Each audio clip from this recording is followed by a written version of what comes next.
The Book of Jasher, Chapter 24. And the life of Sarah was 127 years, and Sarah died. And Abraham rose up from before his dead to seek a burial place to bury his wife Sarah.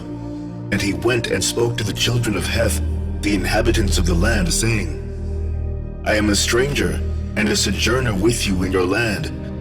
Give me a possession of a burial place in your land, that I may bury my dead from before me. And the children of Heth said unto Abraham, Behold, the land is before thee.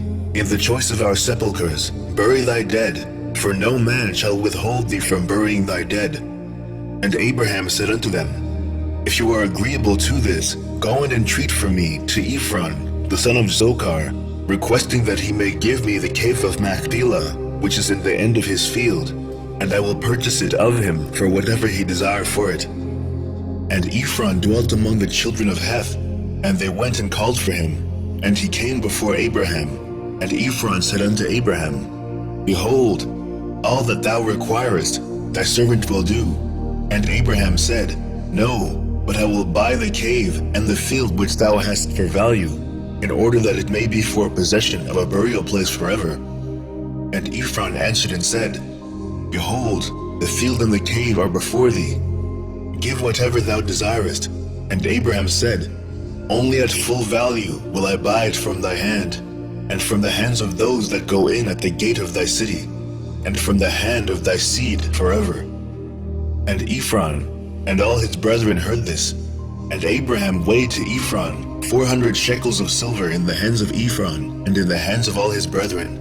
And Abraham wrote this transaction, and he wrote it, and testified it with 4 witnesses. And these are the names of the witnesses: Amichal, son of Abishna, the Hittite; Adikaram, son of Ashenach, the Hivite; Abdon, the son of Acharim, the Gomerite; Magdiel, the son of Abidish, the Zidonite. And Abraham took the book of the purchase, and placed it in his treasures. And these are the words that Abraham wrote in the book, namely, that the cave and the field Abraham bought from Ephron the Hittite, and from his seed, and from those that go out of his city, and from their seed forever, are to be a purchase to Abraham and to his seed, and to those that go forth from his loins, for a possession of a burial place forever. And he put a signet to it, and testified it with witnesses.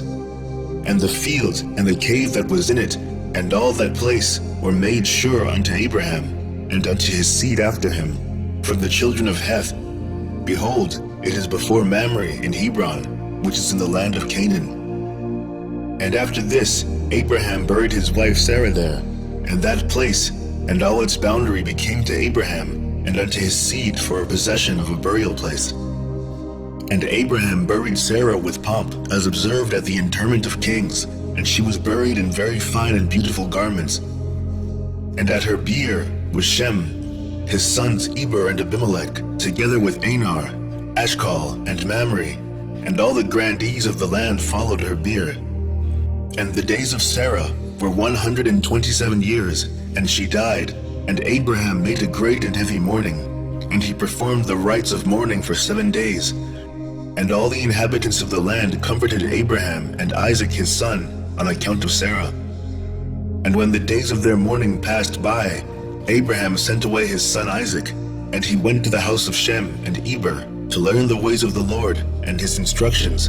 And Abraham remained there 3 years. At that time, Abraham rose up with all his servants, and they went and returned homeward to Beersheba. And Abraham and all his servants remained in Beersheba. And at the revolution of the year, Abimelech, king of the Philistines, died in that year. He was 193 years old at his death. And Abraham went with his people to the land of the Philistines, and they comforted the whole household and all his servants. And he then turned and went home. And it was after the death of Abimelech that the people of Gerar took Ben-Melech, his son, and he was only 12 years old, and they made him lying in the place of his father. And they called his name Abimelech, after the name of his father, for thus was it their custom to do in Gerar. And Abimelech reigned instead of Abimelech his father, and he sat upon his throne. And Lot, the son of Haran, also died in those days, in the 39th year of the life of Isaac. And all the days that Lot lived were 140 years, and he died. And these are the children of Lot that were born to him by his daughters. The name of the firstborn was Moab, and the name of the second was Benami. And the two sons of Lot went and took themselves wives from the land of Canaan, and they bare children to them. And the children of Moab were Ed, Maon, Tarsus, and Canveel, 4 sons. These are the fathers to the children of Moab unto this day. And all the families of the children of Lot went to dwell wherever they should light upon, for they were fruitful and increased abundantly. And they went and built themselves cities in the land where they dwelt, and they called the names of the cities which they built after their own names. And Nahor, the son of Terah, brother to Abraham, died in those days, in the 40th year of the life of Isaac. And all the days of Nahor were 172 years, and he died, and was buried in Haran. And when Abraham heard that his brother was dead, he grieved sadly, and he mourned over his brother many days. And Abraham called for Eleazar, his head servant, to give him orders concerning his house, and he came and stood before him. And Abraham said to him, Behold, I am old, I do not know the day of my death, for I am advanced in days. Now therefore rise up, go forth, and do not take a wife for my son from this place, and from this land, from the daughters of the Canaanites, amongst whom we dwell. But go to my land, and to my birthplace, and take from thence a wife for my son. And the Lord God of heaven and earth, who took me from my father's house, and brought me to this place, and said unto me, To thy seed will I give this land for an inheritance forever. He will send his angel before thee, and prosper thy way, that thou mayst obtain a wife for my son, from my family, and from my father's house. And the servant answered his master Abraham and said, Behold, I go to thy birthplace, and to thy father's house, and take a wife for thy son from there.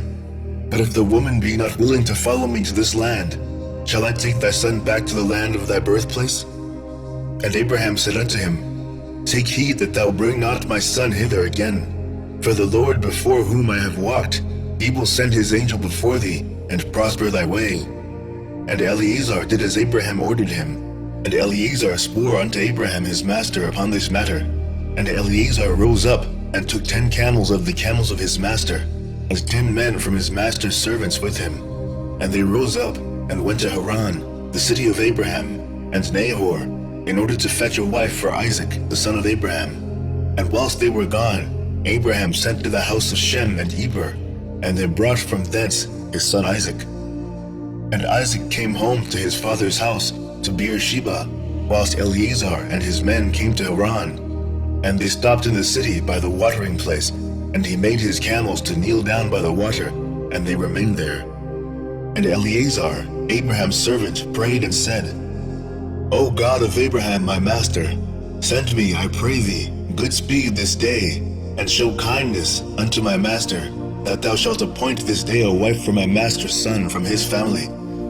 And the Lord hearkened to the voice of Eleazar for the sake of his servant Abraham. And he happened to meet with the daughter of Bethuel, the son of Milcah, the wife of Nahor, brother to Abraham, and Eleazar came to her house. And Eleazar related to them all his concerns, and that he was Abraham's servant, and they greatly rejoiced at him. And they all blessed the Lord who brought this thing about, and they gave him Rebekah, the daughter of Bethuel, for a wife for Isaac. And the young woman was of very comely appearance, she was a virgin, and Rebekah was 10 years old in those days. And Bethuel and Laban and his children made a feast on that night, and Eleazar and his men came and ate and drank, and rejoiced there on that night.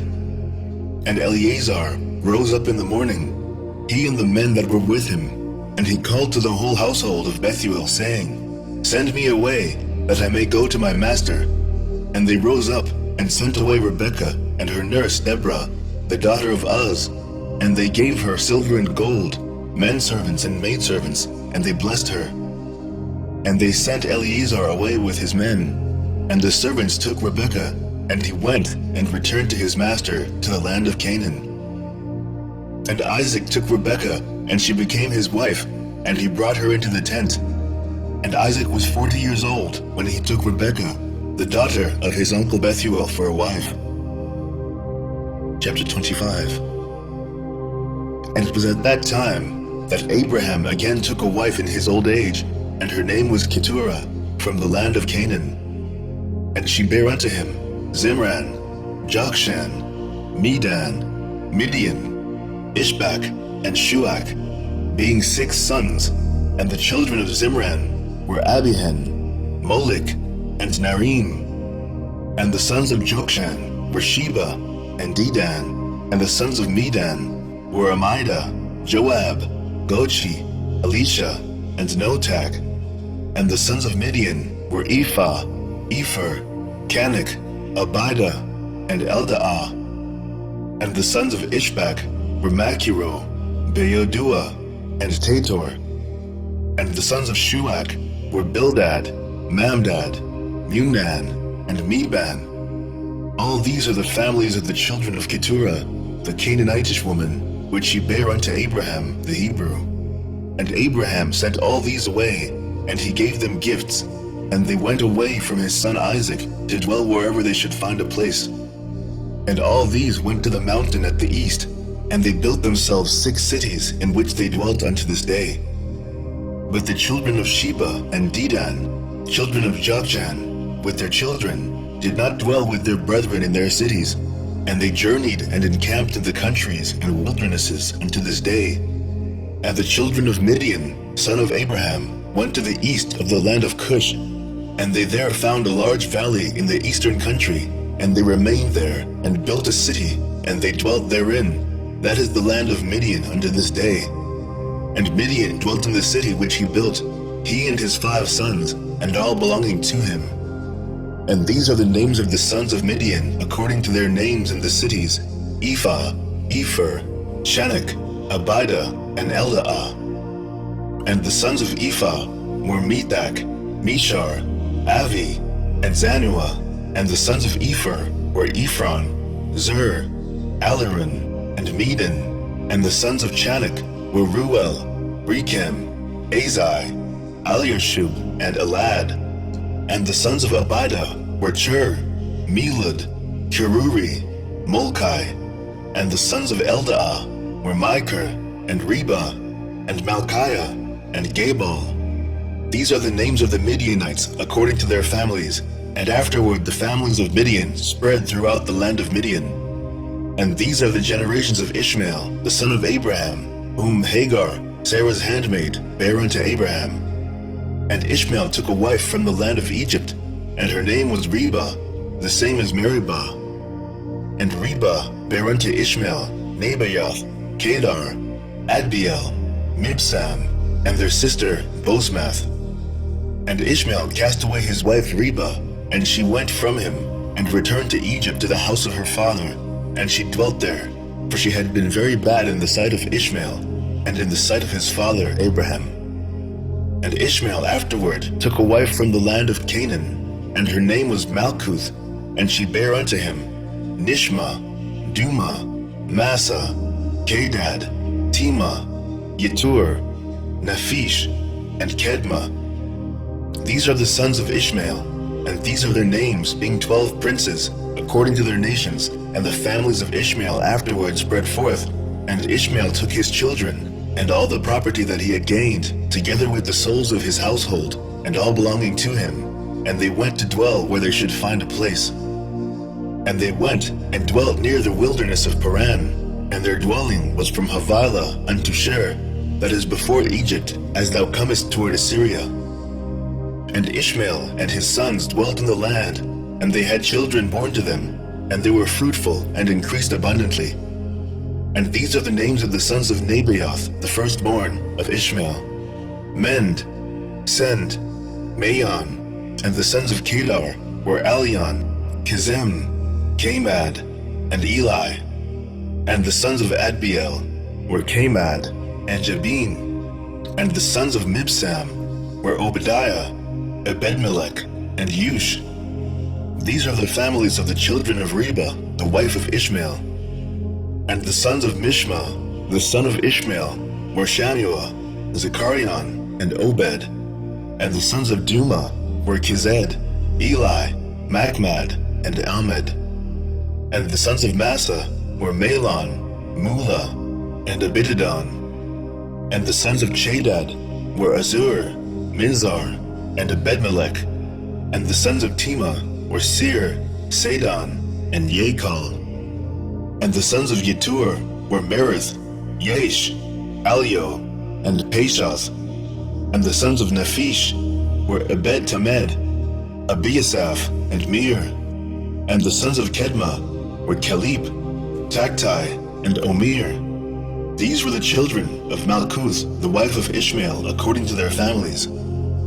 All these are the families of Ishmael, according to their generations, and they dwelt in those lands wherein they had built themselves cities unto this day. And Rebekah, the daughter of Bethuel, the wife of Abraham's son Isaac, was barren in those days. She had no offspring. And Isaac dwelt with his father in the land of Canaan. And the Lord was with Isaac, and Arphaxad, the son of Shem, the son of Noah, died in those days, in the 48th year of the life of Isaac. And all the days that Arphaxad lived were 438 years, and he died. Chapter 26. And in the 59th year of the life of Isaac, the son of Abraham, Rebekah his wife was still barren in those days. And Rebekah said unto Isaac, Truly I have heard, my lord, that thy mother Sarah was barren in her days, until my lord Abraham, thy father, prayed for her, and she conceived by him. Now therefore stand up, pray thou also to God, and he will hear thy prayer, and remember us through his mercies.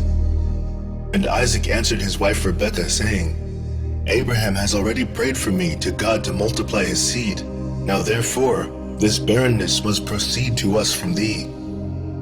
And Rebekah said unto him, But arise now thou also and pray, that the Lord may hear thy prayer, and grant me children. And Isaac hearkened to the words of his wife. And Isaac and his wife rose up, and went to the land of Moriah to pray there, and to seek the Lord.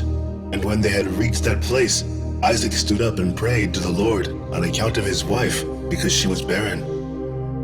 And Isaac said, O Lord, God of heaven and earth, whose goodness and mercies fill the earth, thou who didst take my father from his father's house and from his birthplace, and didst bring him unto this land, and didst say to him, To thy seed will I give the land, and thou didst promise him, and didst declare unto him, I will multiply thy seed as the stars of heaven, and as the sand of the sea. Now may thy words be verified, which thou didst speak unto my father.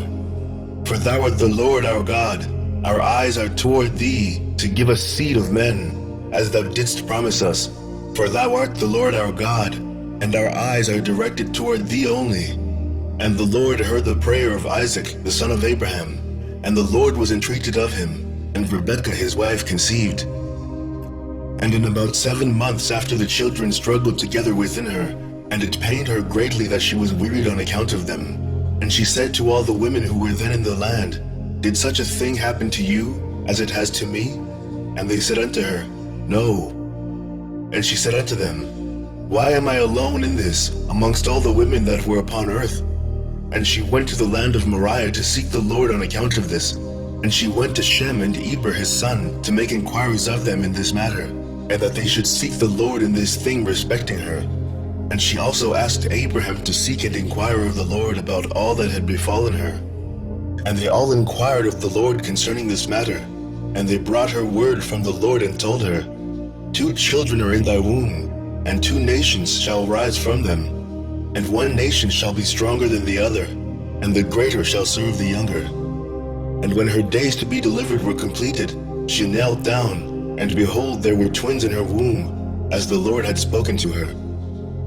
And the first came out, red all over like a hairy garment. And all the people of the land called his name Esau, saying, that this one was made complete from the womb. And after that came his brother, and his hand took hold of Esau's heel, therefore they called his name Jacob. And Isaac, the son of Abraham, was 60 years old when he begat them. And the boys grew up to their 15th year, and they came amongst the society of men. Esau was a designing and deceitful man, and an expert hunter in the field. And Jacob was a man perfect and wise, dwelling in tents, feeding flocks, and learning the instructions of the Lord and the commands of his father and mother. And Isaac and the children of his household dwelt with his father Abraham in the land of Canaan, as God had commanded them. And Ishmael the son of Abraham went with his children and all belonging to them, and they returned there to the land of Havilah, and they dwelt there. And all the children of Abraham's concubines went to dwell in the land of the east, for Abraham had sent them away from his son, and had given them presents, and they went away. And Abraham gave all that he had to his son Isaac, and he also gave him all his treasures. And he commanded him, saying, Dost thou not know and understand the Lord is God in heaven and in earth, and there is no other beside him? And it was he who took me from my father's house, and from my birthplace, and gave me all the delights upon earth, who delivered me from the counsel of the wicked, for in him did I trust. And he brought me to this place, and he delivered me from Ur-Kasdim. And he said unto me, To thy seed will I give all these lands, and they shall inherit them, when they keep my commandments, my statutes, and my judgments, that I have commanded thee, and which I shall command them. Now therefore, my son, hearken to my voice, and keep the commandments of the Lord thy God, which I command thee. Do not turn from the right way, either to the right or to the left, in order that it may be well with thee, and thy children after thee forever. And remember the wonderful works of the Lord, and his kindness that he has shown toward us, in having delivered us from the hands of our enemies, and the Lord our God caused them to fall into our hands. And now therefore keep all that I have commanded thee, and turn not away from the commandments of thy God, and serve none beside him, in order that it may be well with thee, and thy seed after thee. And teach thou thy children, and thy seed the instructions of the Lord, and his commandments, and teach them the upright way in which they should go, in order that it may be well with them forever. And Isaac answered his father and said unto him, That which my Lord has commanded, that will I do, and I will not depart from the commands of the Lord my God. I will keep all that he commanded me. And Abraham blessed his son Isaac, and also his children, and Abraham taught Jacob the instruction of the Lord and his ways. And it was at that time that Abraham died, in the 15th year of the life of Jacob and Esau, the sons of Isaac. And all the days of Abraham were 175 years, and he died and was gathered to his people in good old age, old and satisfied with days, and Isaac and Ishmael his sons buried him. And when the inhabitants of Canaan heard that Abraham was dead, they all came with their kings and princes, and all their men to bury Abraham. And all the inhabitants of the land of Haran, and all the families of the house of Abraham, and all the princes and grandees, and the sons of Abraham by the concubines, all came when they heard of Abraham's death, and they requited Abraham's kindness, and comforted Isaac his son. And they buried Abraham in the cave which he bought from Ephron the Hittite and his children, for the possession of a burial place. And all the inhabitants of Canaan, and all those who had known Abraham, wept for Abraham a whole year, and men and women mourned over him. And all the little children, and all the inhabitants of the land wept on account of Abraham, for Abraham had been good to them all, and because he had been upright with God and men. And there arose not a man who feared God like unto Abraham, for he had feared his God from his youth, and had served the Lord, and had gone in all his ways during his life, from his childhood to the day of his death. And the Lord was with him, and delivered him from the counsel of Nimrod and his people. And when he made war with the 4 kings of Elam, he conquered them. And he brought all the children of the earth to the service of God, and he taught them the ways of the Lord, and caused them to know the Lord. And he formed a grove, and he planted a vineyard therein, and he had always prepared in his tent meat and drink to those that passed through the land, that they might satisfy themselves in his house. And the Lord God delivered the whole earth on account of Abraham. And it was after the death of Abraham that God blessed his son Isaac and his children. And the Lord was with Isaac, as he had been with his father Abraham. For Isaac kept all the commandments of the Lord, as Abraham his father had commanded him. He did not turn to the right or to the left from the right path which his father had commanded him. Chapter 27. And Esau at that time, after the death of Abraham, frequently went in the field to hunt. And Nimrod, king of Babel, the same was Amraphel, also frequently went with his mighty men to hunt in the field, and to walk about with his men in the cool of the day. And Nimrod was observing Esau all the days, for a jealousy was formed in the heart of Nimrod against Esau all the days. And on a certain day, Esau went in the field to hunt, and he found Nimrod walking in the wilderness with his 2 men. And all his mighty men and his people were with him in the wilderness, but they removed at a distance from him, and they went from him in different directions to hunt. And Esau concealed himself for Nimrod, and he lurked for him in the wilderness. And Nimrod and his men that were with him did not know him. And Nimrod and his men frequently walked about in the field at the cool of the day, and to know where his men were hunting in the field. And Nimrod and 2 of his men that were with him came to the place where they were, when Esau started suddenly from his lurking place, and drew his sword, and hastened, and ran to Nimrod, and cut off his head. And Esau fought a desperate fight with the 2 men that were with Nimrod, and when they called out to him, Esau turned to them, and smote them to death with his sword. And all the mighty men of Nimrod, who had left him to go to the wilderness, heard the cry at a distance, and they knew the voices of those 2 men, and they ran to know the cause of it. When they found their king and the 2 men that were with him lying dead in the wilderness. And when Esau saw the mighty men of Nimrod coming at a distance, he fled and thereby escaped. And Esau took the valuable garments of Nimrod, which Nimrod's father had bequeathed to Nimrod, and with which Nimrod prevailed over the whole land. And he ran and concealed them in his house. And Esau took those garments and ran into the city on account of Nimrod's men. And he came unto his father's house, wearied and exhausted from fight. And he was ready to die through grief when he approached his brother Jacob and sat before him. And he said unto his brother Jacob, Behold, I shall die this day, and wherefore then do I want the birthright? And Jacob acted wisely with Esau in this matter. And Esau sold his birthright to Jacob, for it was so brought about by the Lord. And Esau's portion in the cave of the field of Machpelah, which Abraham had bought from the children of Heth for the possession of a burial ground, Esau also sold to Jacob, and Jacob bought all this from his brother Esau for value given. And Jacob wrote the whole of this in a book, and he testified the same with witnesses, and he sealed it, and the book remained in the hands of Jacob. And when Nimrod the son of Cush died, his men lifted him up, and brought him in consternation, and buried him in his city. And all the days that Nimrod lived were 215 years, and he died. And the days that Nimrod reigned upon the people of the land were 185 years. And Nimrod died by the sword of Esau in shame and contempt, and the seed of Abraham caused his death, as he had seen in his dream. And at the death of Nimrod, his kingdom became divided into many divisions, and all those parts that Nimrod reigned over were restored to the respective kings of the land, who recovered them after the death of Nimrod. And all the people of the house of Nimrod were for a long time enslaved to all the other kings of the land. Chapter 28. And in those days, after the death of Abraham, in that year the Lord brought a heavy famine in the land. And whilst the famine was raging in the land of Canaan, Isaac rose up to go down to Egypt on account of the famine, as his father Abraham had done. And the Lord appeared that night to Isaac, and he said to him, Do not go down to Egypt, but rise and go to Gerar, to Abimelech, king of the Philistines, and remain there till the famine shall cease.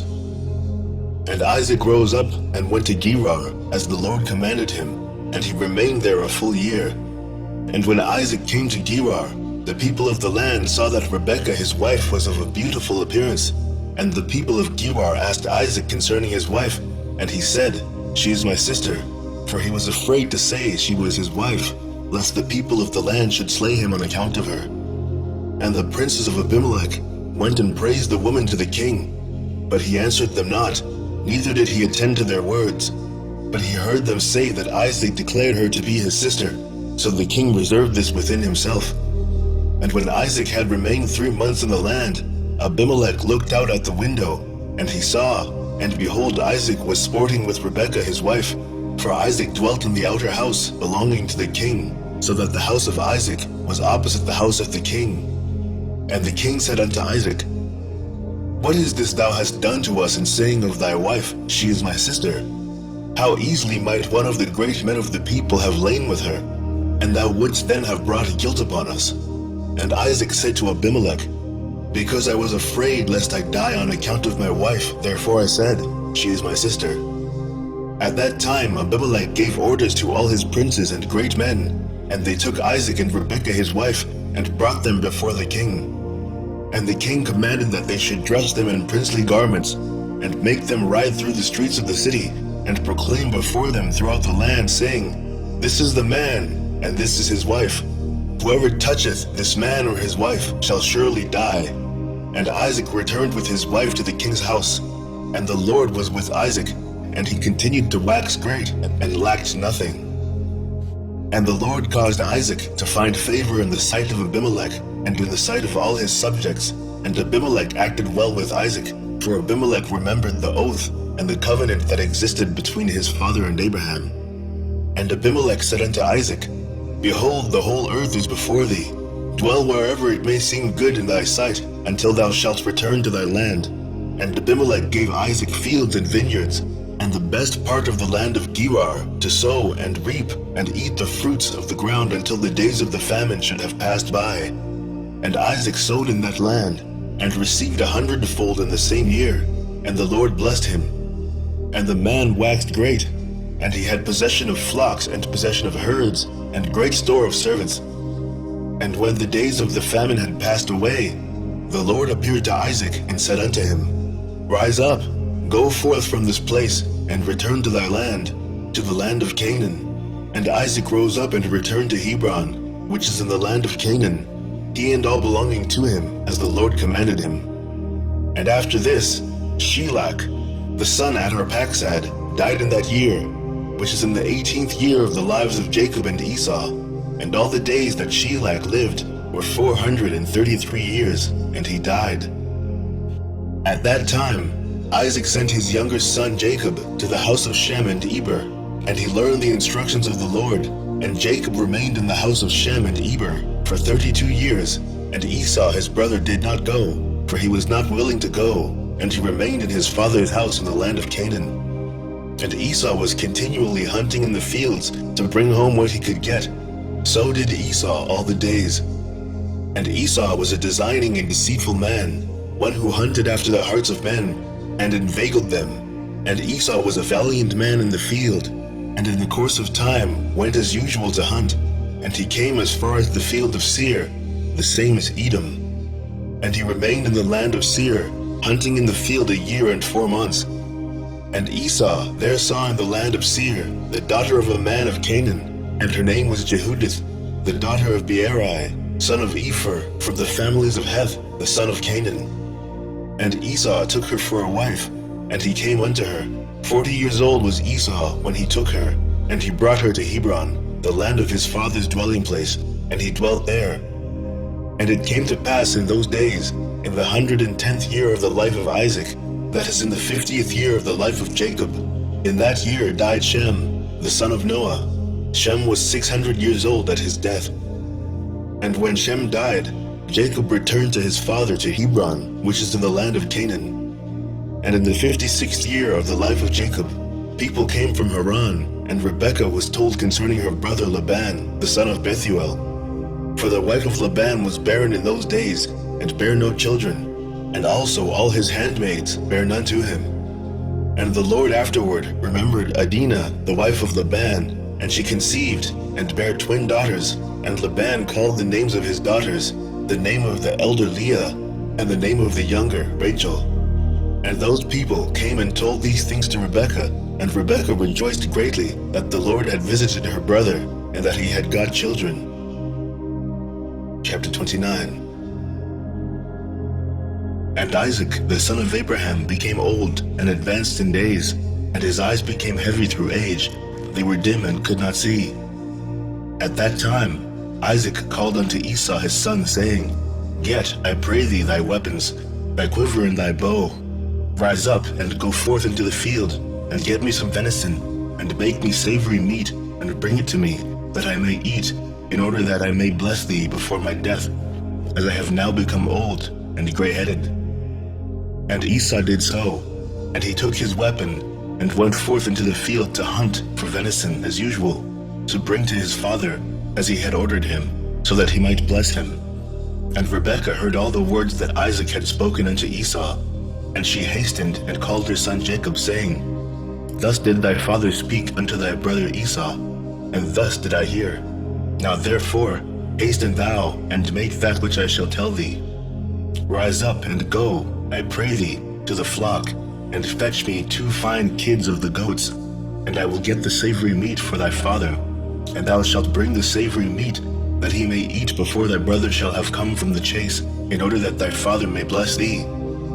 And Jacob hastened, and did as his mother had commanded him, and he made savory meat, and brought it before his father before Esau had come from his chase. And Isaac said unto Jacob, Who art thou, my son? And he said, I am thy firstborn, Esau. I have done as thou didst order me. Now therefore rise up, I pray thee, and eat of my hunt, in order that thy soul may bless thee, as thou didst speak unto me. And Isaac rose up, and he ate, and he drank, and his heart was comforted. And he blessed Jacob, and Jacob went away from his father. And as soon as Isaac had blessed Jacob, and he had gone away from him, behold, Esau came from his hunt from the field, and he also made savory meat, and brought it to his father to eat thereof, and to bless him. And Isaac said unto Esau, And who was he that has taken venison, and brought it me before thou camest, and whom I did bless? And Esau knew that his brother Jacob had done this, and the anger of Esau was kindled against his brother Jacob, that he had acted thus toward him. And Esau said, Is he not rightly called Jacob? For he has supplanted me twice. He took away my birthright, and now he has taken away my blessing. And Esau wept greatly. And when Isaac heard the voice of his son Esau weeping, Isaac said unto Esau, What can I do, my son? Thy brother came with subtlety, and took away thy blessing. And Esau hated his brother Jacob on account of the blessing that his father had given him, and his anger was greatly roused against him. And Jacob was very much afraid of his brother Esau, and he rose up and fled to the house of Eber the son of Shem, and he concealed himself there on account of his brother. And Jacob was 63 years old when he went forth from the land of Canaan from Hebron. And Jacob was concealed in Eber's house 14 years on account of his brother Esau, and he there continued to learn the ways of the Lord and his commandments. And when Esau saw that Jacob had fled and escaped from him, and that Jacob had cunningly obtained the blessing, then Esau grieved exceedingly, and he was also vexed at his father and mother. And he also rose up and took his wife, and went away from his father and mother to the land of Seir, and he dwelt there. And Esau saw there a woman from amongst the daughters of Heth, whose name was Bosmath, the daughter of Elon the Hittite. And he took her for a wife in addition to his first wife. And Esau called her name Adah, saying the blessing had in that time passed from him. And Esau dwelt in the land of Seir 6 months, without seeing his father and mother. And afterward Esau took his wives, and rose up and returned to the land of Canaan. And Esau placed his 2 wives in his father's house in Hebron. And the wives of Esau vexed and provoked Isaac and Rebekah with their works, for they walked not in the ways of the Lord, but they served their father's gods of wood and stone, as their father had taught them, and they were more wicked than their father. And they went according to the evil desires of their hearts, and they sacrificed and burnt incense to the Baalim, and Isaac and Rebekah became weary of them. And Rebekah said, I am weary of my life because of the daughters of Heth.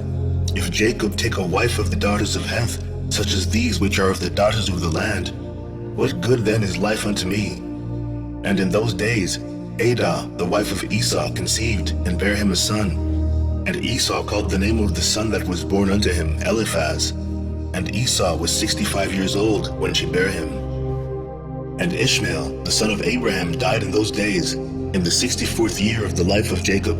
And all the days that Ishmael lived were 137 years, and he died. And when Isaac heard that Ishmael was dead, he mourned for him, and Isaac lamented over him many days. And at the end of 14 years of Jacob's residing in the house of Eber, Jacob desired to see his father and mother. And Jacob came to the house of his father and mother, to Hebron. And Esau had in those days forgotten what Jacob had done to him, in having taken the blessing from him in those days. And when Esau saw Jacob coming to his father and mother, he remembered what Jacob had done to him, and he was greatly incensed against him, and he sought to slay him. And Isaac, the son of Abraham, was old and advanced in days. And Esau said, Now my father's time is drawing nigh that he must die, and when he shall die, I will slay my brother Jacob. And this was told to Rebekah, and she hastened, and sent and called for Jacob her son. And she said unto him, Arise, go and flee to Haran to my brother Laban, and remain there for some time, until thy brother's anger be turned from thee, and then thou shalt come back. And Isaac called unto Jacob and said unto him, Take not a wife from the daughters of Canaan, for thus did our father Abraham command us according to the word of the Lord, which he had commanded him, saying, Unto thy seed will I give this land. If thy children keep my covenant that I have made with thee, then will I also perform to thy children that which I have spoken unto thee, and I will not forsake them. Now therefore, my son, hearken to my voice, to all that I shall command thee, and refrain from taking a wife from amongst the daughters of Canaan. Arise, go to Haran, to the house of Bethuel thy mother's father, and take unto thee a wife from there, from the daughters of Laban thy mother's brother. Therefore take heed lest thou shouldst forget the Lord thy God, and all his ways in the land to which thou goest, and shouldst get connected with the people of the land, and pursue vanity, and forsake the Lord thy God. But when thou comest to the land, serve there the Lord, and do not turn to the right or to the left from the way which I command thee, and which thou didst learn. And may the Almighty God grant thee favor in the sight of the people of the earth, that thou mayest take there a wife according to thy choice, one who is good and upright in the ways of the Lord. And may God give unto thee and thy seed the blessing of thy father Abraham, and make thee fruitful and multiply thee, and mayest thou become a multitude of people in the land whither thou goest, and may God cause thee to return to this land, the land of thy father's dwelling, with children and with great riches, with joy and with pleasure. And Isaac finished commanding Jacob and blessing him, and he gave him many gifts, together with silver and gold, and he sent him away. And Jacob hearkened to his father and mother. He kissed them, and arose and went to Padan Aram. And Jacob was 77 years old when he went out from the land of Canaan, from Beersheba. And when Jacob went away to go to Haran, Esau called unto his son Eliphaz, and secretly spoke unto him, saying, Now hasten, take thy sword in thy hand, and pursue Jacob, and pass before him in the road, and lurk for him, and slay him with thy sword in one of the mountains, and take all belonging to him, and come back. And Eliphaz, the son of Esau, was an active man, and expert with the bow, as his father had taught him. And he was a noted hunter in the field, and a valiant man. And Eliphaz did as his father had commanded him. And Eliphaz was at that time 13 years old. And Eliphaz rose up, and went and took 10 of his mother's brothers with him, and pursued Jacob.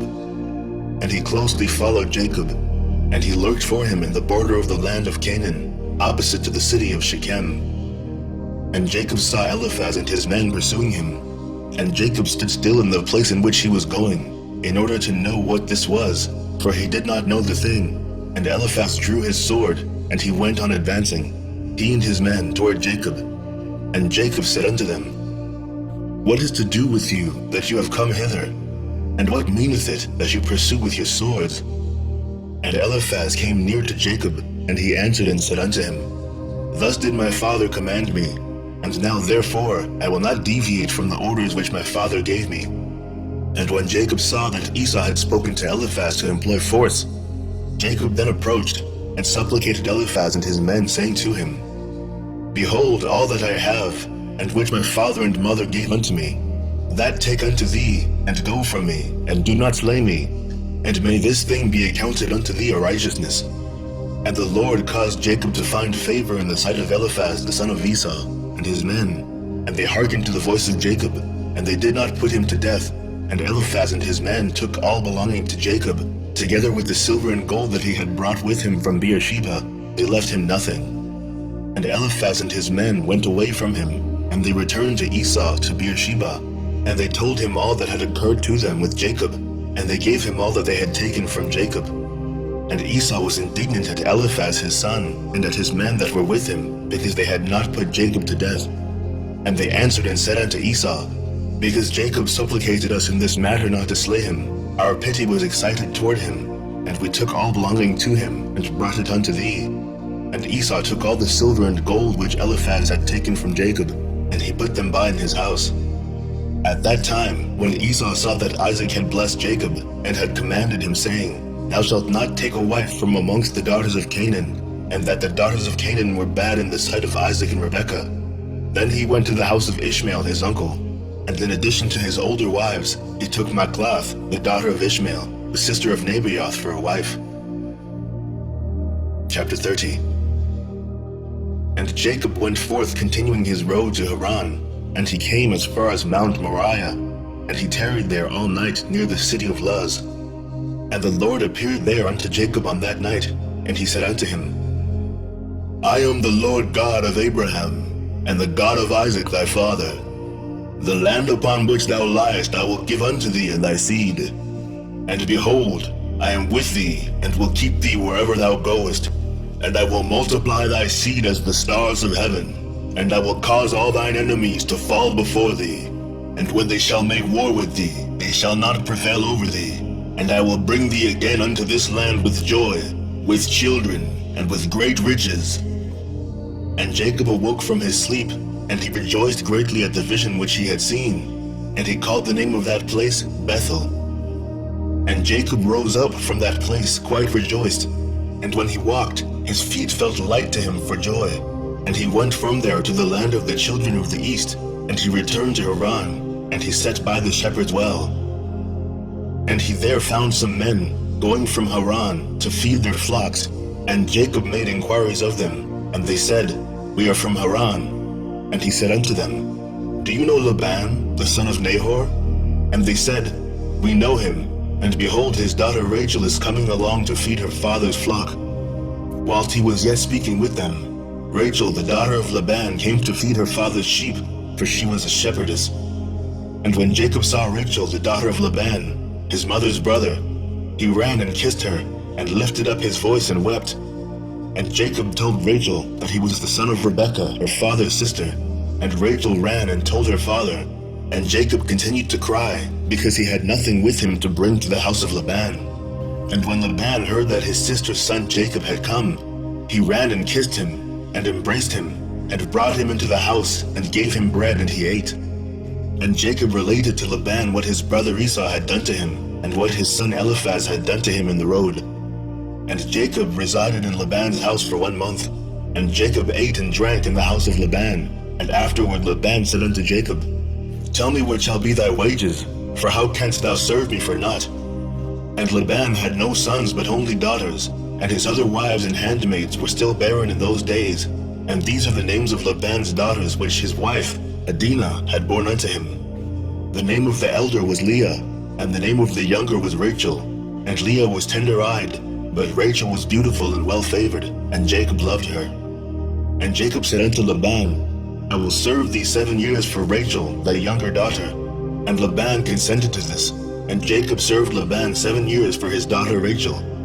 And in the 2nd year of Jacob's dwelling in Haran, that is in the 79th year of the life of Jacob, in that year died Eber the son of Shem. He was 464 years old at his death. And when Jacob heard that Eber was dead, he grieved exceedingly, and he lamented and mourned over him many days. And in the 3rd year of Jacob's dwelling in Haran, Bosmath, the daughter of Ishmael, the wife of Esau, bare unto him a son, and Esau called his name Reuel.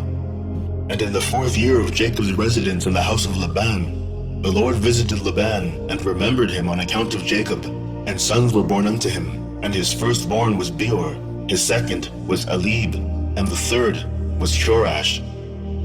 And the Lord gave Laban riches and honor, sons and daughters, and the man increased greatly on account of Jacob.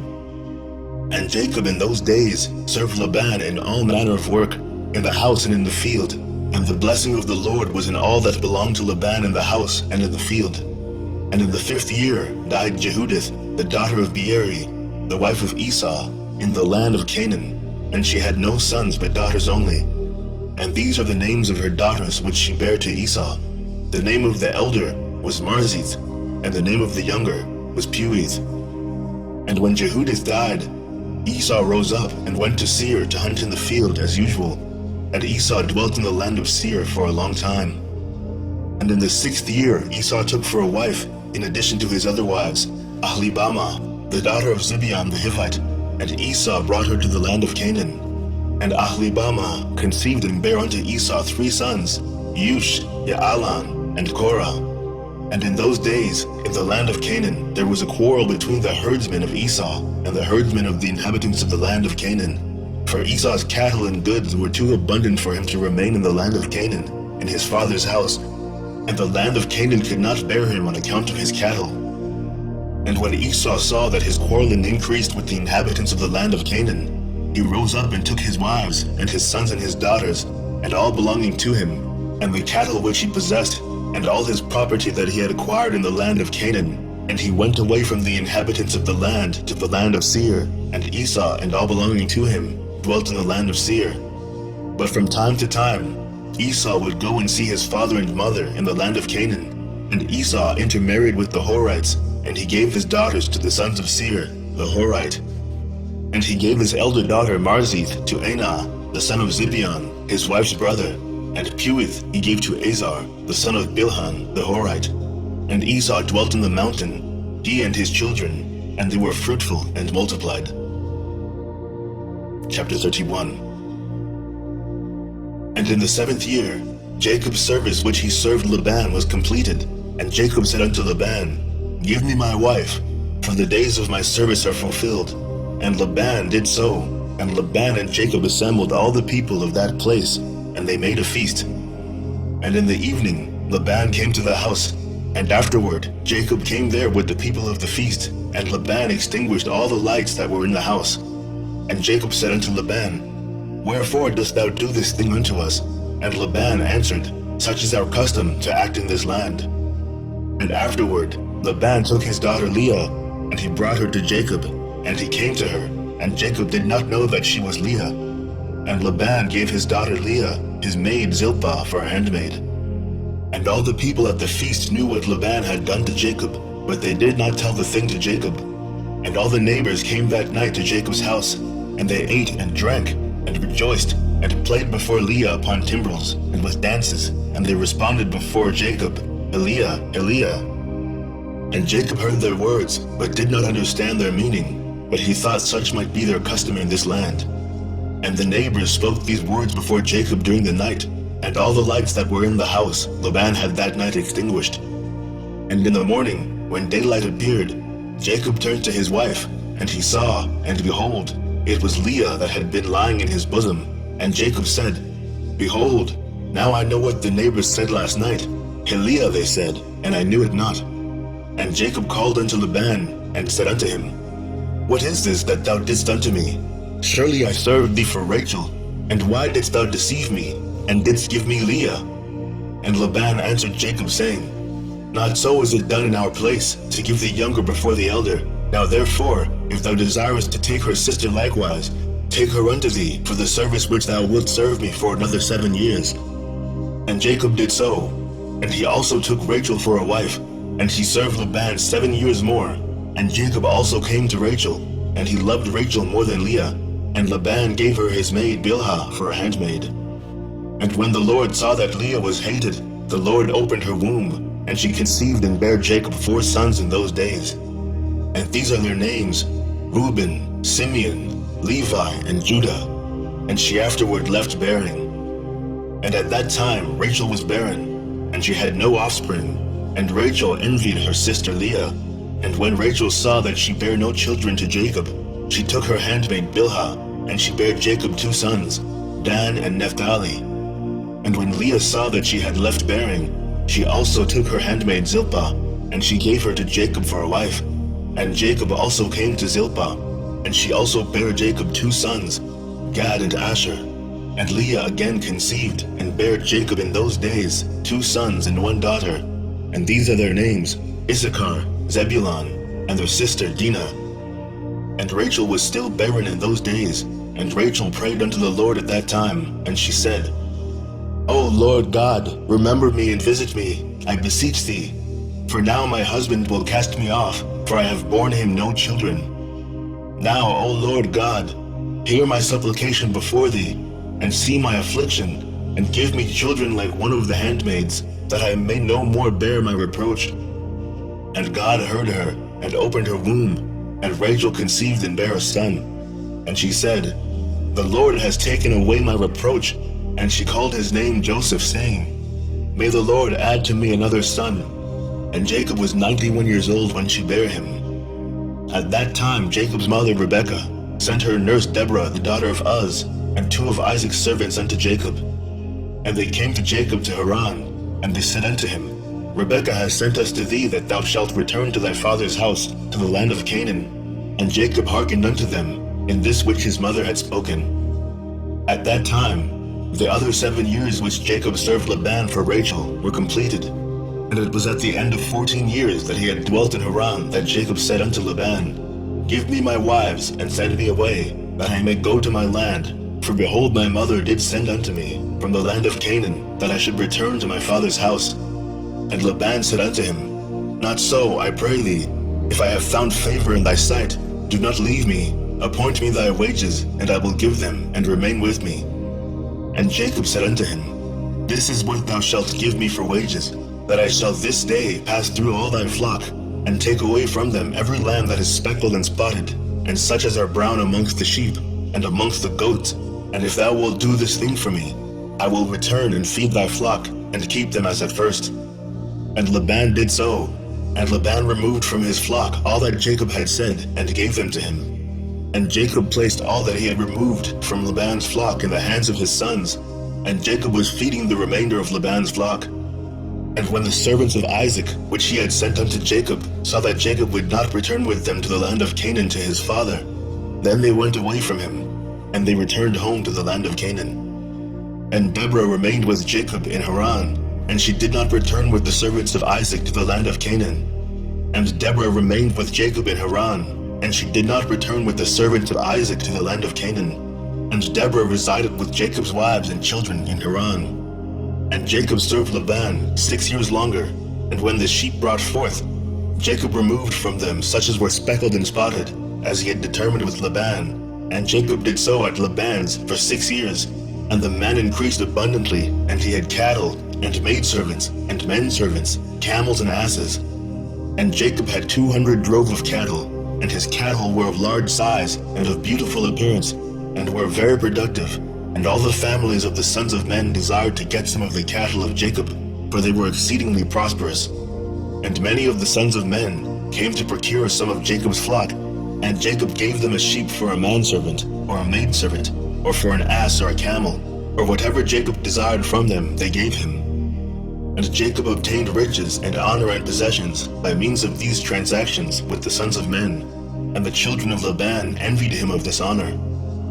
And in the course of time he heard the words of Laban's son, saying, Jacob has taken away all that was our father's, and of that which was our father's has he acquired all this glory.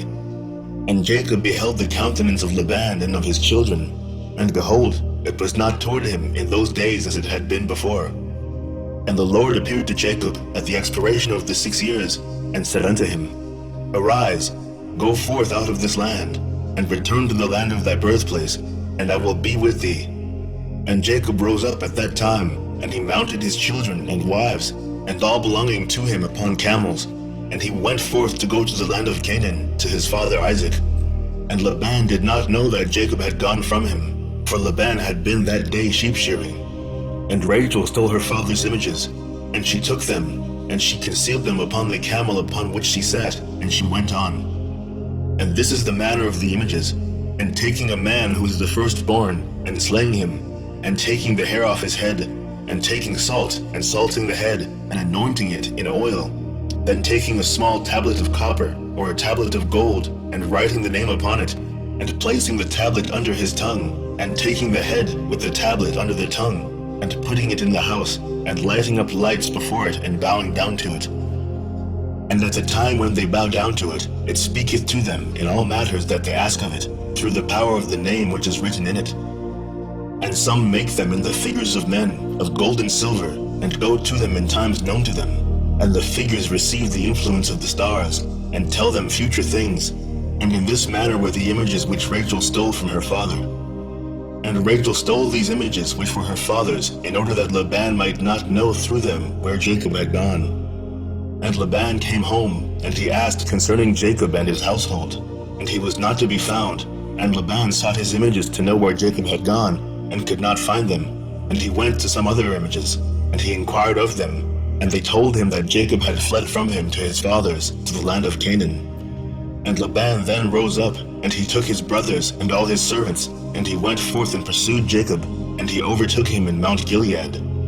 And Laban said unto Jacob, What is this that thou hast done to me to flee and deceive me, and lead my daughters and their children as captives taken by the sword? And thou didst not suffer me to kiss them and send them away with joy, and thou didst steal my gods and didst go away. And Jacob answered Laban, saying, Because I was afraid lest thou wouldst take thy daughters by force from me. And now with whomsoever thou findest thy gods, ye shall die. And Laban searched for the images, and he examined in all Jacob's tents and furniture, but could not find them. And Laban said unto Jacob, We will make a covenant together, and it shall be a testimony between me and thee. If thou shalt afflict my daughters, or shalt take other wives besides my daughters, even God shall be a witness between me and thee in this matter. And they took stones, and made a heap. And Laban said, This heap is a witness between me and thee. Therefore he called the name thereof Gilead. And Jacob and Laban offered sacrifice upon the mount, and they ate there by the heap. And they tarried in the mount all night. And Laban rose up early in the morning, and he wept with his daughters, and he kissed them, and he returned unto his place. And he hastened, and sent off his son Beor, who was 17 years old, with Abicharov the son of Uz, the son of Nahor, and with them were 10 men. And they hastened, and went and passed on the road before Jacob, and they came by another road to the land of Seir. And they came unto Esau, and said unto him, Thus said thy brother and relative, thy mother's brother Laban, the son of Bethuel, saying, Hast thou heard what Jacob thy brother has done unto me, who first came to me naked and bare? And I went to meet him, and brought him to my house with honor, and I made him great, and I gave him my 2 daughters for wives, and also 2 of my maids.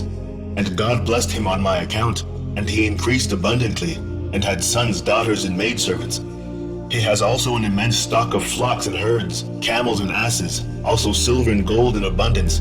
And when he saw that his wealth increased, he left me whilst I went to shear my sheep, and he rose up and fled in secrecy.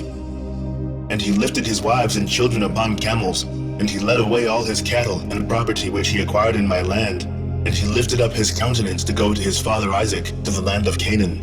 And he did not suffer me to kiss my daughters and their children, and he led my daughters as captives taken by the sword, and he also stole my gods, and he fled. And now I have left him in the mountain of the brook of Jabbok, him and all belonging to him, he lacks nothing. If it be thy wish to go to him, go then, and there wilt thou find him, and thou canst do unto him as thy soul desireth. And Laban's messengers came and told Esau all these things. And Esau heard all the words of Laban's messengers, and his anger was greatly kindled against Jacob, and he remembered his hatred, and his anger burned within him. And Esau hastened and took his children and servants, and the souls of his household, being 60 men. And he went and assembled all the children of Seir the Horite, and their people, being 340 men. And took all this number of 400 men with drawn swords, and he went unto Jacob to smite him. And Esau divided this number into several parts, and he took the 60 men of his children and servants, and the souls of his household as one head, and gave them in care of Eliphaz, his eldest son.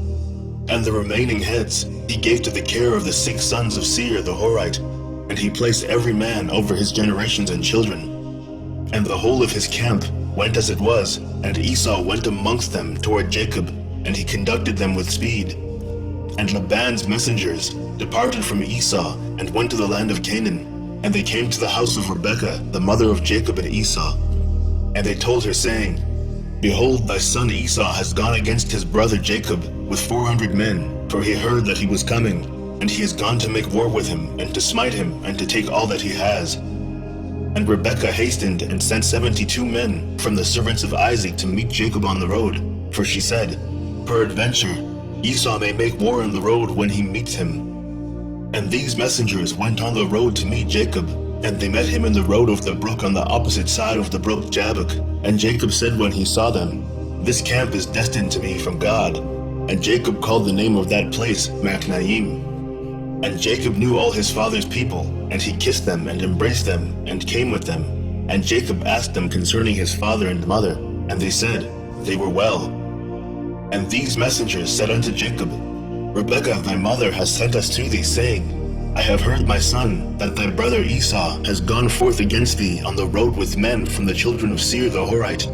And therefore, my son, hearken to my voice, and see with thy counsel what thou wilt do. And when he cometh up to thee, supplicate him, and do not speak rashly to him, and give him a present from what thou possessest, and from what God has favored thee with. And when he asketh thee concerning thy affairs, conceal nothing from him. Perhaps he may turn from his anger against thee, and thou wilt thereby save thy soul, thou and all belonging to thee. For it is thy duty to honor him, for he is thy elder brother." And when Jacob heard the words of his mother, which the messengers had spoken to him, Jacob lifted up his voice and wept bitterly, and did as his mother then commanded him. Chapter 32. And at that time Jacob sent messengers to his brother Esau toward the land of Seir, and he spoke to him words of supplication. And he commanded them, saying, "Thus shall ye say to my lord, to Esau, Thus saith thy servant Jacob, Let not my lord imagine that my father's blessing with which he did bless me has proved beneficial to me. For I have been these 20 years with Laban, and he deceived me, and changed my wages 10 times, as it has all been already told unto my lord. And I served him in his house very laboriously, and God afterward saw my affliction, my labor, and the work of my hands, and he caused me to find grace and favor in his sight. And afterward, through God's great mercy and kindness, acquired oxen, and asses, and cattle, and menservants and maidservants. And now I am coming to my land, and my home to my father and mother, who are in the land of Canaan. And I have sent to let my lord know all this in order to find favor in the sight of my lord, so that he may not imagine that I have of myself obtained wealth, or that the blessing with which my father blessed me has benefited me." And those messengers went to Esau, and found him on the borders of the land of Edom, going toward Jacob, and 400 men of the children of Seir the Horite were standing with drawn swords. And the messengers of Jacob told Esau all the words that Jacob had spoken to them concerning Esau. And Esau answered them with pride and contempt, and said unto them, "Surely I have heard, and truly it has been told unto me what Jacob has done to Laban, who exalted him in his house, and gave him his daughters for wives, and he begat sons and daughters, and abundantly increased in wealth and riches in Laban's house through his means. And when he saw that his wealth was abundant, and his riches great, he fled with all belonging to him from Laban's house. And he led Laban's daughters away from the face of their father as captives taken by the sword, without telling him of it. And not only to Laban has Jacob done thus, but also unto me has he done so, and has twice supplanted me. And shall I be silent? Now therefore, I have this day come with my camps to meet him, and I will do unto him according to the desire of my heart." And the messengers returned, and came to Jacob, and said unto him, "We came to thy brother, to Esau, and we told him all thy words, and thus has he answered us. And behold, he cometh to meet thee with 400 men. Now then, know and see what thou shalt do, and pray before God to deliver thee from him." And when he heard the words of his brother, which he had spoken to the messengers of Jacob, Jacob was greatly afraid, and he was distressed.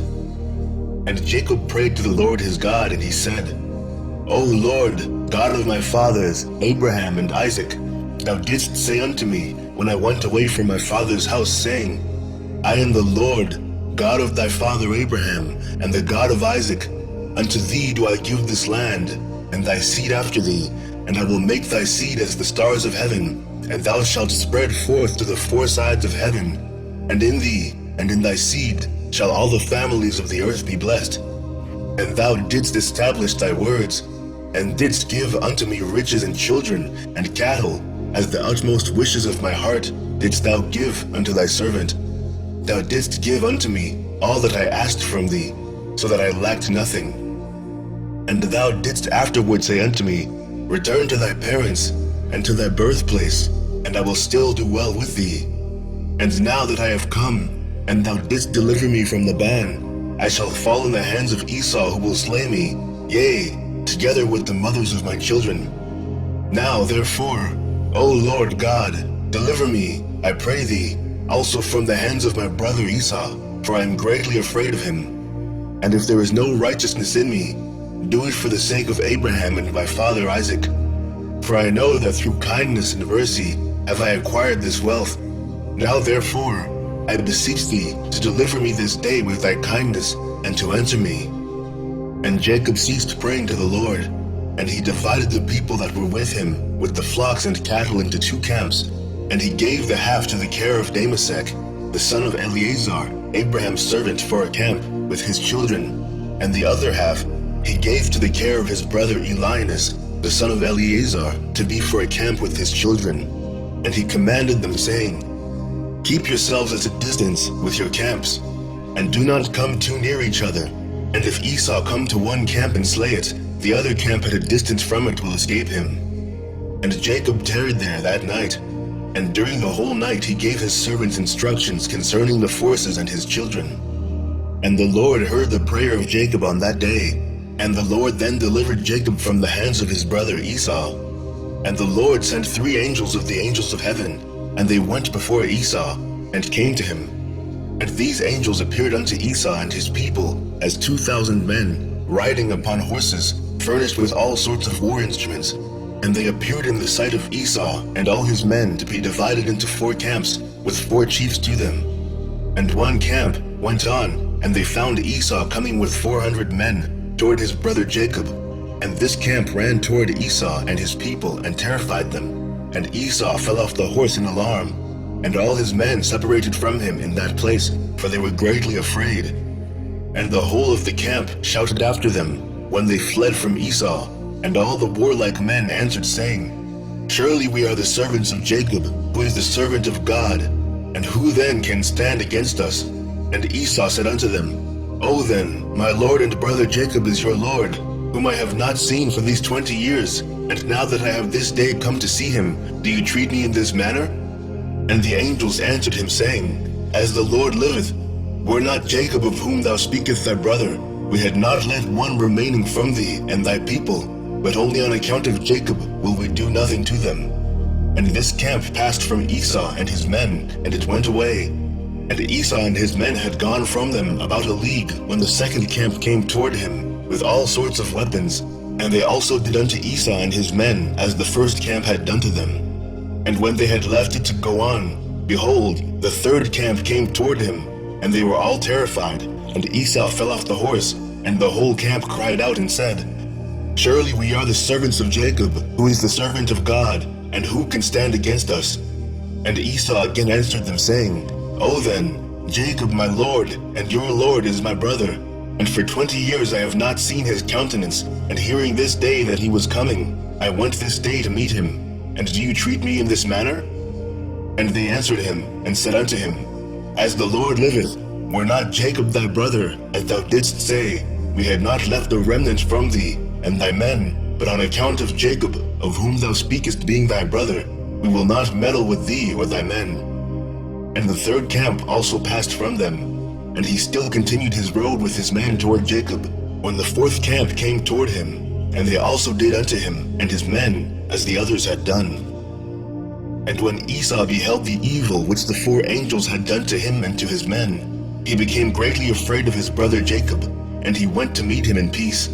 And Esau concealed his hatred against Jacob, because he was afraid of his life on account of his brother Jacob, and because he imagined that the 4 camps that he had lighted upon were Jacob's servants. And Jacob tarried that night with his servants in their camps, and he resolved with his servants to give unto Esau a present from all that he had with him, and from all his property.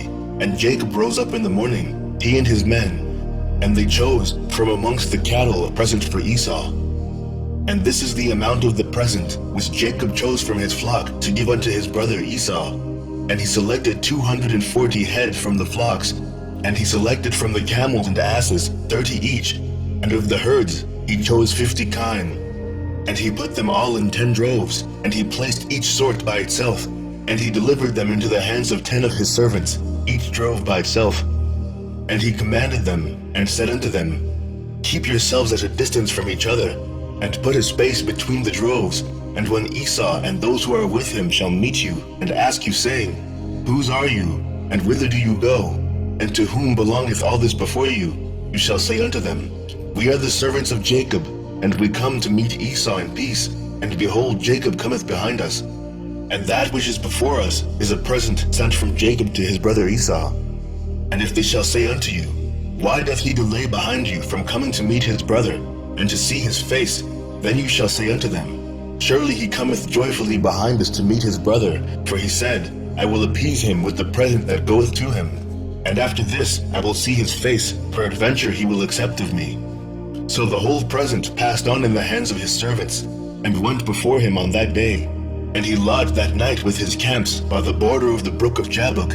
And he rose up in the midst of the night, and he took his wives, and his maidservants, and all belonging to him, and he that night passed over the brook Jabbok. And when he passed all belonging to him over the brook, Jacob was left by himself, and a man met him, and he wrestled with him that night until the breaking of the day. And the hollow of Jacob's thigh was out of joint through wrestling with him.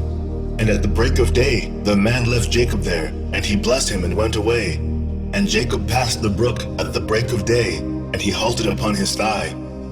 And the sun rose upon him when he had passed the brook, and he came up to the place of his cattle and children. And they went on till midday, and whilst they were going, the present was passing on before them. And Jacob lifted up his eyes and looked, and behold, Esau was at a distance, coming along with many men, about 400, and Jacob was greatly afraid of his brother. And Jacob hastened, and divided his children unto his wives, and his handmaids, and his daughter Dinah he put in a chest, and delivered her into the hands of his servants.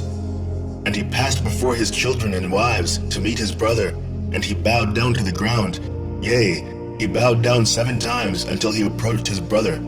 And God caused Jacob to find grace and favor in the sight of Esau and his men, for God had heard the prayer of Jacob. And the fear of Jacob and his terror fell upon his brother Esau, for Esau was greatly afraid of Jacob for what the angels of God had done to Esau, and Esau's anger against Jacob was turned into kindness. And when Esau saw Jacob running toward him, he also ran toward him, and he embraced him, and he fell upon his neck, and they kissed and they wept. And God put fear and kindness toward Jacob in the hearts of the men that came with Esau, and they also kissed Jacob and embraced him. And also Eliphaz, the son of Esau, with his 4 brothers, sons of Esau, wept with Jacob, and they kissed him and embraced him, for the fear of Jacob had fallen upon them all. And Esau lifted up his eyes, and saw the women with their offspring, the children of Jacob, walking behind Jacob, and bowing along the road to Esau. And Esau said unto Jacob, Who are these with thee, my brother? Are they thy children, or thy servants? And Jacob answered Esau and said, They are my children, which God hath graciously given to thy servant. And whilst Jacob was speaking to Esau and his men, Esau beheld the whole camp, and he said unto Jacob, Whence didst thou get the whole of the camp that I met yesternight? And Jacob said, To find favor in the sight of my Lord, it is that which God graciously gave to thy servant. And the present came before Esau, and Jacob pressed Esau, saying, Take, I pray thee, the present that I have brought to my Lord. And Esau said, Wherefore is this my purpose? Keep that which thou hast unto thyself. And Jacob said, It is incumbent upon me to give all this, since I have seen thy face, that thou still livest in peace. And Esau refused to take the present, and Jacob said unto him, I beseech thee, my Lord, if now I have found favor in thy sight, then receive my present at my hand, for I have therefore seen thy face, as though I had seen a godlike face, because thou wast pleased with me.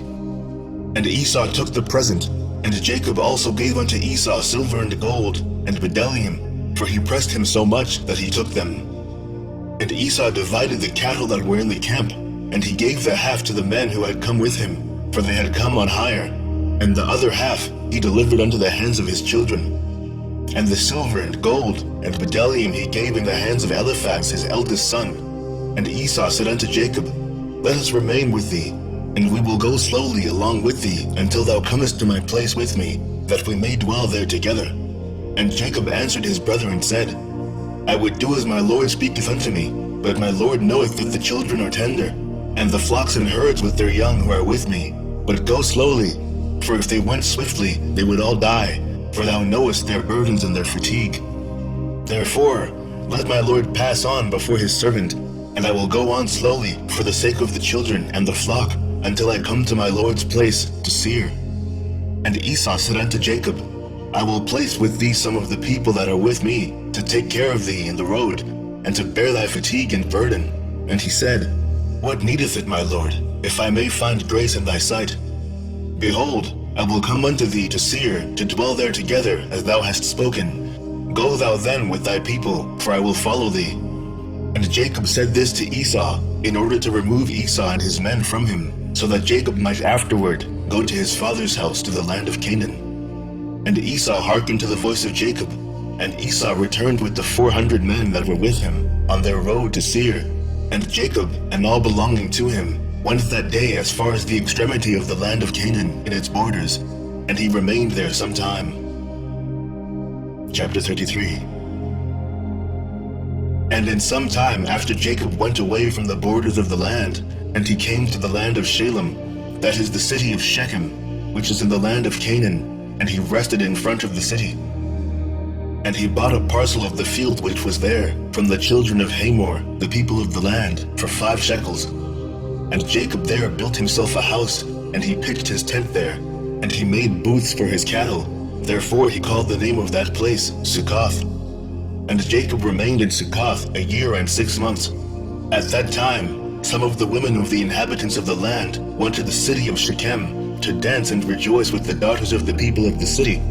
And when they went forth, then Rachel and Leah, the wives of Jacob with their families, also went to behold the rejoicing of the daughters of the city. And Dinah, the daughter of Jacob, also went along with them, and saw the daughters of the city, and they remained there before these daughters, whilst all the people of the city were standing by them to behold their rejoicings, and all the great people of the city were there.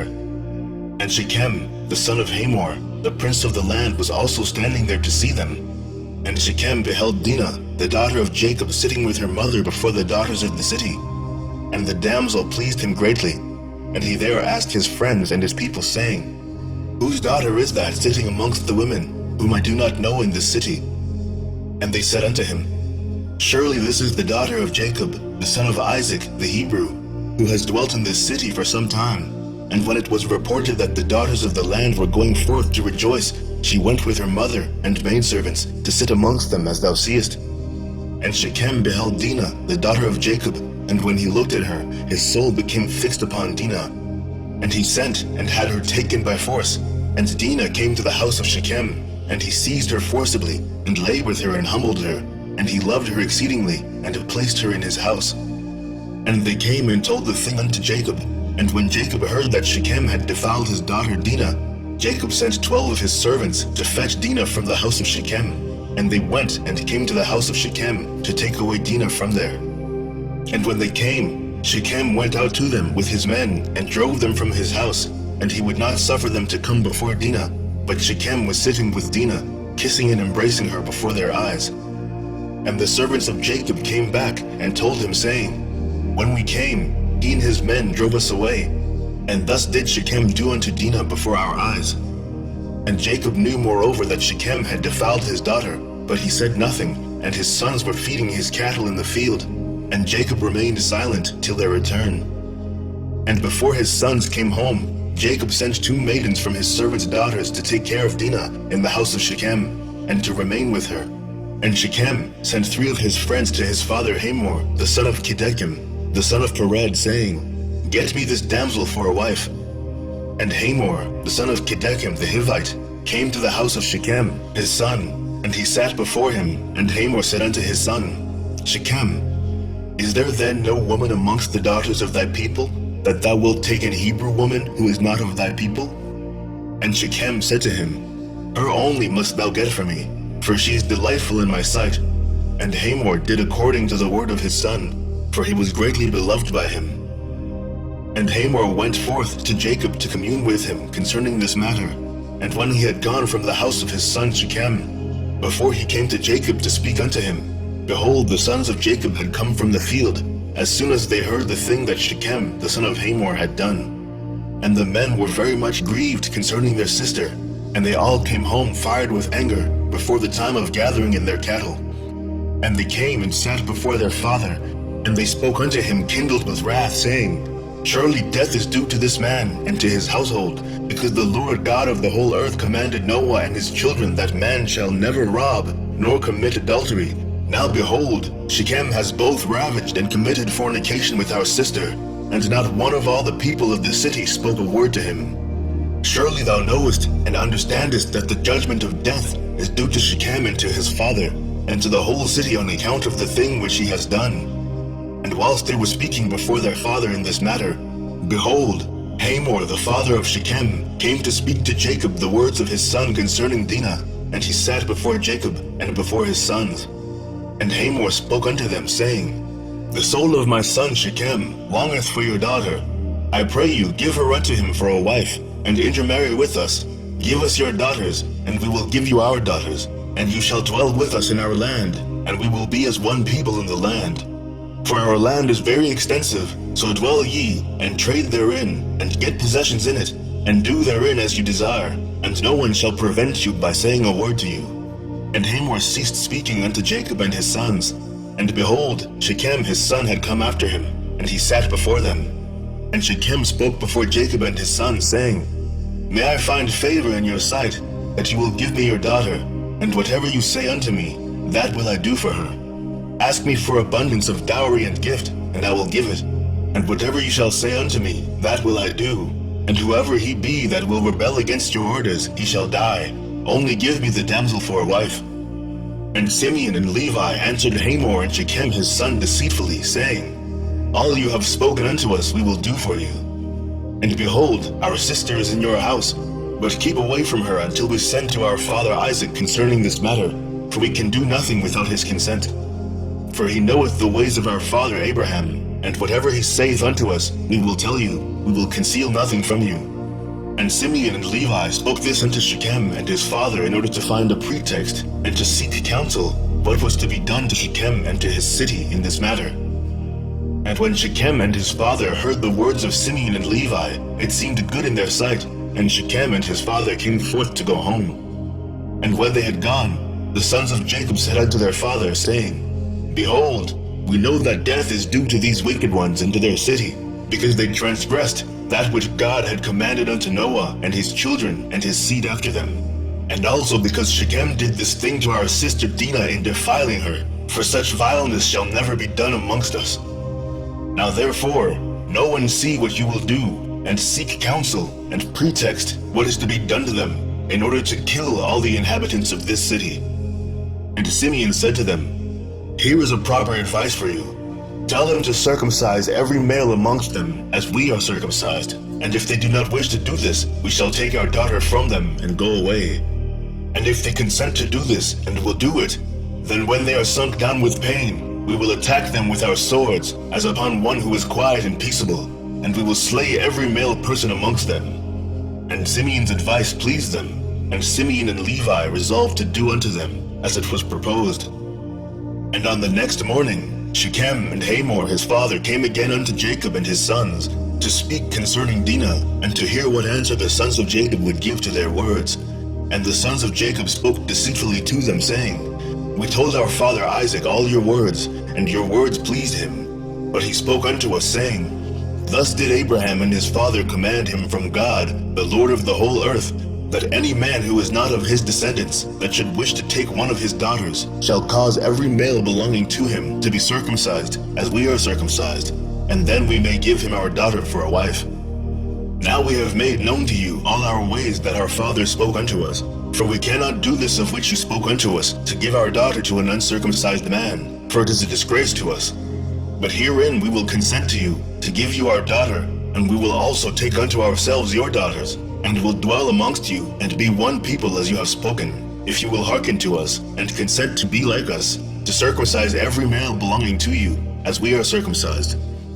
And if you will not hearken unto us, to have every male circumcised, as we are circumcised, as we have commanded, then we will come to you and take our daughter from you and go away."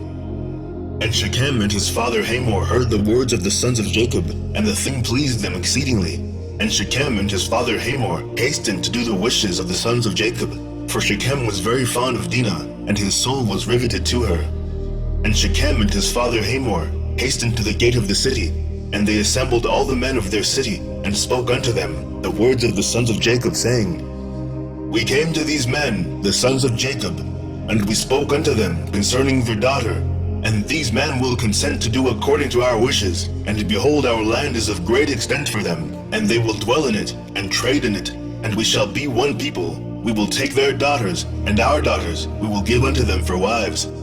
But only on this condition will these men consent to do this thing, that every male amongst us be circumcised, as they are circumcised, as their God commanded them. And when we shall have done according to their instructions to be circumcised, then will they dwell amongst us, together with their cattle and possessions, and we shall be as one people with them." And when all the men of the city heard the words of Shechem and his father Hamor, then all the men of the city were agreeable to this proposal, and they obeyed to be circumcised, for Shechem and his father Hamor were greatly esteemed by them, being the princes of the land. And on the next day, Shechem and Hamor his father rose up early in the morning, and they assembled all the men of their city into the middle of the city, and they called for the sons of Jacob, who circumcised every male belonging to them on that day and the next. And they circumcised Shechem and Hamor his father, and the 5 brothers of Shechem. And then every one rose up and went home, for this thing was from the Lord against the city of Shechem. And from the Lord was Simeon's counsel in this matter, in order that the Lord might deliver the city of Shechem into the hands of Jacob's 2 sons. Chapter 34. And the number of all the males that were circumcised were 645 men, and 246 children. But Kedechem, son of Pered, the father of Hamor, and his 6 brothers would not listen unto Shechem and his father Hamor, and they would not be circumcised, for the proposal of the sons of Jacob was loathsome in their sight, and their anger was greatly roused at this, that the people of the city had not hearkened to them. And in the evening of the 2nd day, they found 8 small children who had not been circumcised, for their mothers had concealed them from Shechem and his father Hamor, and from the men of the city.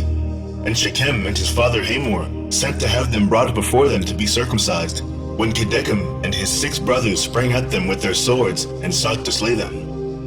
And they sought to slay also Shechem and his father Hamor, and they sought to slay Dinah with them on account of this matter. And they said unto them, "What is this thing that you have done? Are there no women amongst the daughters of your brethren the Canaanites, that you wish to take unto yourselves daughters of the Hebrews, whom ye knew not before, and will do this act which your fathers never commanded you? Do you imagine that you will succeed through this act which you have done? And what will you answer in this affair to your brethren the Canaanites, who will come tomorrow and ask you concerning this thing? And if your act shall not appear just and good in their sight, what will you do for your lives, and me for our lives, in your not having hearkened to our voices? And if the inhabitants of the land and all your brethren, the children of Ham, shall hear of your act, saying, On account of a Hebrew woman did Shechem and Hamor his father, and all the inhabitants of their city, do that which they had been unacquainted, and which their ancestors never commanded them, where then will you fly, or where conceal your shame all your days before your brethren, the inhabitants of the land of Canaan? Now therefore, we cannot bear up against this thing which you have done, neither can we be burdened with this yoke upon us, which our ancestors did not command us. Behold, tomorrow we will go and assemble all our brethren, the Canaanitish brethren who dwell in the land, and we will all come and smite you, and all those who trust in you, that there shall not be a remnant left from you or them. And when Hamor and his son Shechem and all the people of the city heard the words of Kedechem and his brothers, they were terribly afraid of their lives at their words, and they repented of what they had done. And Shechem and his father Hamor answered their father Kedechem and his brethren, and they said unto them, All the words which you spoke unto us are true. Now do not say, nor imagine in your hearts that on account of the love of the Hebrews we did this thing, that our ancestors did not command us, but because we saw that it was not their intention and desire to accede to our wishes concerning their daughter as to our taking her, except on this condition. So we hearkened to their voices, and did this act which you saw, in order to obtain our desire from them. And when we shall have obtained our request from them, we will then return to them, and do unto them that which you say unto us. We beseech you then to wait and tarry until our flesh be healed, and we again become strong, and we will then go together against them, and do unto them that which is in your hearts and in ours. And Dinah, the daughter of Jacob, heard all these words which Kedechem and his brothers had spoken, and what Hamor and his son Shechem and the people of the city had answered them. And she hastened and sent one of her maidens that her father had sent to take care of her in the house of Shechem, to Jacob her father, and to her brethren, saying, Thus did Kedechem and his brothers advise concerning you, and thus did Hamor and Shechem and the people of the city answer them. And when Jacob heard these words, he was filled with wrath, and he was indignant at them, and his anger was kindled against them. And Simeon and Levi swore and said, As the Lord liveth, the God of the whole earth, by this time tomorrow there shall not be a remnant left in the whole city. And 20 young men had concealed themselves who were not circumcised, and these young men fought against Simeon and Levi. And Simeon and Levi killed 18 of them, and 2 fled from them, and escaped to some lime pits that were in the city. And Simeon and Levi sought for them, but could not find them. And Simeon and Levi continued to go about in the city, and they killed all the people of the city at the edge of the sword, and they left none remaining. And there was a great consternation in the midst of the city, and the cry of the people of the city ascended to heaven, and all the women and children cried aloud. And Simeon and Levi slew all the city. They left not a male remaining in the whole city. And they slew Hamor and Shechem his son at the edge of the sword, and they brought away Dinah from the house of Shechem, and they went from there. And the sons of Jacob went and returned, and came upon the slain, and spoiled all their property which was in the city and the field. And whilst they were taking the spoil, 300 men stood up and threw dust at them, and struck them with stones, when Simeon turned to them, and he slew them all with the edge of the sword. And Simeon turned before Levi, and came into the city. And they took away their sheep, and their oxen, and their cattle, and also the remainder of the women and little ones. And they led all these away, and they opened a gate, and went out, and came unto their father Jacob with vigor. And when Jacob saw all that they had done to the city, and saw the spoil that they took from them, Jacob was very angry at them. And Jacob said unto them, What is this that you have done to me? Behold, I obtained rest among the Canaanitish inhabitants of the land, and none of them meddled with me. And now you have done to make me obnoxious to the inhabitants of the land, amongst the Canaanites and the Perizzites, and I am but of a small number, and they will all assemble against me, and slay me when they hear of your work with their brethren, and I and my household will be destroyed. And Simeon and Levi, and all their brothers with them, answered their father Jacob, and said unto him, Behold, we live in the land, and shall Shechem do this to our sister? Why art thou silent at all that Shechem has done? And shall he deal with our sister as with a harlot in the streets? And the number of women whom Simeon and Levi took captives from the city of Shechem, whom they did not slay, was 85, who had not known man. And amongst them was a young damsel of beautiful appearance, and well-favored, whose name was Bunah. And Simeon took her for a wife. And the number of the males which they took captives and did not slay was 47 men, and the rest they slew. And all the young men and women that Simeon and Levi had taken captives from the city of Shechem were servants to the sons of Jacob and to their children after them, until the day of the sons of Jacob going forth from the land of Egypt. And when Simeon and Levi had gone forth from the city, the 2 young men that were left, who had concealed themselves in the city, and did not die amongst the people of the city, rose up, and these young men went into the city, and walked about in it, and found the city desolate without man, and only women weeping. And these young men cried out and said, Behold, this is the evil which the sons of Jacob the Hebrew did to this city, in their having this day destroyed one of the Canaanitish cities, and were not afraid of their lives of all the land of Canaan. And these men left the city, and went to the city of Tapnach. And they came there, and told the inhabitants of Tapnach all that had befallen them, and all that the sons of Jacob had done to the city of Shechem. And the information reached to Jasher, king of Tapnach, and he sent men to the city of Shechem to see those young men, for the king did not believe them in this account, saying, How could 2 men lay waste such a large town as Shechem? And the messengers of Jasher came back and told him, saying, We came unto the city, and it is destroyed. There is not a man there, only weeping women. neither is any flock or cattle there, for all that was in the city the sons of Jacob took away. And Jasher wondered at this, saying, How could two men do this thing, to destroy so large a city, and not one man able to stand against them? For the like has not been from the days of Nimrod, and not even from the remotest time has the like taken place. And Jasher, king of Tapnach, said to his people, Be courageous, and we will go and fight against these Hebrews, and do unto them as they did unto the city, and we will avenge the cause of the people of the city. And Jasher, king of Tapnach, consulted with his counselors about this matter, and his advisers said unto him, Alone thou wilt not prevail over the Hebrews, for they must be powerful to do this work to the whole city. If two of them laid waste to the whole city, and no one stood against them, surely if thou wilt go against them, they will all arise against us, and destroy us likewise. But if thou wilt send to all the kings that surround us, and let them come together, then we will go with them, and fight against the sons of Jacob. Then wilt thou prevail against them.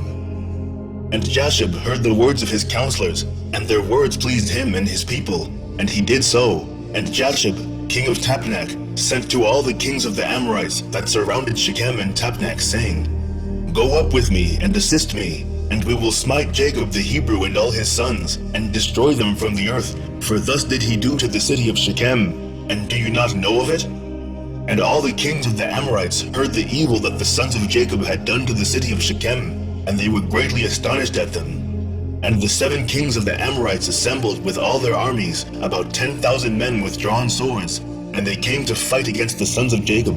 And Jacob heard that the kings of the Amorites had assembled to fight against his sons, and Jacob was greatly afraid, and it distressed him. And Jacob exclaimed against Simeon and Levi, saying, What is this act that you did? Why have you injured me, to bring against me all the children of Canaan to destroy me and my household?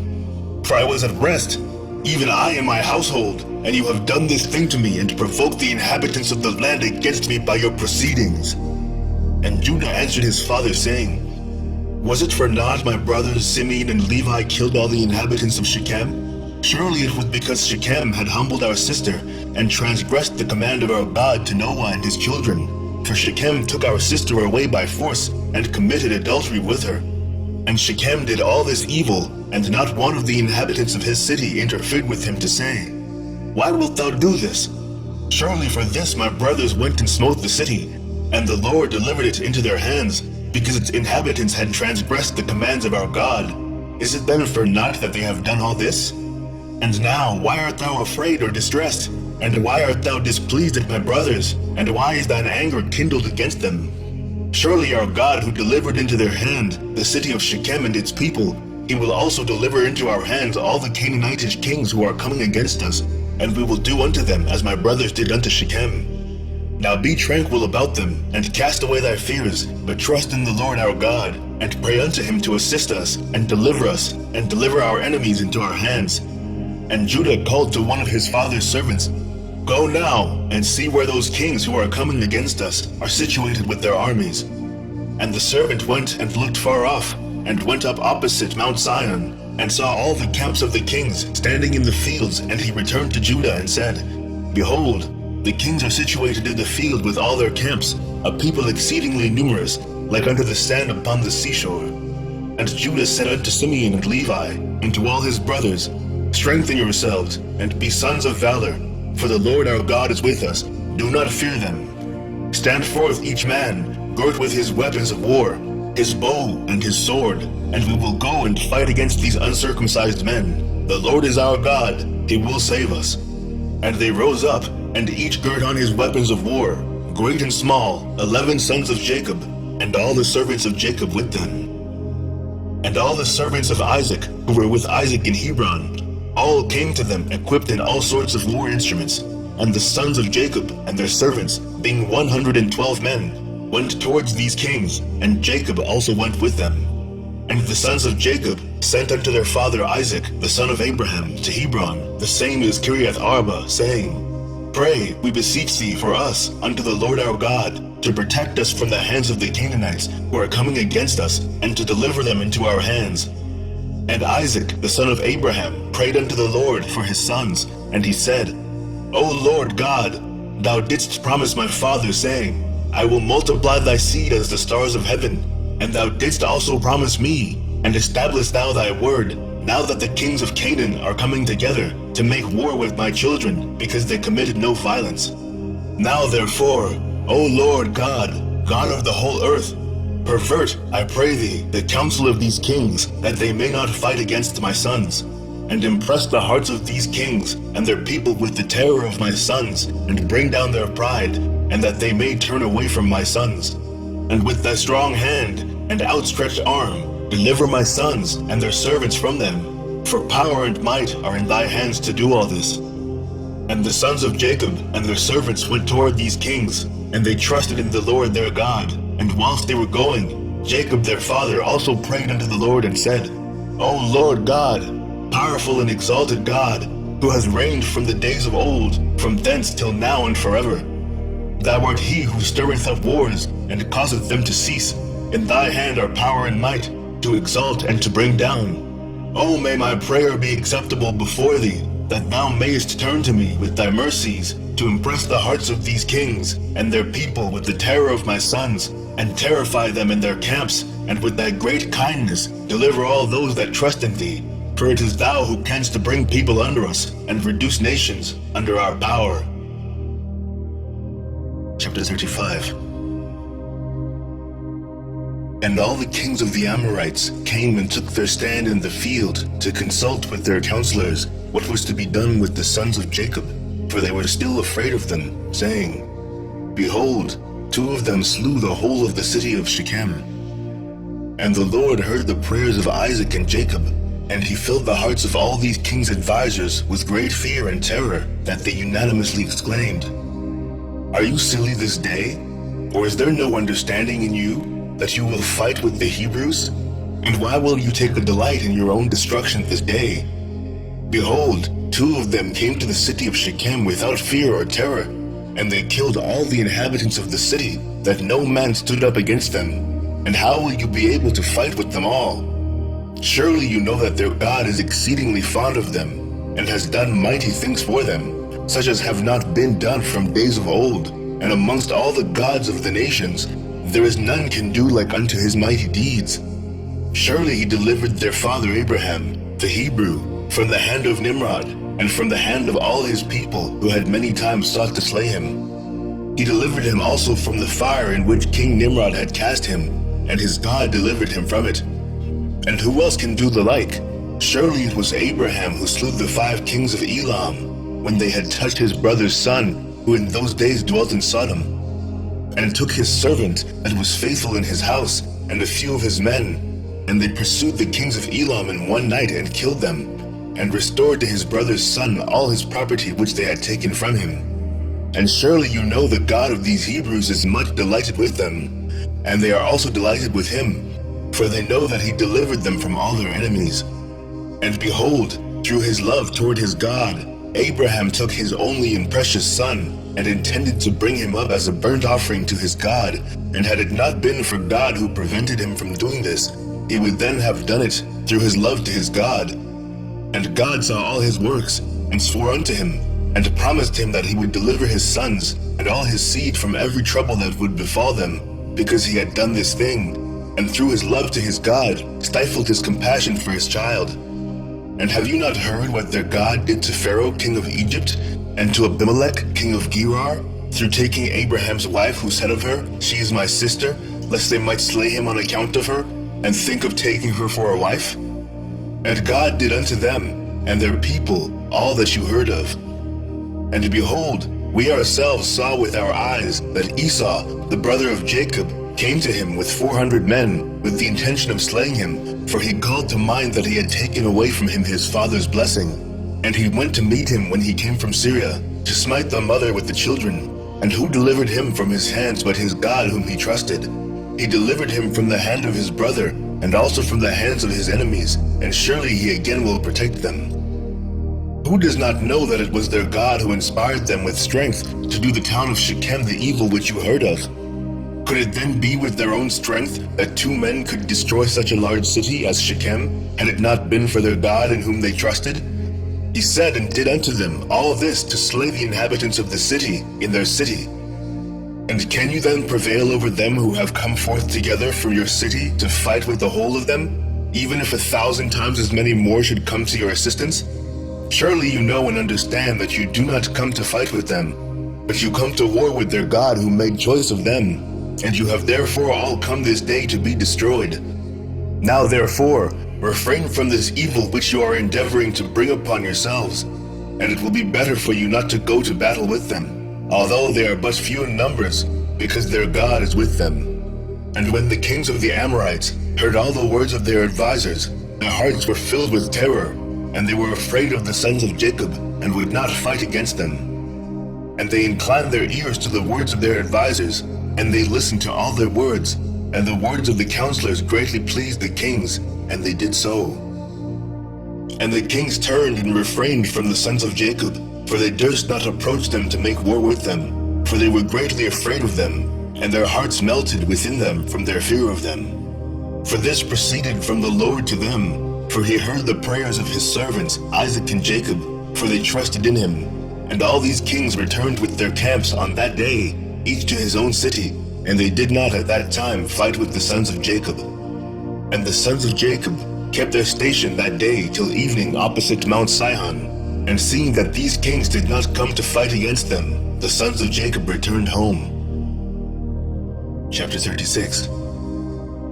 At that time the Lord appeared unto Jacob, saying, Arise, go to Bethel, and remain there, and make there an altar to the Lord who appeareth unto thee, who delivered thee and thy sons from affliction. And Jacob rose up with his sons, and all belonging to him, and they went, and came to Bethel according to the word of the Lord. And Jacob was 99 years old when he went up to Bethel. And Jacob and his sons, and all the people that were with him, remained in Bethel, in Luz. And he there built an altar to the Lord who appeared unto him. And Jacob and his sons remained in Bethel 6 months. At that time died Deborah, the daughter of Uz, the nurse of Rebekah, who had been with Jacob.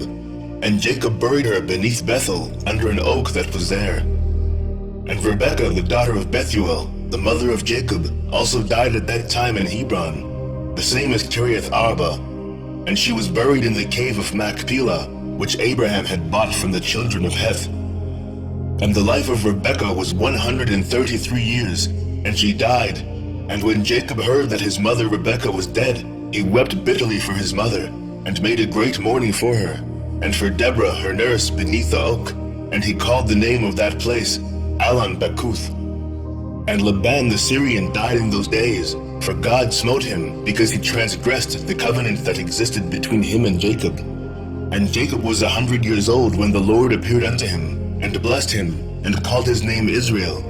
And Rachel, the wife of Jacob, conceived in those days. And at that time Jacob and all belonging to him journeyed from Bethel to go to his father's house to Hebron. And whilst they were going on the road, and there was yet but a little way to come to Ephrath, Rachel bare a son, and she had hard labor, and she died. And Jacob buried her in the way to Ephrath, which is Bethlehem, and he set a pillar upon her grave, which is there unto this day.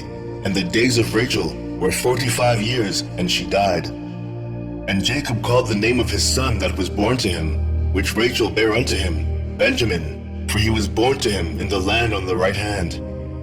And it was after the death of Rachel that Jacob pitched his tent in the tent of her handmaid Bilhah. And Reuben was jealous for his mother Leah on account of this, and he was filled with anger.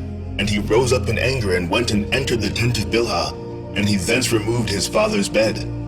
At that time the portion of birthright, together with the kingly and priestly offices, was removed from the sons of Reuben, for he had profaned his father's bed, and the birthright was given unto Joseph, the kingly office to Judah, and the priesthood unto Levi, because Reuben had defiled his father's bed.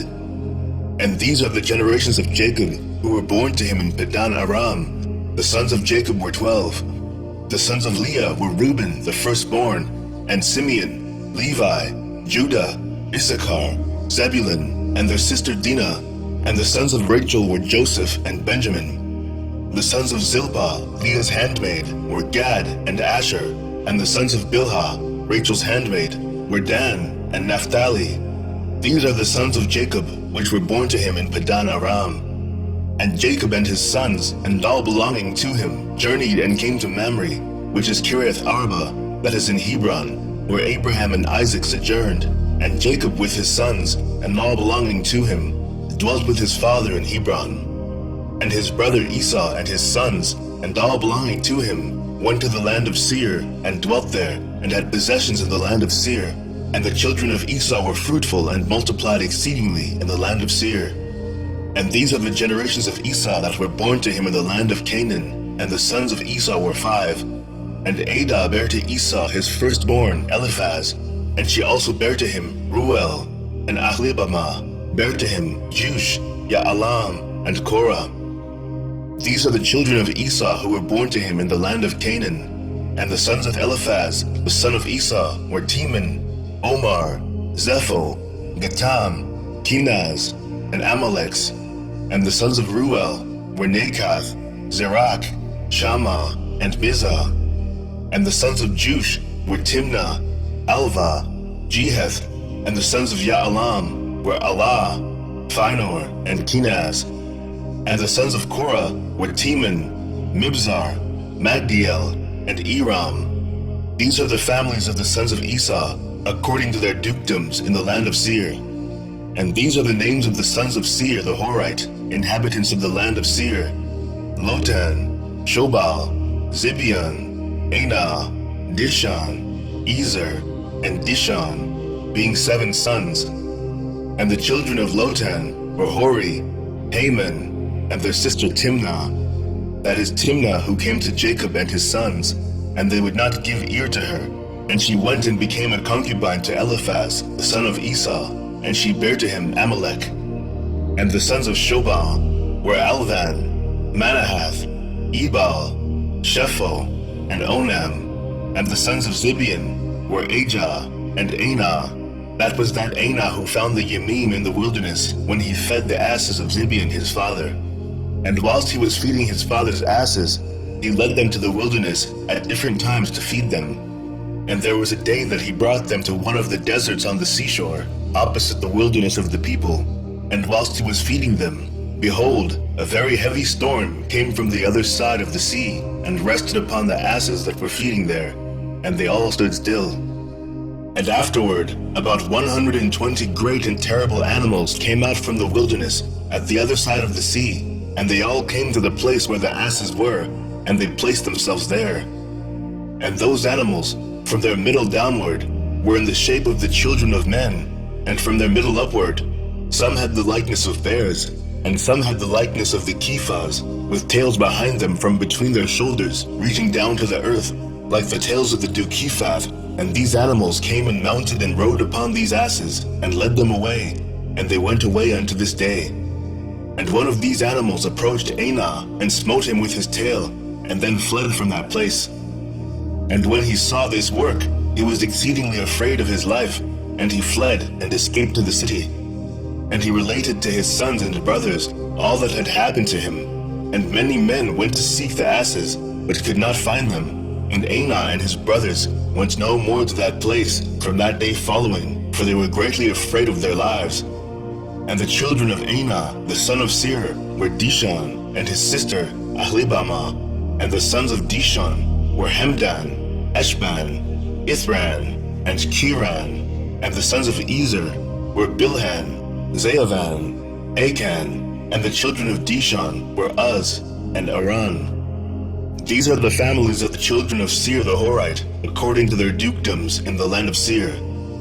And Esau and his children dwelt in the land of Seir the Horite, the inhabitant of the land, and they had possessions in it, and were fruitful and multiplied exceedingly. And Jacob and his children, and all belonging to them, dwelt with their father Isaac in the land of Canaan, as the Lord had commanded Abraham their father. Chapter 37. And in the 105th year of the life of Jacob, that is the 9th year of Jacob's dwelling with his children in the land of Canaan, he came from Padan Aram. And in those days, Jacob journeyed with his children from Hebron, and they went and returned to the city of Shechem, they and all belonging to them, and they dwelt there.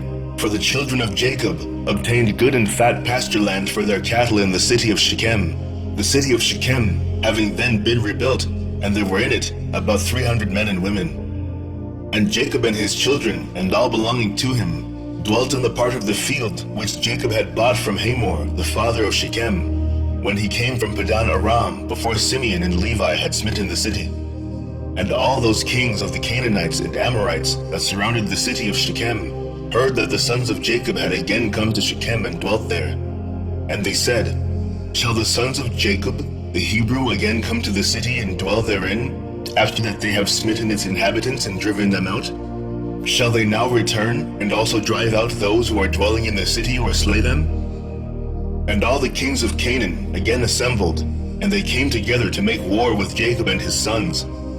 And Jasher, king of Tapnach, sent also to all his neighboring kings, to Elon, king of Gaash, and to Ehuri, king of Shiloh, and to Parathon, king of Chazar, and to Susi, king of Sarton, and to Laban, king of Bethcoron, and to Shabir, king of Othnaimah, saying, Come up to me and assist me, and let us smite Jacob the Hebrew and his sons, and all belonging to him, for they are again come to Shechem to possess it, and to slay its inhabitants as before.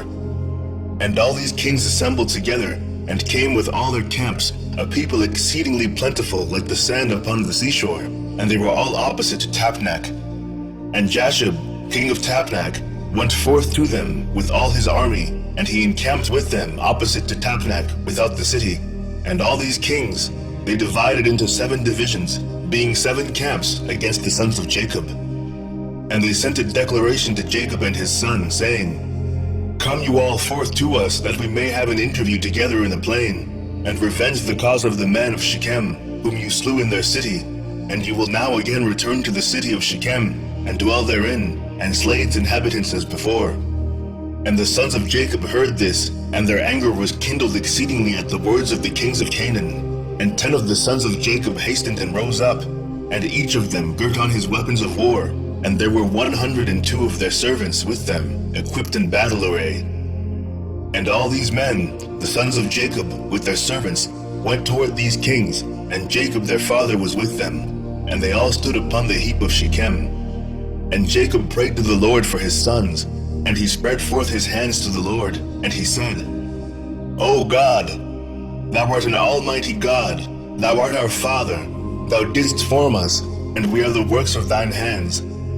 I pray thee, deliver my sons through thy mercy from the hand of their enemies, who are this day coming to fight with them, and save them from their hand. For in thy hand is power and might, to save the few from the many.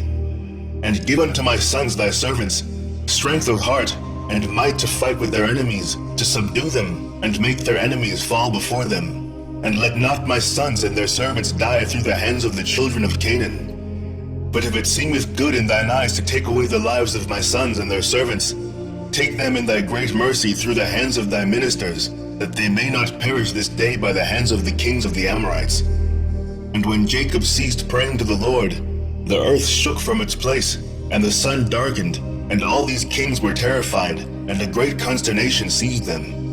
And the Lord hearkened to the prayer of Jacob, and the Lord impressed the hearts of all the kings and their hosts with the terror and awe of the sons of Jacob. For the Lord caused them to hear the voice of chariots, and the voice of mighty horses from the sons of Jacob, and the voice of a great many army accompanying them. And these kings were seized with great terror at the sons of Jacob, and whilst they were standing in their quarters, behold, the sons of Jacob advanced upon them, with 112 men, with a great and tremendous shouting. And when the kings saw the sons of Jacob advancing toward them, they were still more panic-struck, and they were inclined to retreat from before the sons of Jacob as at first, and not to fight with them. But they did not retreat, saying, It would be a disgrace to us, thus twice to retreat from before the Hebrews.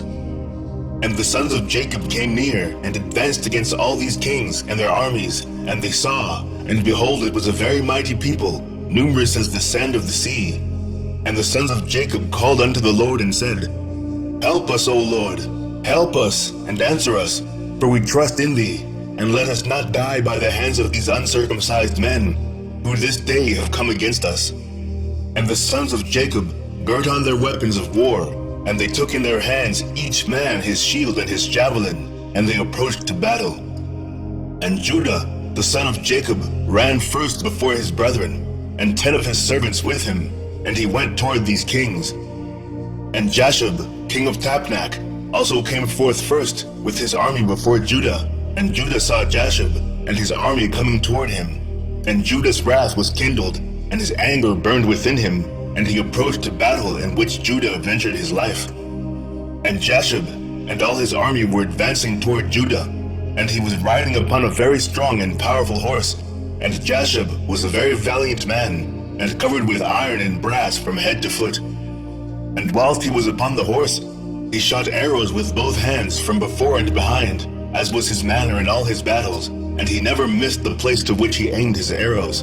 And when Jasher came to fight with Judah, and was darting many arrows against Judah, the Lord bound the hand of Jasher, and all the arrows that he shot rebounded upon his own men. And notwithstanding this, Jasher kept advancing toward Judah to challenge him with the arrows, but the distance between them was about 30 cubits. And when Judah saw Jasher darting forth his arrows against him, he ran to him with his wrath-excited might. And Judah took up a large stone from the ground, and its weight was 60 shekels. And Judah ran toward Jasher, and with the stone struck him on his shield, that Jasher was stunned with the blow, and fell off from his horse to the ground. And the shield burst asunder out of the hand of Jasher, and through the force of the blow sprang to the distance of about 15 cubits, and the shield fell before the second camp. And the kings that came with Jasher saw at a distance the strength of Judah, the son of Jacob, and what he had done to Jasher, and they were terribly afraid of Judah. And they assembled near Jasher's camp, seeing his confusion. And Judah drew his sword, and smote 42 men of the camp of Jasher, and the whole of Jasher's camp fled before Judah, and no man stood against him. And they left Jasher, and fled from him, and Jasher was still prostrate upon the ground. And Jasher, seeing that all the men of his camp had fled from him, hastened and rose up with terror against Judah, and stood upon his legs opposite Judah. And Jasher had a single combat with Judah, placing shield toward shield, and Jasher's men all fled, for they were greatly afraid of Judah. And Jasher took his spear in his hand to strike Judah upon his head, but Judah had quickly placed his shield to his head against Jasher's spear, so that the shield of Judah received a blow from Jasher's spear, and the shield was split in two. And when Judah saw that his shield was split, he hastily drew his sword, and smote Jasher at his ankles, and cut off his feet, that Jasher fell upon the ground, and the spear fell from his hand. And Judah hastily picked up Jasher's spear, with which he severed his head, and cast it next to his feet. And when the sons of Jacob saw what Judah had done to Jasher, they all ran into the ranks of the other kings. And the sons of Jacob fought with the army of Jasher, and the armies of all the kings that were there. And the sons of Jacob caused 15,000 of their men to fall, and they smote them as if smiting at gourds, and the rest fled for their lives. And Judah was still standing by the body of Jasher, and stripped Jasher of his coat of mail. And Judah also took off the iron and brass that was about Jasher. And behold, 9 men of the captains of Jasher came along to fight against Judah. And Judah hastened and took up a stone from the ground, and with it smote one of them upon the head, and his skull was fractured, and the body also fell from the horse to the ground. And the 8 captains that remained, seeing the strength of Judah, were greatly afraid, and they fled. And Judah with his 10 men pursued them, and they overtook them and slew them. And the sons of Jacob were still smiting the armies of the kings, and they slew many of them. But those kings daringly kept their stand with their captains, and did not retreat from their places, and they exclaimed against those of their armies that fled from before the sons of Jacob. But none would listen to them, for they were afraid of their lives lest they should die. And all the sons of Jacob, after having smitten the armies of the kings, returned and came before Judah. And Judah was still slaying the 8 captains of Jasher, and stripping off their garments. And Levi saw Elon, king of Gaash, advancing toward him, with his 14 captains to smite him, but Levi did not know it for certain. And Elon with his captains approached nearer, and Levi looked back, and saw that battle was given him in the rear. And Levi ran with 12 of his servants, and they went and slew Elon and his captains with the edge of the sword. Chapter 38. And Ehuri, king of Shiloh, came up to assist Elon, and he approached Jacob, when Jacob drew his bow that was in his hand, and with an arrow struck Ehuri, which caused his death. And when Ehuri, king of Shiloh, was dead, the 4 remaining kings fled from their station with the rest of the captains, and they endeavored to retreat, saying, "We have no more strength with the Hebrews after their having killed the 3 kings and their captains, who were more powerful than we are." And when the sons of Jacob saw that the remaining kings had removed from their station, they pursued them. And Jacob also came from the heap of Shechem, with the place where he was standing. And they went after the kings, and they approached them with their servants. And the kings and the captains with the rest of their armies, seeing that the sons of Jacob approached them, were afraid of their lives, and fled till they reached the city of Khazar. And the sons of Jacob pursued them to the gate of the city of Khazar, and they smote a great smiting amongst the kings and their armies, about 4,000 men. And whilst they were smiting the army of the kings, Jacob was occupied with his bow, confining himself to smiting the kings, and he slew them all. And he slew Parathon, king of Khazar, at the gate of the city of Khazar. And he afterwards smote Susi, king of Sarton, and Laban, king of Bethchorin, and Shabir, king of Machnamah, and he slew them all with arrows, an arrow to each of them, and they died. And the sons of Jacob, seeing that all the kings were dead, and they were broken up and retreating, continued to carry on the battle with the armies of the kings opposite the gate of Khazar, and they still smote about 400 of their men. And 3 men of the servants of Jacob fell in that battle, and when Judah saw that 3 of his servants had died, it grieved him greatly, and his anger burned within him against the Amorites. And all the men that remained of the armies of the kings were greatly afraid of their lives, and they ran and broke the gate of the walls of the city of Khazar, and they all entered the city for safety. And they concealed themselves in the midst of the city of Khazar, for the city of Khazar was very large and extensive. And when all these armies had entered the city, the sons of Jacob ran after them to the city. And 4 mighty men, experienced in battle, went forth from the city, and stood against the entrance of the city, with drawn swords and spears in their hands, and they placed themselves opposite the sons of Jacob, and would not suffer them to enter the city. And Naphtali ran and came between them with his sword, and smote 2 of them, and cut off their heads at one stroke. And he turned to the other 2, and behold, they had fled. And he pursued them, overtook them, smote them, and slew them. And the sons of Jacob came to the city and saw, and behold, there was another wall to the city. And they sought for the gate of the wall, and could not find it. And Judah sprang upon the top of the wall, and Simeon and Levi followed him, and they all 3 descended from the wall into the city. And Simeon and Levi slew all the men who ran for safety into the city, and also all the inhabitants of the city with their wives and little ones. They slew with the edge of the sword, and the cries of the city ascended up to heaven. And Dan and Naphtali sprang upon the wall to see what caused the noise of lamentation, for the sons of Jacob felt anxious about their brothers. And they heard the inhabitants of the city speaking with weeping and supplications, saying, "Take all that we possess in the city, and go away. Only do not put us to death." And when Judah, Simeon, and Levi had ceased smiting the inhabitants of the city, they ascended the wall, and called to Dan and Naphtali, who were upon the wall, and to the rest of their brothers. And Simeon and Levi informed them of the entrance into the city, and all the sons of Jacob came to fetch the spoil. And the sons of Jacob took the spoil of the city of Khazar, the flocks and herds, and the property, and they took all that could be captured, and went away that day from the city. And on the next day, the sons of Jacob went to Sarton, for they heard that the men of Sarton, who had remained in the city, were assembling to fight with them for having slain their king. And Sarton was a very high and fortified city, and it had a deep rampart surrounding the city. And the pillar of the rampart was about 50 cubits, and its breadth 40 cubits, and there was no place for a man to enter the city on account of the rampart. And the sons of Jacob saw the rampart of the city, and they sought an entrance in it, but could not find it. For the entrance to the city was at the rear, and every man that wished to come into the city came by that road, and went around the whole city, and he afterwards entered the city.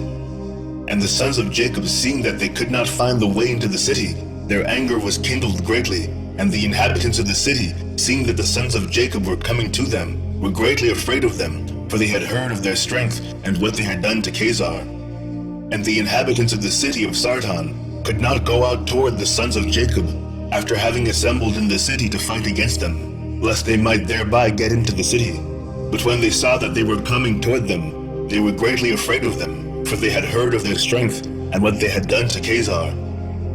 So the inhabitants of Sartan speedily took away the bridge of the road of the city from its place before the sons of Jacob came, and they brought it into the city. And the sons of Jacob came and sought the way into the city, and could not find it. And the inhabitants of the city went up to the top of the wall, and saw, and behold, the sons of Jacob were seeking an entrance into the city. And the inhabitants of the city reproached the sons of Jacob from the top of the wall, and they cursed them. And the sons of Jacob heard their reproaches, and they were greatly incensed, and their anger burned within them. And the sons of Jacob were provoked at them, and they all rose and sprang over the rampart with the force of their strength, and through their might passed the 40 cubits breadth of the rampart. And when they had passed the rampart, they stood under the wall of the city, and they found all the gates of the city enclosed with iron doors. And the sons of Jacob came near to break open the doors of the gates of the city, and the inhabitants did not let them, for from the top of the wall they were casting stones and arrows upon them. And the number of the people that were upon the wall was about 400 men. And when the sons of Jacob saw that the men of the city would not let them open the gates of the city, they sprang and ascended the top of the wall, and Judah went up first to the east part of the city. And Gad and Asher went up after him to the west corner of the city, and Simeon and Levi to the north, and Dan and Reuben to the south. And the men who were on the top of the wall, the inhabitants of the city, seeing that the sons of Jacob were coming up to them, they all fled from the wall, descended into the city, and concealed themselves in the midst of the city.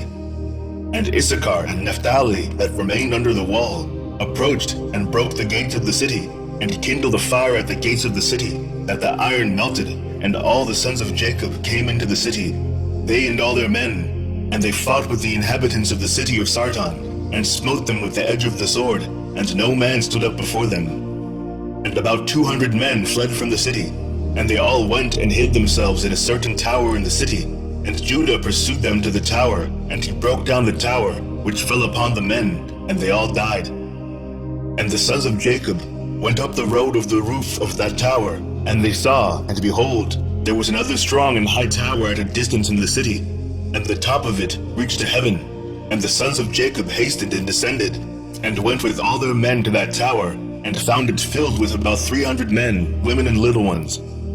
And the sons of Jacob smote a great smiting amongst those men in the tower, and they ran away and fled from them. And Simeon and Levi pursued them, when 12 mighty and valiant men came out to them from the place where they had concealed themselves. And those 12 men maintained a strong battle against Simeon and Levi, and Simeon and Levi could not prevail over them. And those valiant men broke the shields of Simeon and Levi, and one of them struck at Levi's head with his sword, when Levi hastily placed his hand to his head, for he was afraid of the sword, and the sword struck Levi's hand, and it wanted but little to the hand of Levi being cut off. And Levi seized the sword of the valiant man in his hand, and he took it forcibly from the man, and with it he struck at the head of the powerful man, and he severed his head. And 11 men approached to fight with Levi, for they saw that one of them was killed. And the sons of Jacob fought, but the sons of Jacob could not prevail over them, for those men were very powerful.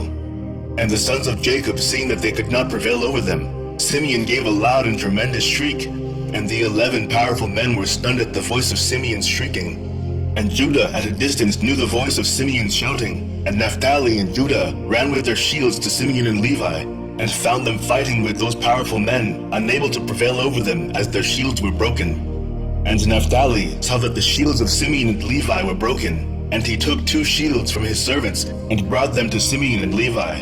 And Simeon, Levi, and Judah on that day fought all 3 against the 11 mighty men until the time of sunset, but they could not prevail over them.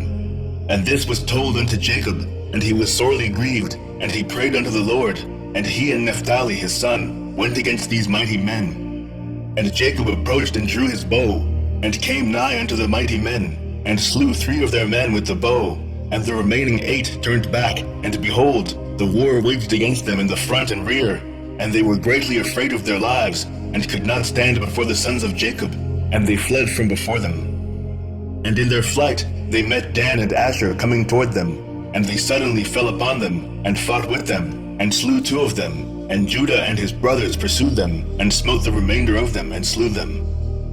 And all the sons of Jacob returned and walked about the city, searching if they could find any men. And they found about 20 young men in a cave in the city. And Gad and Asher smote them all. And Dan and Naphtali lighted upon the rest of the men who had fled and escaped from the second tower, and they smote them all. And the sons of Jacob smote all the inhabitants of the city of Sarton, but the women and little ones they left in the city, and did not slay them. And all the inhabitants of the city of Sarton were powerful men. One of them would pursue 1,000, and 2 of them would not flee from 10,000 of the rest of men. And the sons of Jacob slew all the inhabitants of the city of Sarton with the edge of the sword, that no man stood up against them, and they left the women in the city. And the sons of Jacob took all the spoil of the city, and captured what they desired, and they took flocks and herds and property from the city. And the sons of Jacob did unto Sarton and its inhabitants what they had done to Kesar and its inhabitants, and they turned and went away. Chapter 39. And when the sons of Jacob went from the city of Sarton, they had gone out about 200 cubits when they met the inhabitants of Tapnach coming toward them. For they went out to fight with them, because they had smitten the king of Tapnach and all his men. So all that remained in the city of Tapnach came out to fight with the sons of Jacob, and they thought to retake them from the booty and the spoil which they had captured from Kesar and Sarton. And the rest of the men of Tapnach fought with the sons of Jacob in that place. And the sons of Jacob smote them, and they fled before them, and they pursued them to the city of Arbelan. And they all fell before the sons of Jacob. And the sons of Jacob returned and came to Tapnach to take away the spoil of Tapnach. And when they came to Tapnach, they heard that the people of Arbelan had gone out to meet them, to save the spoil of their brethren. And the sons of Jacob left 10 of their men in Tapnach to plunder the city, and they went out toward the people of Arbelan. And the men of Arbelan went out with their wives to fight with the sons of Jacob, for their wives were experienced in battle, and they went out about 400 men and women. And all the sons of Jacob shouted with a loud voice, and they all ran toward the inhabitants of Arbelan, and with a great and tremendous voice. And the inhabitants of Arbelan heard the noise of the shouting of the sons of Jacob, and their roaring like the noise of lions, and like the roaring of the sea and its waves. And fear and terror possessed their hearts on account of the sons of Jacob, and they were terribly afraid of them, and they retreated and fled before them into the city.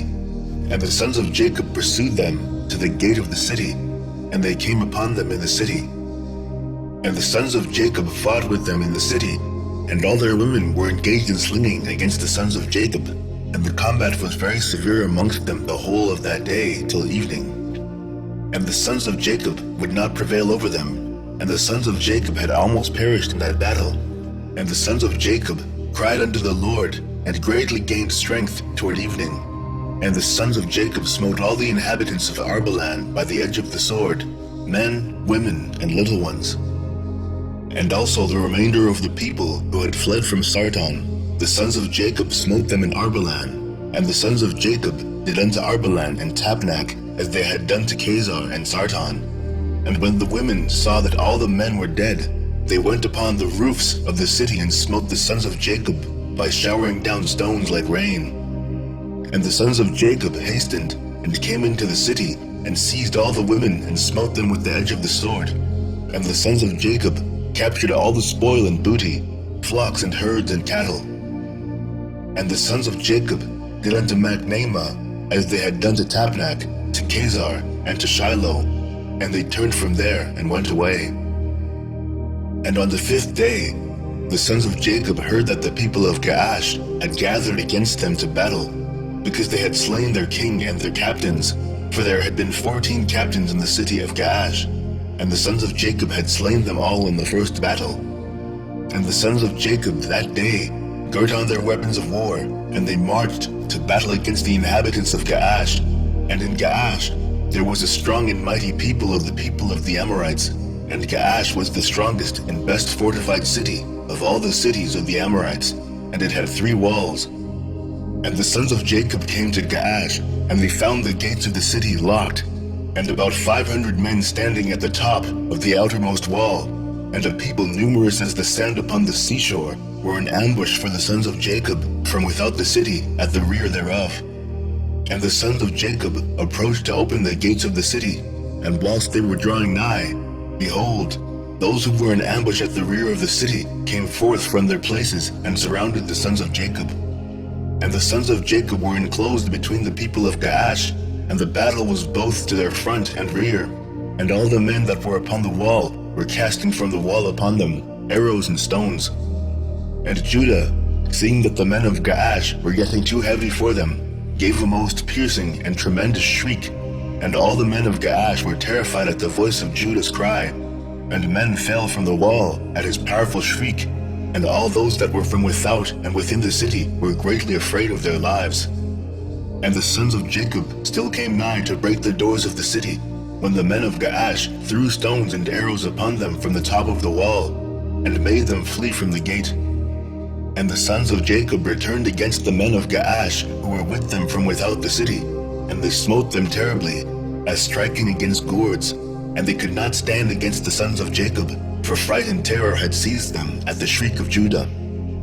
And the sons of Jacob slew all those men who were without the city, and the sons of Jacob still drew nigh to effect an entrance into the city, and to fight under the city walls. But they could not, for all the inhabitants of Gaash who remained in the city had surrounded the walls of Gaash in every direction, so that the sons of Jacob were unable to approach the city to fight with them. And the sons of Jacob came nigh to one corner to fight under the wall. The inhabitants of Gaash threw arrows and stones upon them like showers of rain, and they fled from under the wall. And the people of Gaash who were upon the wall, seeing that the sons of Jacob could not prevail over them from under the wall, reproached the sons of Jacob in these words, saying, "What is the matter with you in the battle that you cannot prevail? Can you then do unto the mighty city of Gaash and its inhabitants as you did to the cities of the Amorites that were not so powerful? Surely to those weak ones amongst us you did those things, and slew them in the entrance of the city, for they had no strength when they were terrified at the sound of your shouting. And will you now then be able to fight in this place?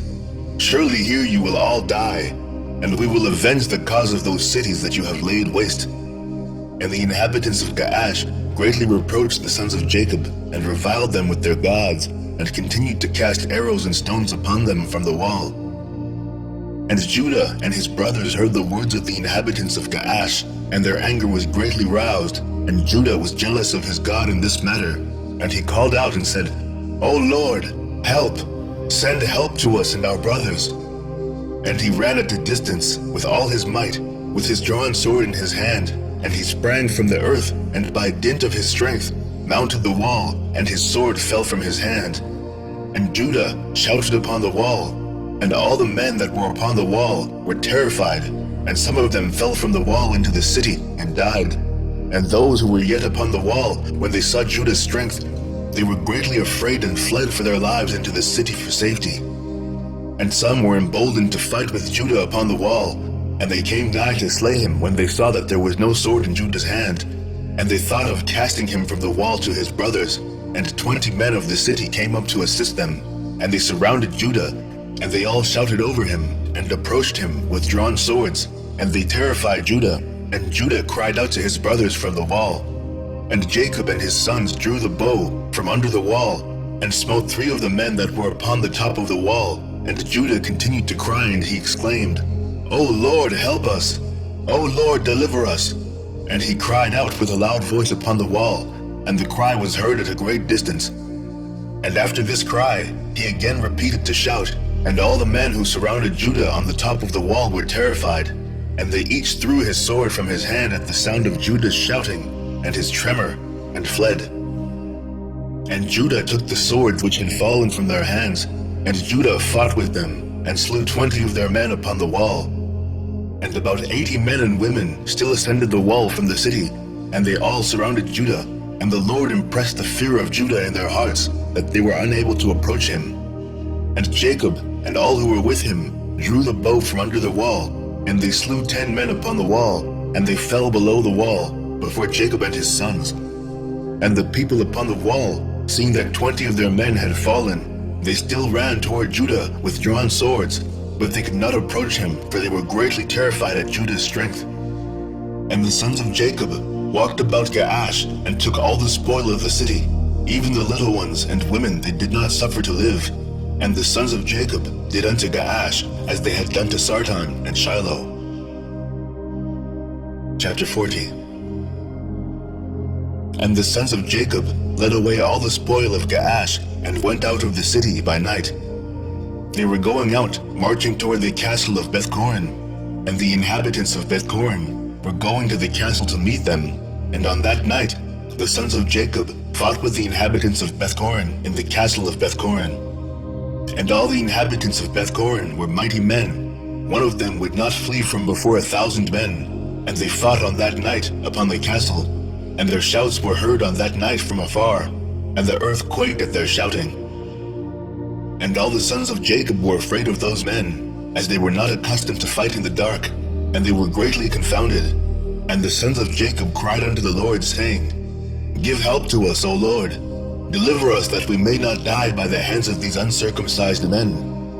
And the Lord hearkened to the voice of the sons of Jacob, and the Lord caused great terror and confusion to seize the people of Beth-Corin, and they fought amongst themselves, the one with the other, in the darkness of night, and smote each other in great numbers.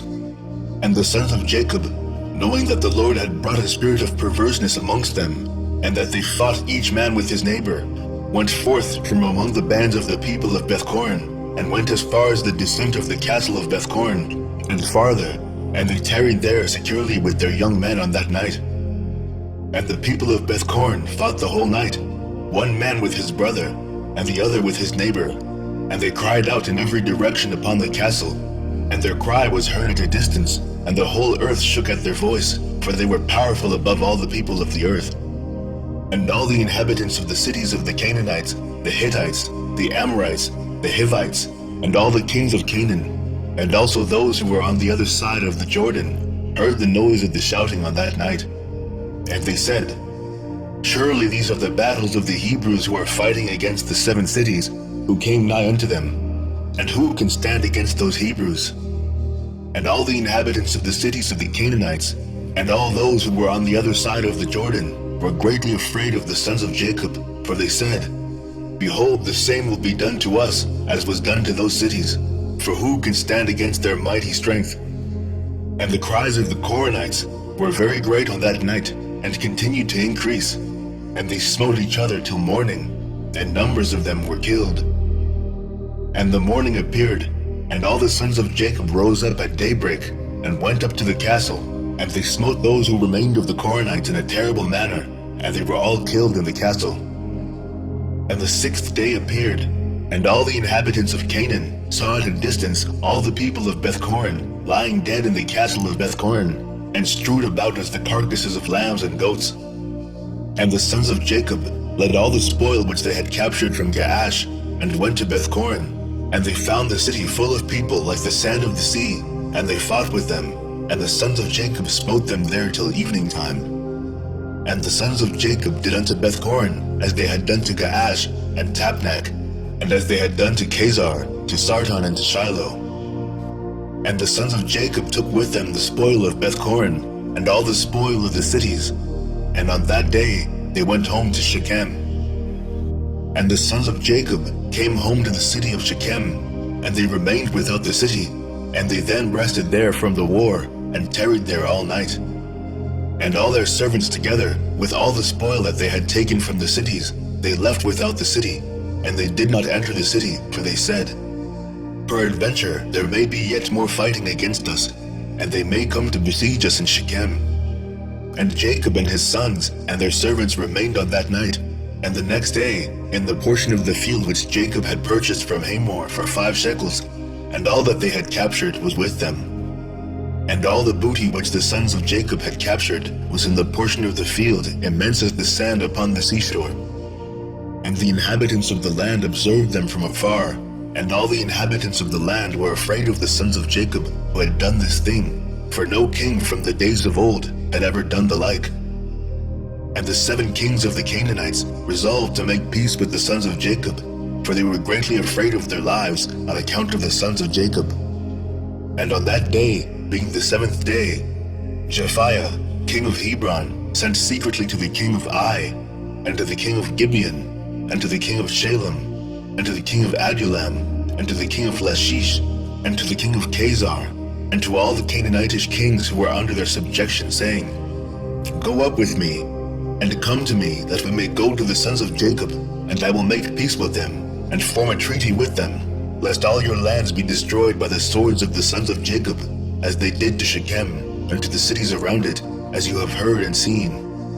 And when you come to me, do not come with many men, but let every king bring his 3 head captains, and every captain bring 3 of his officers. And come all of you to Hebron, and we will go together to the sons of Jacob, and supplicate them, that they shall form a treaty of peace with us. And all those kings did as the king of Hebron had sent to them, for they were all under his counsel and command. And all the kings of Canaan assembled to go to the sons of Jacob to make peace with them. And the sons of Jacob returned and went to the portion of the field that was in Shechem, for they did not put confidence in the kings of the land. And the sons of Jacob returned and remained in the portion of the field 10 days, and no one came to make war with them. And when the sons of Jacob saw that there was no appearance of war, they all assembled and went to the city of Shechem, and the sons of Jacob remained in Shechem. And at the expiration of 40 days, all the kings of the Amorites assembled from all their places, and came to Hebron, to Japhiah, king of Hebron. And the number of kings that came to Hebron to make peace with the sons of Jacob was 21 kings, and the number of captains that came with them was 69, and their men were 189. And all these kings and their men rested by Mount Hebron. And the king of Hebron went out with his 3 captains and 9 men, and these kings resolved to go to the sons of Jacob to make peace. And they said unto the king of Hebron, Go thou before us with thy men, and speak for us unto the sons of Jacob, and we will come after thee to confirm thy words. And the king of Hebron did so. And the sons of Jacob heard that all the kings of Canaan had gathered together and rested in Hebron. And the sons of Jacob sent 4 of their servants as spies, saying, Go and spy these kings, and search and examine their men, whether they are few or many, and if they are but few in number, number them all and come back. And the sons of Jacob went secretly to these kings, and did as the sons of Jacob had commanded them. And on that day they came back to the sons of Jacob, and said unto them, We came unto those kings, and they are but few in number, and we numbered them all, and behold, they were 288 kings and men. And the sons of Jacob said, They are but few in number, therefore we will not all go out to them. And in the morning the sons of Jacob rose up, and chose 62 of their men, and 10 of the sons of Jacob went with them. And they girt on their weapons of war, for they said, They are coming to make war with us, for they knew not that they were coming to make peace with them. And the sons of Jacob went with their servants to the gate of Shechem, toward those kings, and their father Jacob was with them. And when they had come forth, behold, the king of Hebron and his 3 captains and 9 men with him were coming along the road against the sons of Jacob. And the sons of Jacob lifted up their eyes, and saw at a distance Japhiah, king of Hebron, with his captains coming toward them. And the sons of Jacob took their stand at the place of the gate of Shechem, and did not proceed. And the king of Hebron continued to advance, he and his captains, until he came nigh to the sons of Jacob, and he and his captains bowed down to them to the ground. And the king of Hebron sat with his captains before Jacob and his sons. And the sons of Jacob said unto him, What has befallen thee, O king of Hebron? Why hast thou come to us this day? What dost thou require from us? And the king of Hebron said unto Jacob, I beseech thee, my lord, all the kings of the Canaanites have this day come to make peace with you. And the sons of Jacob heard the words of the king of Hebron, and they would not consent to his proposals, for the sons of Jacob had no faith in him, for they imagined that the king of Hebron had spoken deceitfully to them. And the king of Hebron knew from the words of the sons of Jacob that they did not believe his words. And the king of Hebron approached nearer to Jacob, and said unto him, I beseech thee, my lord, to be assured that all these kings have come to you on peaceable terms, for they have not come with all their men, neither did they bring their weapons of war with them, for they have come to seek peace from my lord and his sons. And the sons of Jacob answered the king of Hebron, saying, Send thou to all these kings, and if thou speakest truth unto us, let them each come singly before us, and if they come unto us unarmed, we shall then know that they seek peace from us. And Japhiah, king of Hebron, sent one of his men to the kings, and they all came before the sons of Jacob, and bowed down to them to the ground. And these kings sat before Jacob and his sons, and they spoke unto them, saying, We have heard all that you did unto the kings of the Amorites, with your sword and exceedingly mighty arm, so that no man could stand up before you. And we were afraid of you, for the sake of our lives, lest it should befall us as it did to them. So we have come unto you, to form a treaty of peace between us. And now therefore, contract with us a covenant of peace and truth, that you will not meddle with us, inasmuch as we have not meddled with you. And the sons of Jacob knew that they had really come to seek peace from them. And the sons of Jacob listened to them, and formed a covenant with them. And the sons of Jacob swore unto them that day, that they would not meddle with them.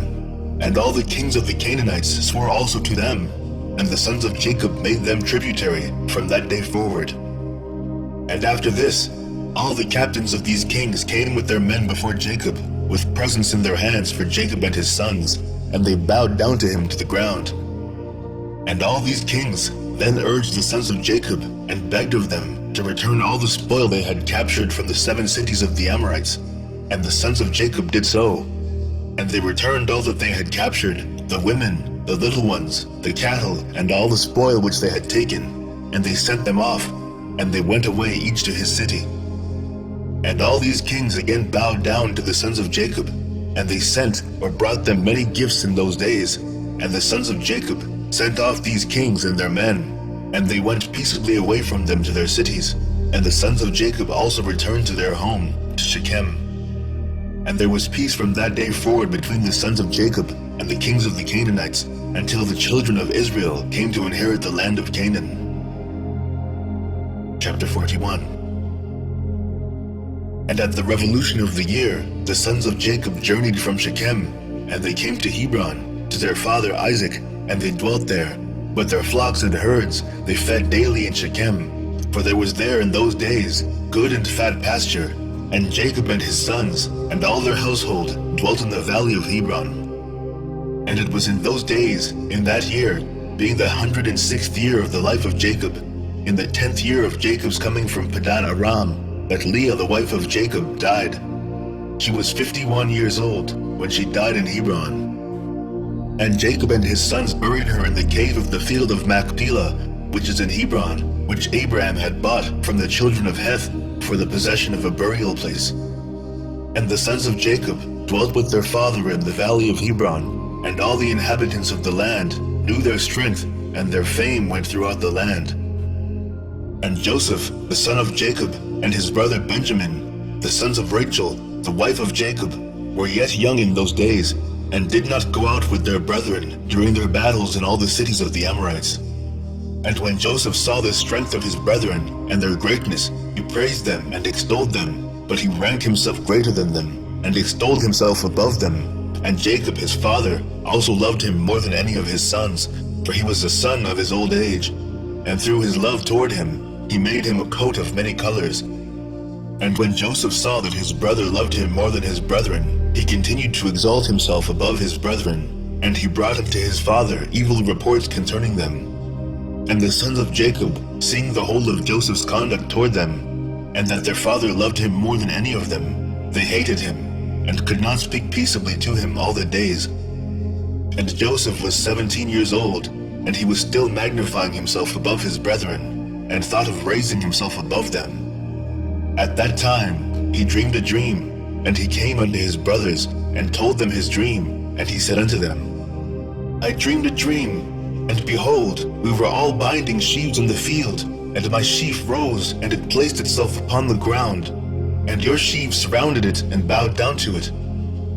And his brethren answered him, and said unto him, What meaneth this dream that thou didst dream? Dost thou imagine in thy heart to reign or rule over us? And he still came, and told the thing to his father Jacob.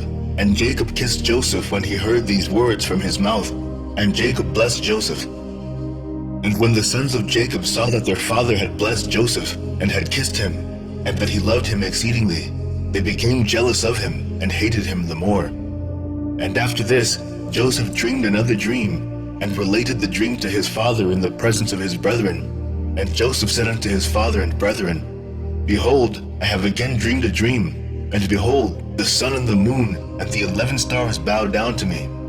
And his father heard the words of Joseph and his dream, and seeing that his brethren hated Joseph on account of this matter, Jacob therefore rebuked Joseph before his brethren on account of this thing, saying, What meaneth this dream which thou hast dreamed, and this magnifying thyself before thy brethren, who are older than thou art?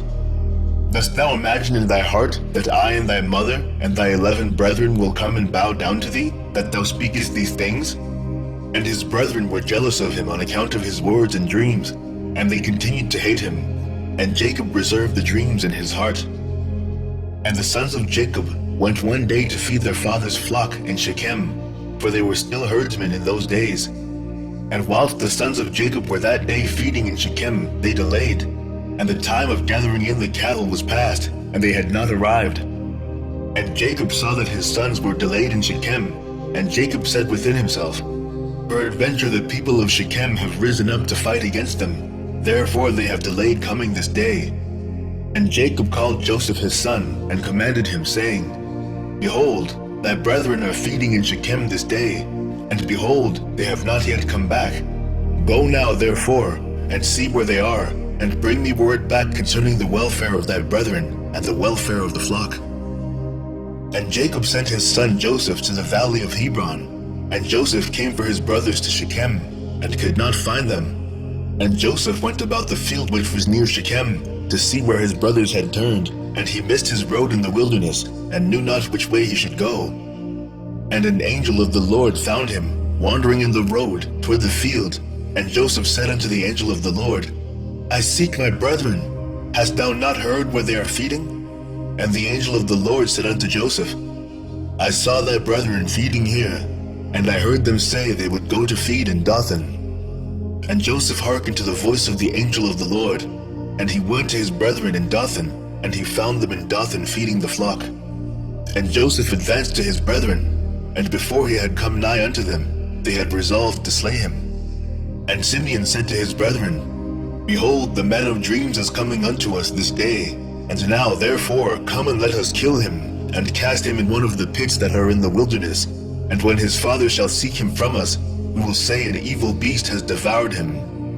And Reuben heard the words of his brethren concerning Joseph, and he said unto them, You should not do this thing, for how can we look up to our father Jacob, cast him into this pit to die there, but stretch not forth a hand upon him to spill his blood? And Reuben said this in order to deliver him from their hand, to bring him back to his father. And when Joseph came to his brethren, he sat before them, and they rose upon him, and seized him, and smote him to the earth, and stripped the coat of many colors which he had on. And they took him, and cast him into a pit, and in the pit there was no water, but serpents and scorpions. And Joseph was afraid of the serpents and scorpions that were in the pit. And Joseph cried out with a loud voice, and the Lord hid the serpents and scorpions in the sides of the pit, and they did no harm unto Joseph. And Joseph called out from the pit to his brethren, and said unto them, What have I done unto you, and in what have I sinned? Why do you not fear the Lord concerning me? Am I not of your bones and flesh? And is not Jacob your father, my father? Why do you do this thing unto me this day?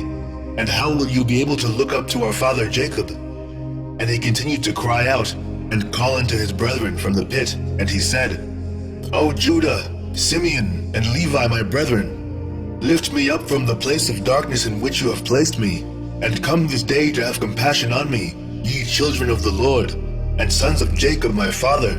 And if I have sinned unto you, are you not the sons of Abraham, Isaac, and Jacob? If they saw an orphan, they had compassion over him, or one that was hungry, they gave him bread to eat, or one that was thirsty, they gave him water to drink, or one that was naked, they covered him with garments. And how then will you withhold your pity from your brother? For I am of your flesh and bones, and if I have sinned unto you, surely you will do this on account of my father. And Joseph spoke these words from the pit, and his brethren could not listen to him, nor incline their ears to the words of Joseph. And Joseph was crying and weeping in the pit. And Joseph said, "Oh, that my father knew this day the act which my brothers have done unto me, and the words which they have this day spoken unto me." And all his brethren heard his cries and weeping in the pit. And his brethren went and removed themselves from the pit, so that they might not hear the cries of Joseph and his weeping in the pit. Chapter 42.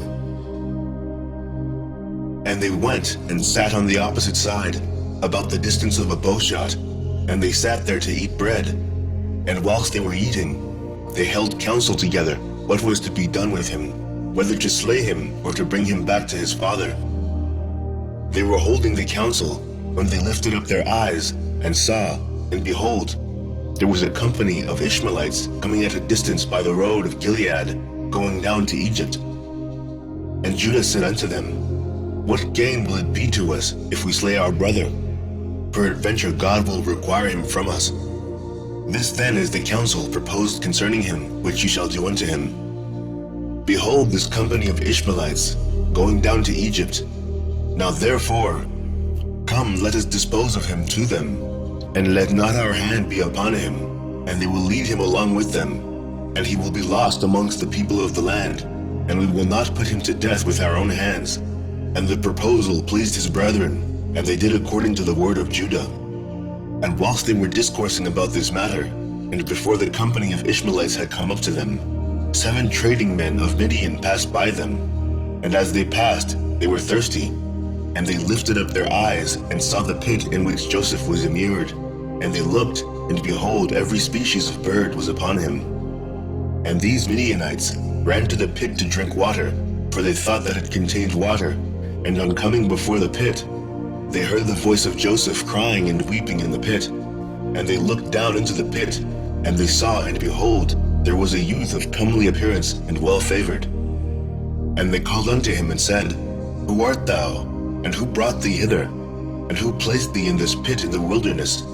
And they all assisted to raise up Joseph, and they drew him out, and brought him up from the pit, and took him, and went away on their journey, and passed by his brethren.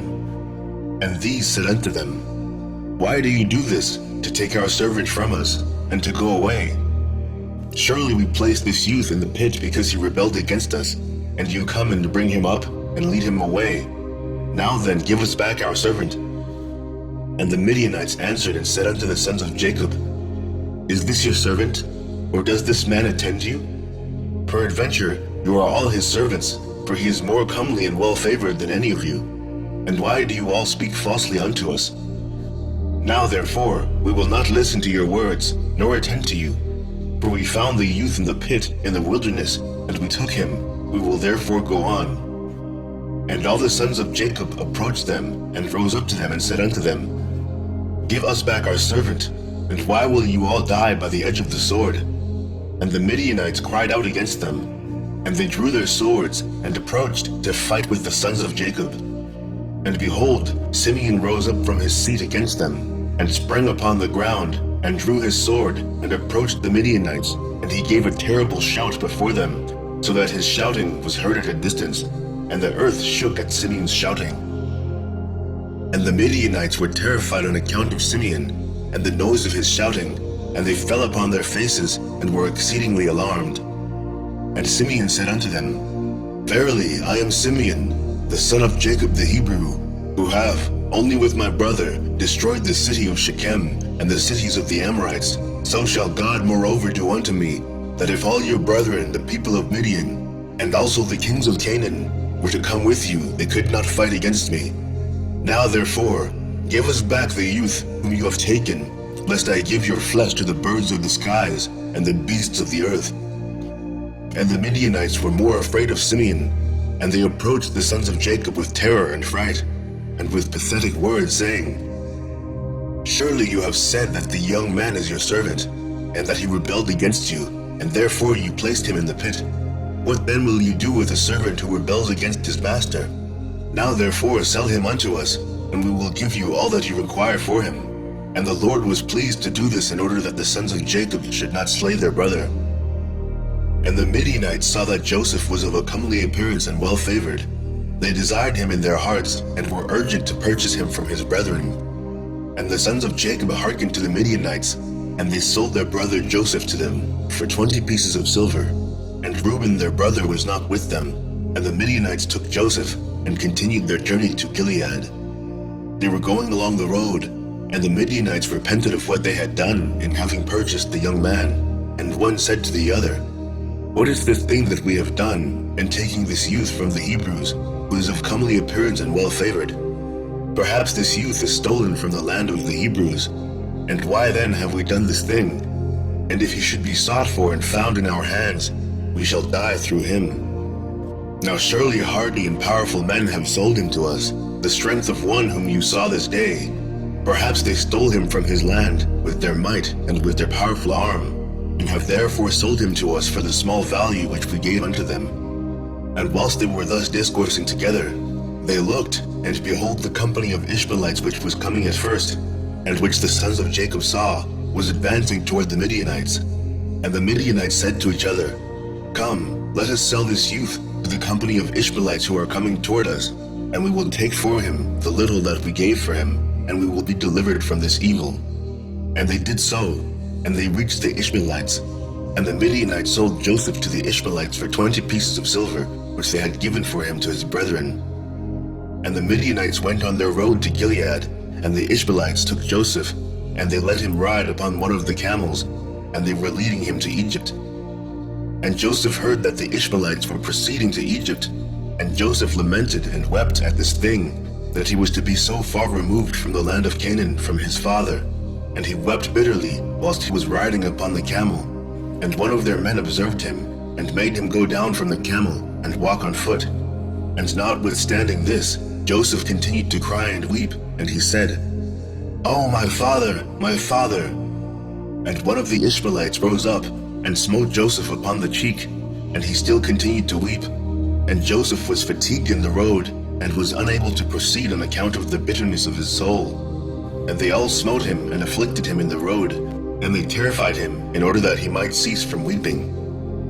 And the Lord saw the ambition of Joseph and his trouble, and the Lord brought down upon those men darkness and confusion, and the hand of every one that smote him became withered. And they said to each other, "What is this thing that God has done to us in the road?" And they knew not that this befell them on account of Joseph. And the men proceeded on the road, and they passed along the road of Ephrath, where Rachel was buried. And Joseph reached his mother's grave, and Joseph hastened and ran to his mother's grave, and fell upon the grave and wept. And Joseph cried aloud upon his mother's grave, and he said, "O my mother, my mother! O thou who didst give me birth, awake now, and rise and see thy son, how he has been sold for a slave, and no one to pity him. O rise and see thy son, weep with me on account of my troubles, and see the heart of my brethren. Arouse, my mother, arouse, awake from thy sleep for me, and direct thy battles against my brethren. O how they have stripped me of my coat, and sold me already twice for a slave, and separated me from my father, and there is no one to pity me.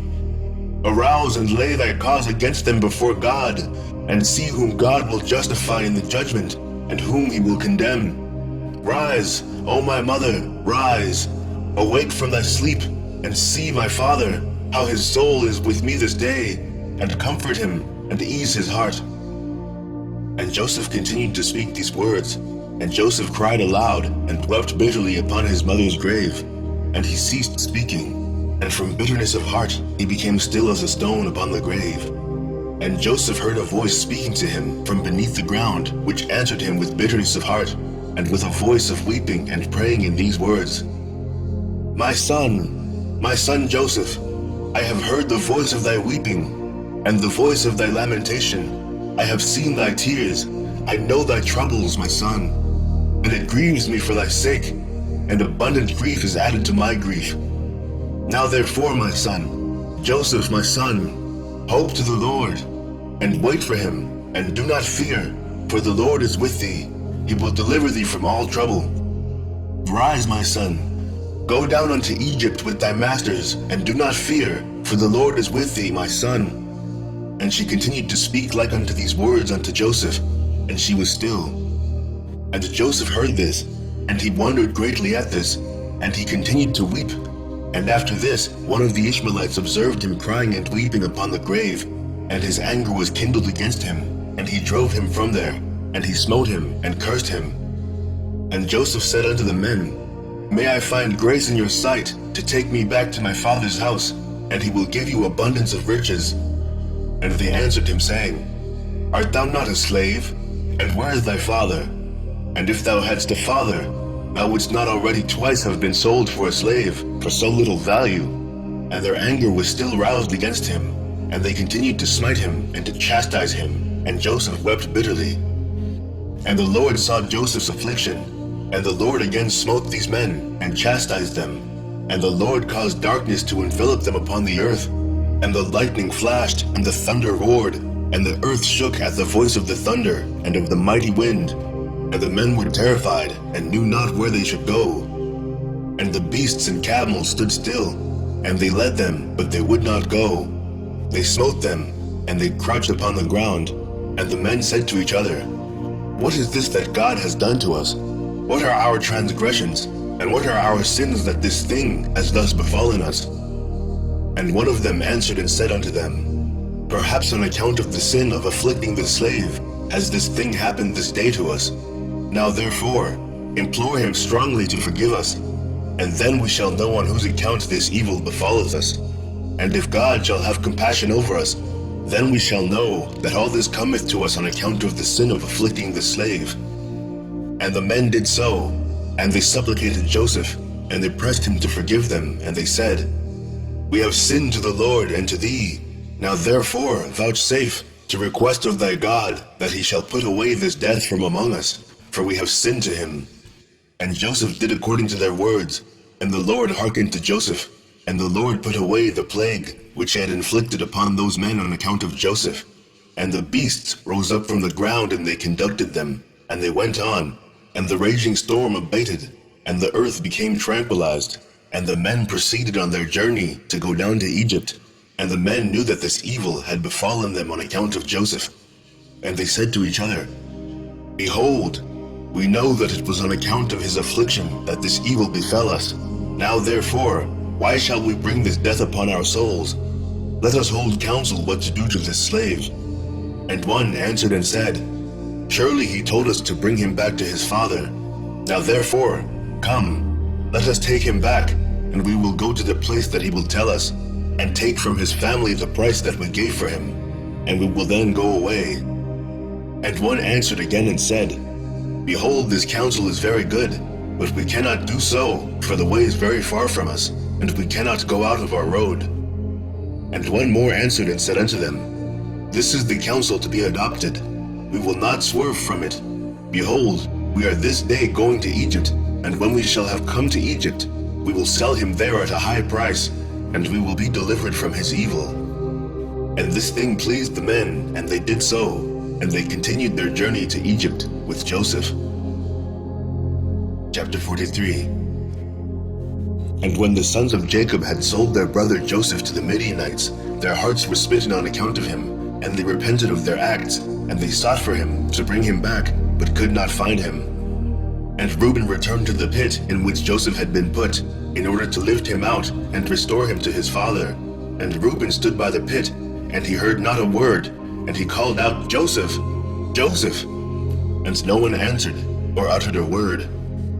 And Reuben said, Joseph has died through fright, or some serpent has caused his death. And Reuben descended into the pit, and he searched for Joseph, and could not find him in the pit, and he came out again. And Reuben tore his garments, and he said, The child is not there, and how shall I reconcile my father about him, if he be dead? And he went to his brethren, and found them grieving on account of Joseph, and counseling together how to reconcile their father about him. And Reuben said unto his brethren, I came to the pit, and behold, Joseph was not there. What then shall we say unto our father? For my father will only seek the lad from me.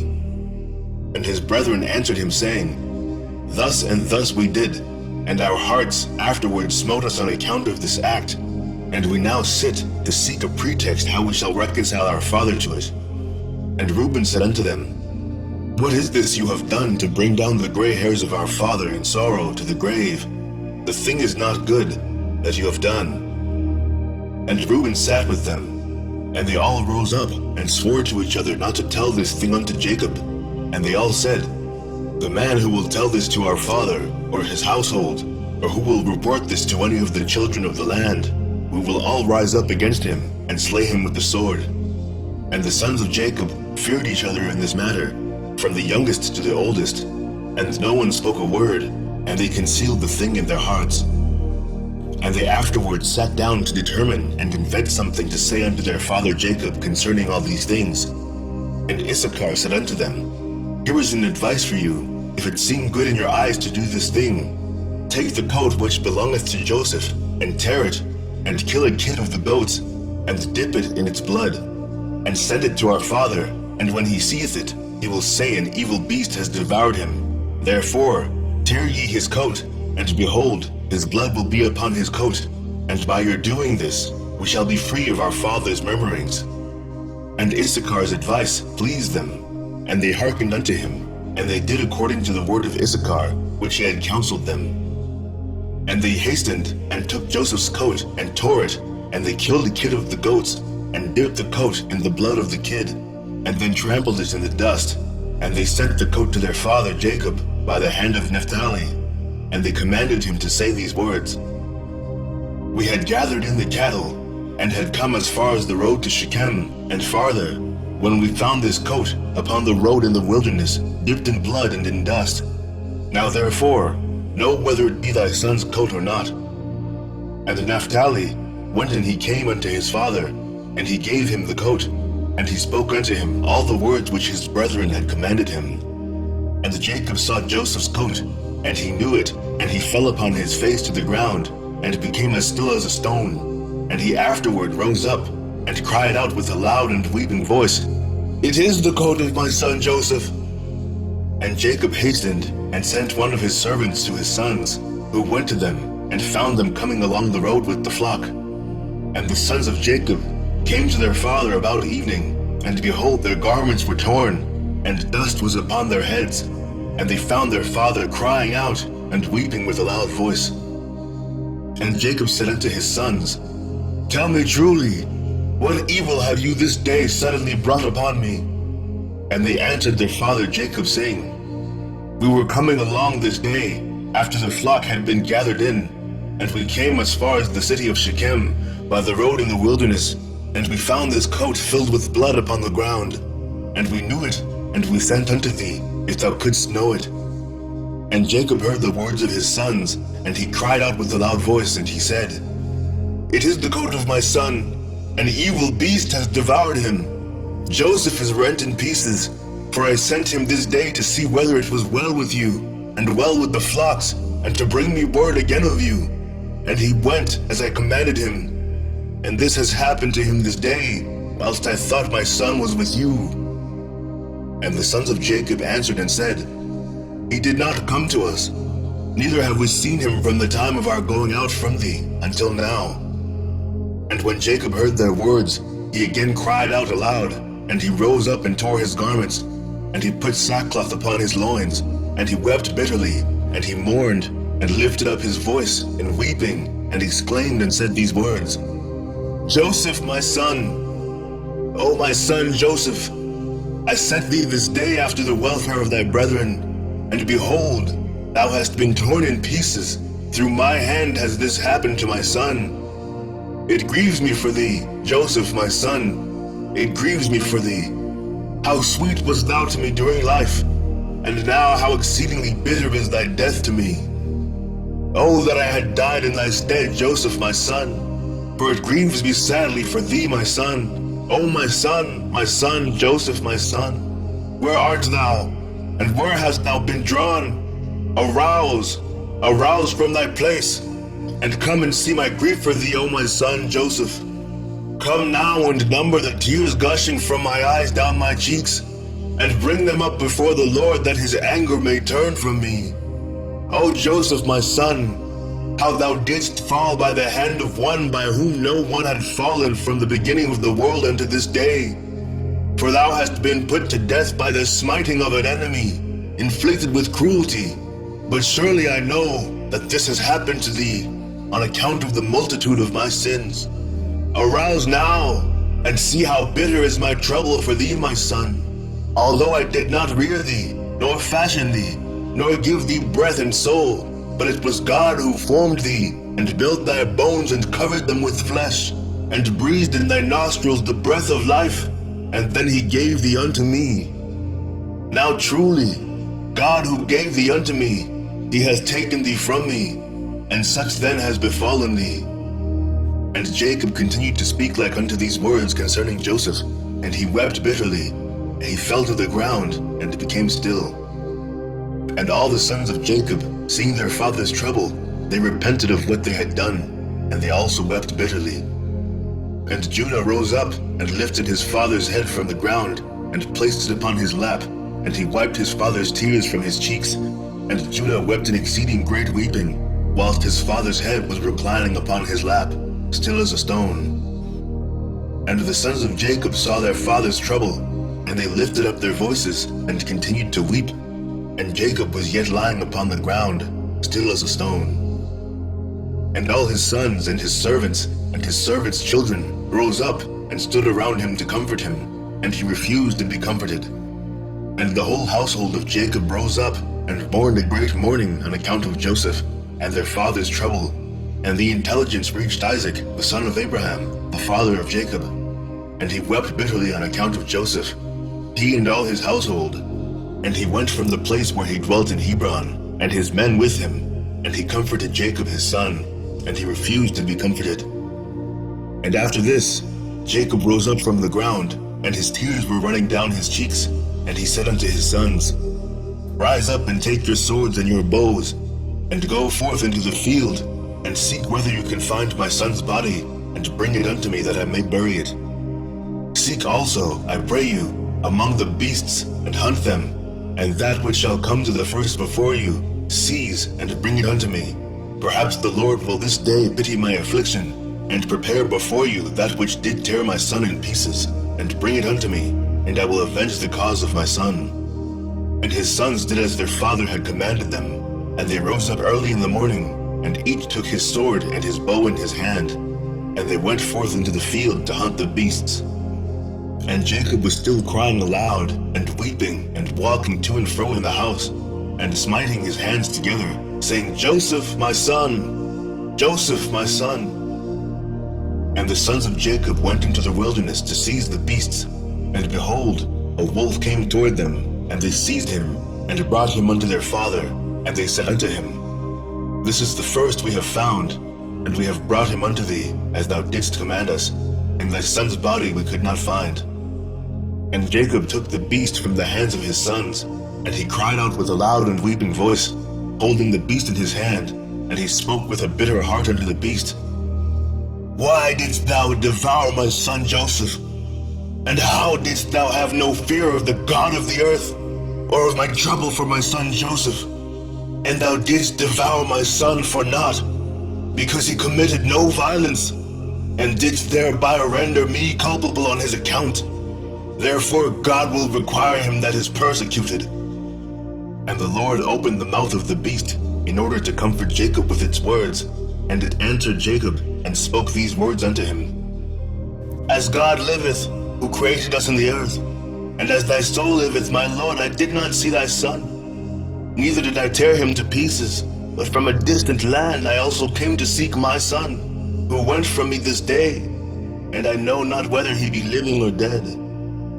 And I came this day into the field to seek my son, and your sons found me and seized me, and increased my grief, and have this day brought me before thee, and I have now spoken all my words to thee. And now therefore, O Son of Man, I am in thy hands, and do unto me this day as it may seem good in thy sight. But by the life of God who created me, I did not see thy son, nor did I tear him to pieces, neither has the flesh of man entered my mouth all the days of my life. And when Jacob heard the words of the beast, he was greatly astonished, and sent forth the beast from his hand, and she went away. And Jacob was still crying aloud, and weeping for Joseph day after day, and he mourned for his son many days. Chapter 44. And the sons of Ishmael, who had bought Joseph from the Midianites, who had bought him from his brethren, went to Egypt with Joseph. And they came upon the borders of Egypt. And when they came near unto Egypt, they met 4 men of the sons of Medan, the son of Abraham, who had gone forth from the land of Egypt on their journey. And the Ishmaelites said unto them, Do you desire to purchase this slave from us? And they said, Deliver him over to us. And they delivered Joseph over to them. And they beheld him, that he was a very comely youth, and they purchased him for 20 shekels. And the Ishmaelites continued their journey to Egypt. And the Medanim also returned that day to Egypt. And the Medanim said to each other, Behold, we have heard that Potiphar, an officer of Pharaoh, captain of the guard, seeketh a good servant who shall stand before him to attend him, and to make him an overseer over his house and all belonging to him. Now therefore, come, let us sell him to him for what we may desire, if he be able to give unto us that which we shall require for him. And these Medanim went and came to the house of Potiphar, and said unto him, We have heard that thou seekest a good servant to attend thee. Behold, we have a servant that will please thee, and if thou canst give unto us that which we may desire, and we will sell him unto thee. And Potiphar said, Bring him before me, and I will see him, and if he please me, I will give unto you that which you may require for him. And the Medanim went and brought Joseph and placed him before Potiphar. And he saw him, and he pleased him exceedingly. And Potiphar said unto them, Tell me what you require for this youth. And they said, 400 pieces of silver we desire for him. And Potiphar said, I will give it you if you bring me the record of his sale to you, and will tell me his history, for perhaps he may be stolen. For this youth is neither a slave, nor the son of a slave, but I observe in him the appearance of a goodly and handsome person. And the Medanim went and brought unto him the Ishmaelites who had sold him to them. And they told him, saying, He is a slave, and we sold him to them. And Potiphar heard the words of the Ishmaelites in giving the silver unto the Medanim. And the Medanim took the silver and went on their journey. And the Ishmaelites also returned home. And Potiphar took Joseph and brought him to his house, that he might serve him. And Joseph found favor in the sight of Potiphar, and he placed confidence in him, and made him overseer over his house, and all that belonged to him he delivered over into his hand. And the Lord was with Joseph, and he became a prosperous man. And the Lord blessed the house of Potiphar for the sake of Joseph. And Potiphar left all that he had in the hand of Joseph, and Joseph was one that caused things to come in and go out, and everything was regulated by his wish in the house of Potiphar. And Joseph was 18 years old, a youth, with beautiful eyes, and of comely appearance, and like unto him was not in the whole land of Egypt.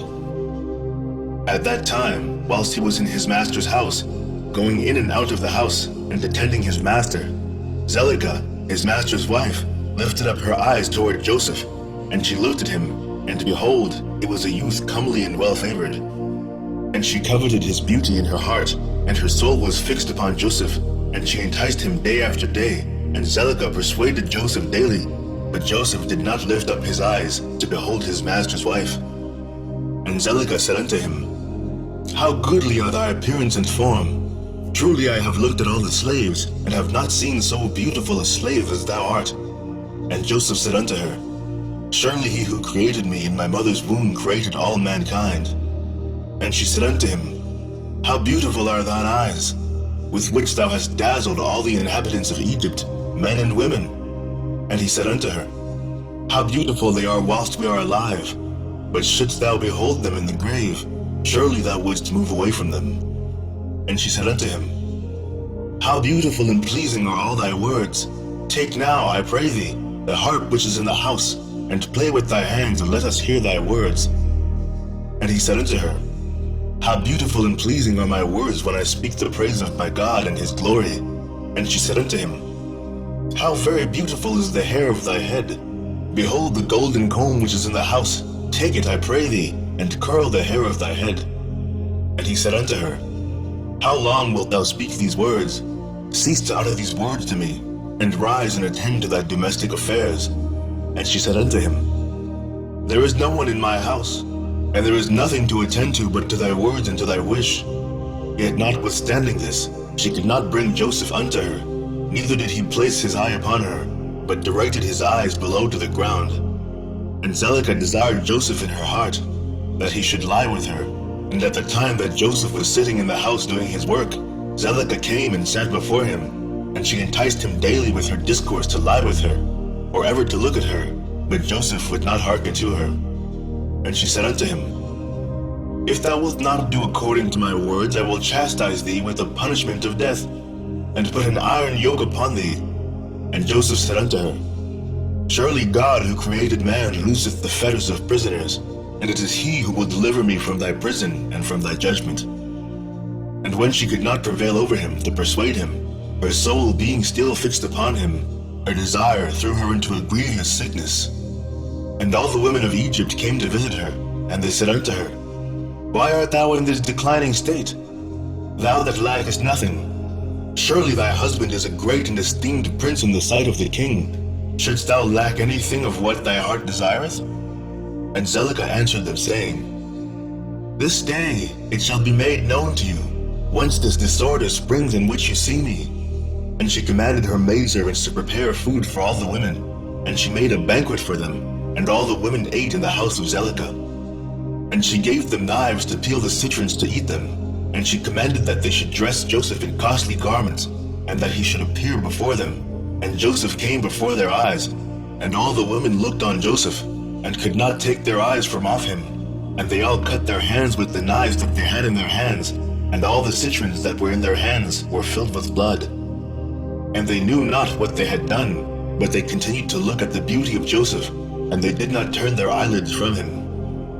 And Zelicah saw what they had done, and she said unto them, What is this work that you have done? Behold, I gave you citrons to eat, and you have all cut your hands. And all the women saw their hands, and behold, they were full of blood, and their blood flowed down upon their garments. And they said unto her, This slave in your house has overcome us, and we could not turn our eyelids from him on account of his beauty. And she said unto them, Surely this happened to you in the moment that you looked at him, and you could not contain yourselves from him. How then can I refrain when he is constantly in my house, and I see him day after day going in and out of my house? How then can I keep from declining, or even from perishing on account of this? And they said unto her, The words are true, for who could see this beautiful form in the house and refrain from him? And is he not thy slave and attendant in thy house? And why dost thou not tell him that which is in thy heart, and sufferest thy soul to perish through this matter?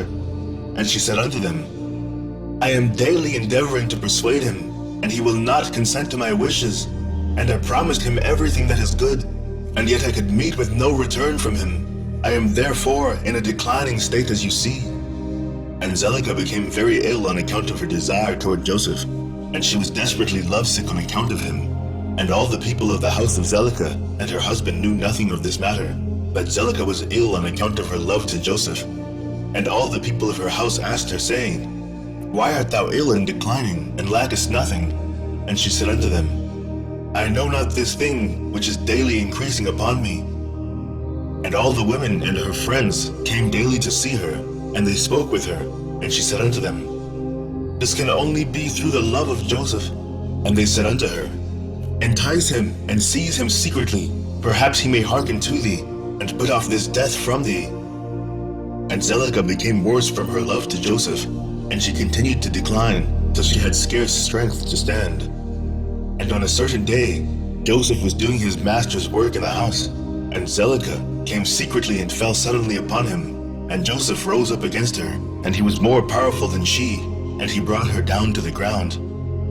And Zelicah wept on account of the desire of her heart toward him, and she supplicated him with weeping, and her tears flowed down her cheeks. And she spoke unto him in a voice of supplication and in bitterness of soul, saying, Hast thou ever heard, seen, or known of so beautiful a woman as I am? Or better than myself, who speak daily unto thee, fall into a decline through love for thee?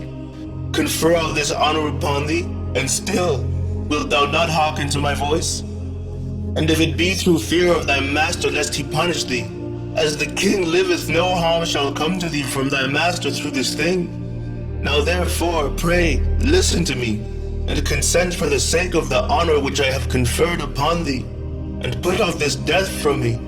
And why should I die for thy sake? And she ceased to speak. And Joseph answered her, saying, Refrain from me, and leave this matter to my master.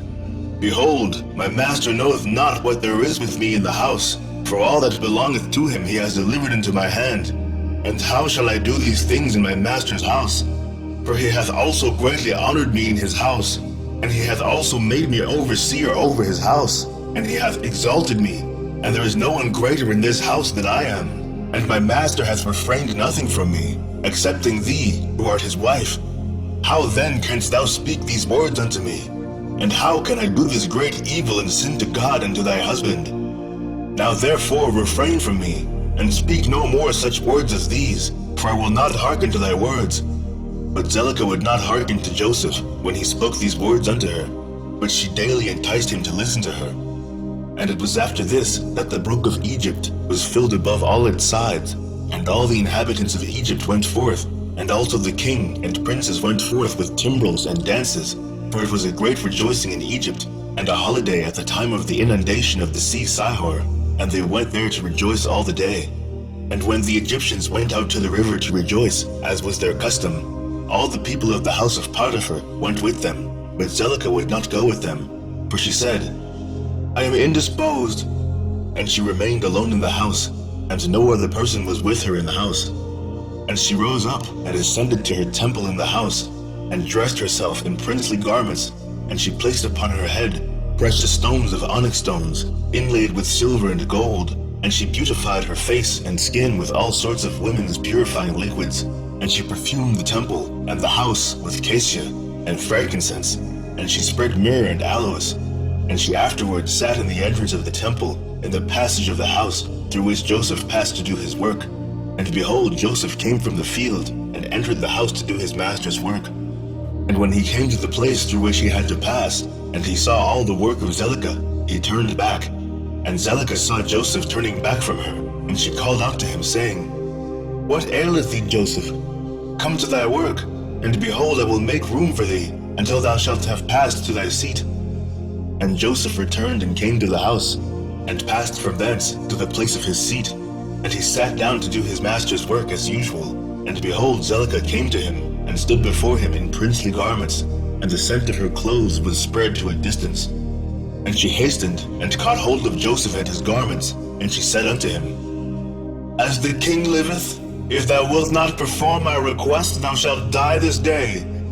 And she hastened, and stretched forth her other hand, and drew a sword from beneath her garments, and she placed it upon Joseph's neck, and she said, Rise and perform my request, and if not, thou diest this day. And Joseph was afraid of her at her doing this thing, and he rose up to flee from her.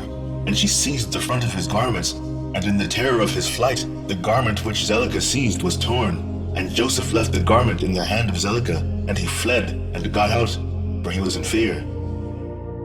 And when Zelicah saw that Joseph's garment was torn, and that he had left it in her hand, and had fled, she was afraid of her life, lest the report should spread concerning her.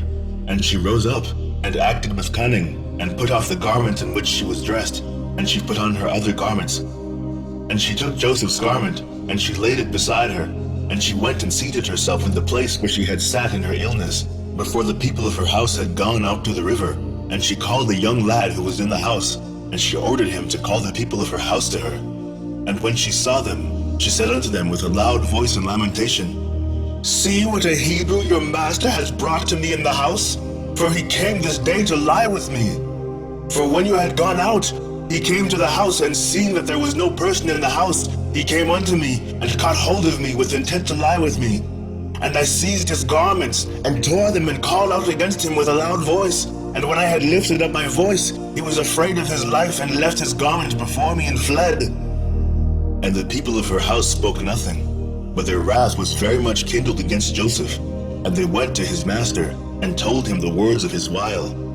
And Potiphar came home enraged, and his wife cried out to him, saying, What is this thing that thou hast done unto me, in bringing a Hebrew servant into my house? For he came unto me this day to sport with me. Thus did he do unto me this day. And Potiphar heard the words of his wife, and he ordered Joseph to be punished with severe stripes, and they did so to him. And whilst they were smiting him, Joseph called out with a loud voice, and he lifted up his eyes to heaven, and he said, O Lord God, Thou knowest that I am innocent of all these things, and why shall I die this day through falsehood by the hand of these uncircumcised wicked men whom thou knowest? And whilst Potiphar's men were beating Joseph, he continued to cry out and weep, and there was a child there 11 months old. And the Lord opened the mouth of the child, and he spake these words before Potiphar's men, who were smiting Joseph, saying, What do you want of this man? And why do you do this evil thing unto him? My mother speaketh falsely, and uttereth lies. Thus was the transaction. And the child told them accurately all that happened, and all the words of Zelicah to Joseph. Day after day did he declare unto them. And all the men heard the words of the child, and they wondered greatly at the child's words. And the child ceased to speak, and became still. And Potiphar was very much ashamed at the words of his son, and he commanded his men not to beat Joseph any more. And the men ceased beating Joseph. And Potiphar took Joseph, and ordered him to be brought to justice before the priests, who were judges belonging to the king, in order to judge him concerning this affair.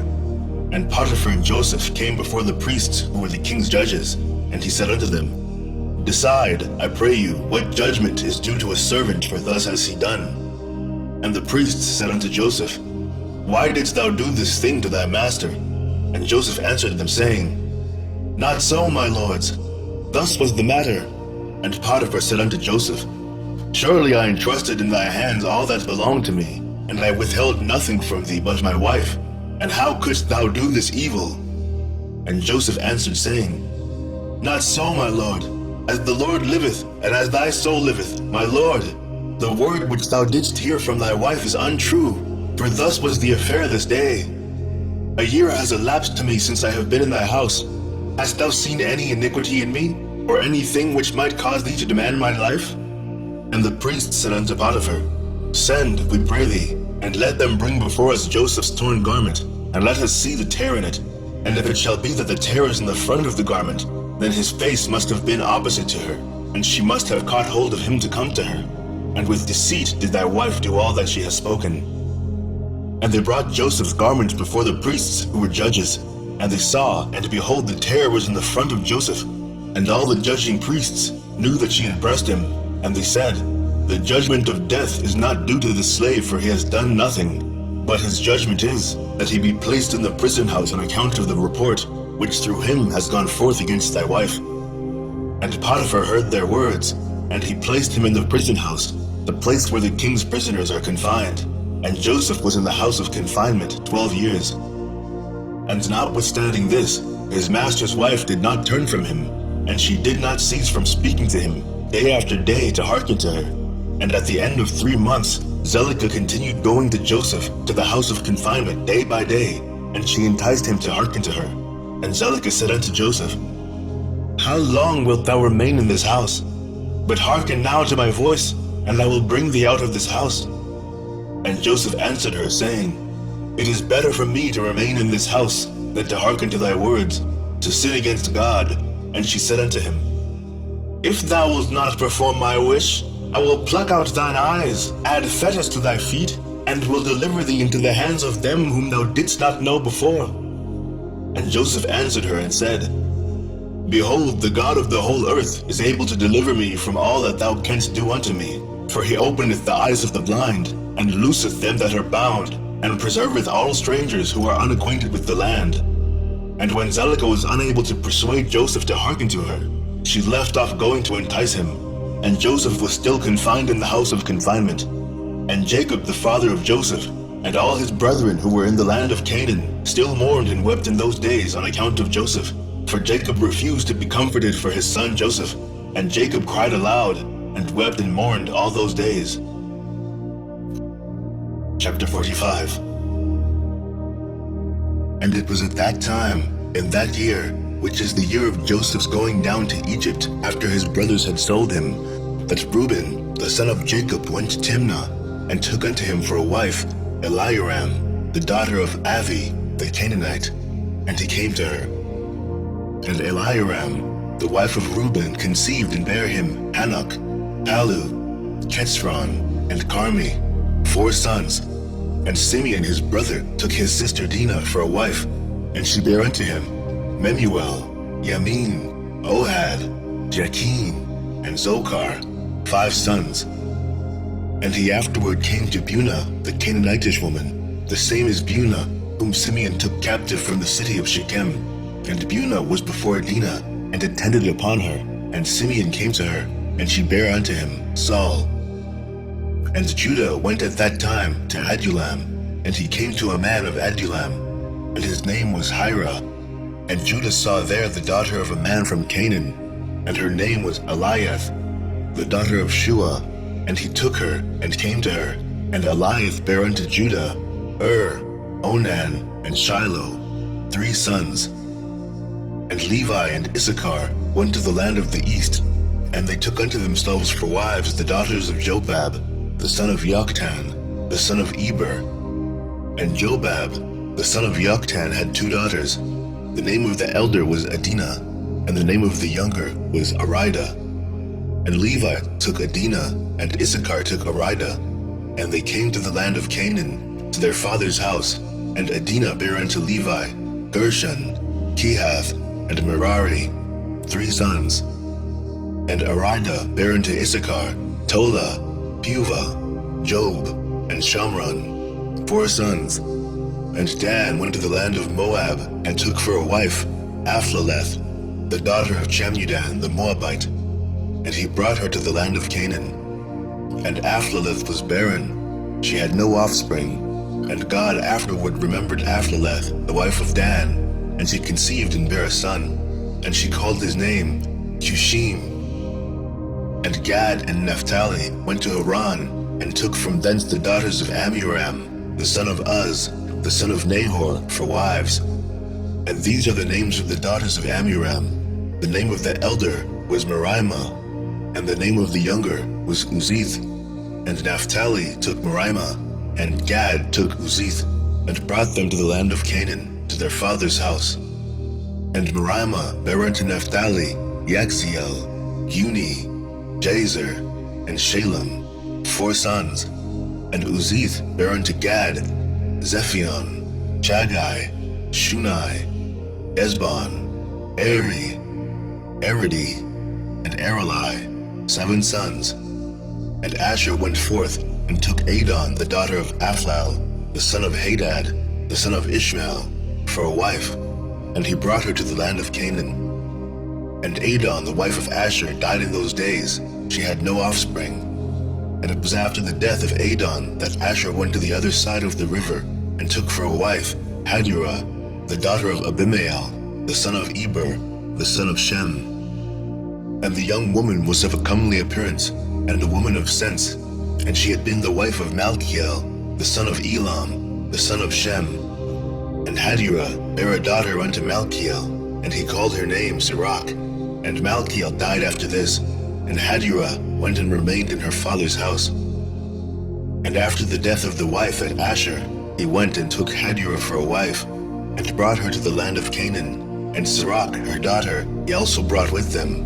And she was 3 years old, and the damsel was brought up in Jacob's house. And the damsel was of a comely appearance, and she went in the sanctified ways of the children of Jacob.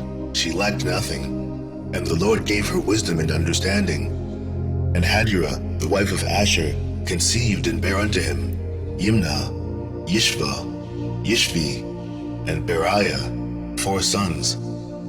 And Zebulun went to Midian, and took for a wife Marisha, the daughter of Molad, the son of Abida, the son of Midian, and brought her to the land of Canaan. And Marusha bare unto Zebulun Sered, Elon, and Yakliel, 3 sons.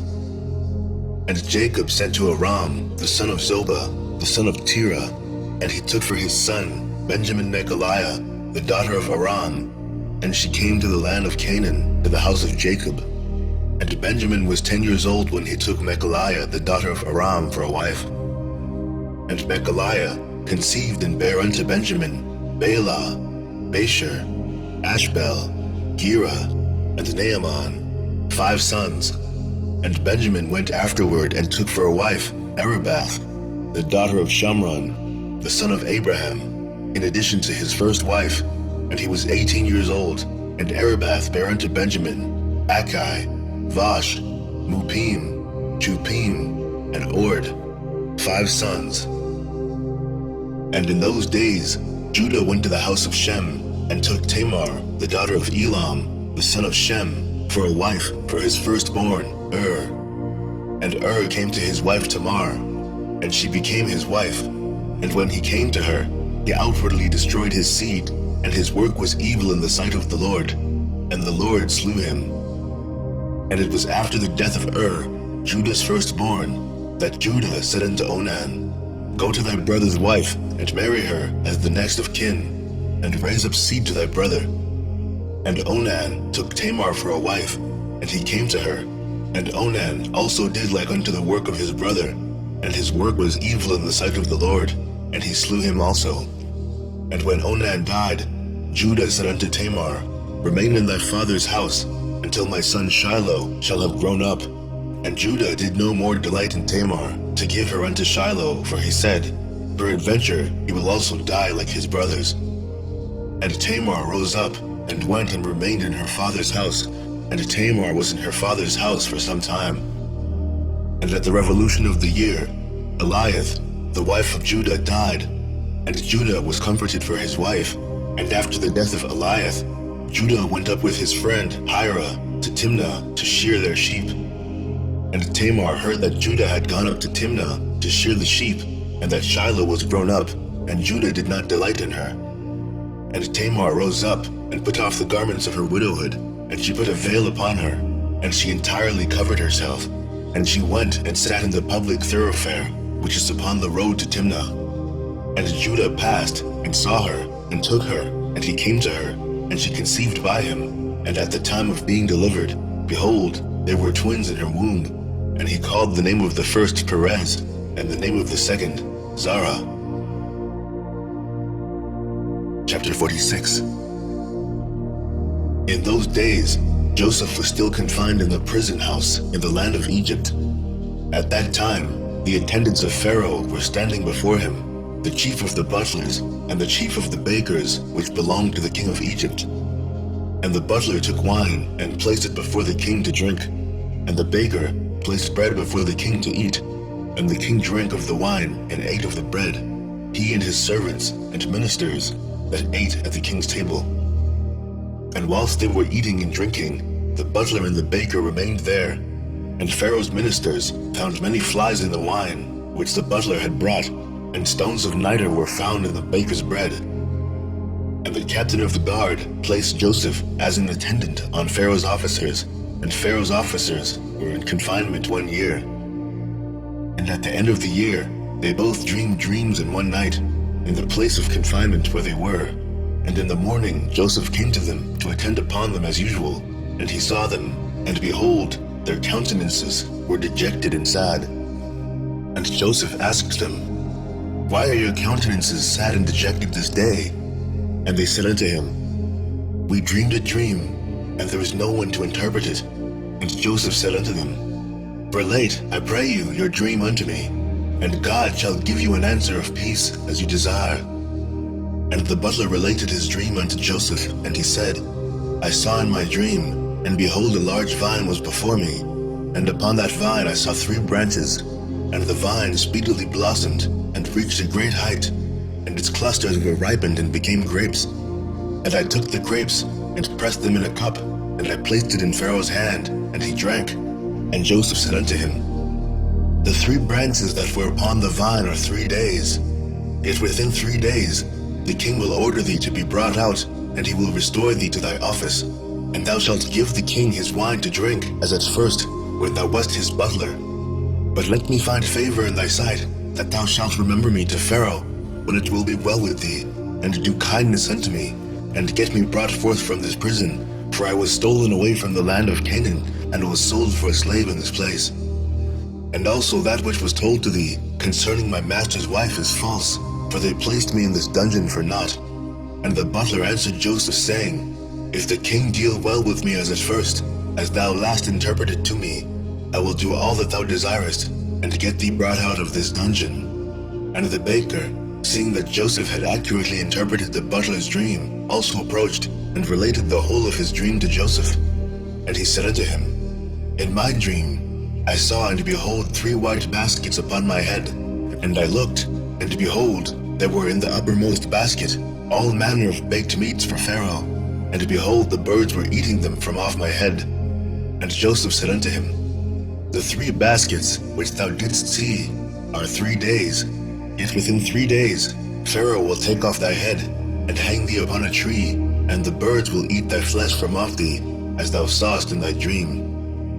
In those days the queen was about to be delivered, and upon that day she bare a son unto the king of Egypt, and they proclaimed that the king had gotten his firstborn son. And all the people of Egypt, together with the officers and servants of Pharaoh, rejoiced greatly. And upon the 3rd day of his birth, Pharaoh made a feast for his officers and servants, for the hosts of the land of Zoar, and of the land of Egypt. And all the people of Egypt and the servants of Pharaoh came to eat and drink with the king at the feast of his son, and to rejoice at the king's rejoicing. And all the officers of the king and his servants were rejoicing at that time for 8 days at the feast, and they made merry with all sorts of musical instruments, with timbrels and with dances, in the king's house for 8 days. And the butler, to whom Joseph had interpreted this dream, forgot Joseph, as he did not mention him to the king, as he had promised, for this thing was from the Lord in order to punish Joseph, because he had trusted in man. And Joseph remained after this in the prison house 2 years, until he had completed 12 years. Chapter 47.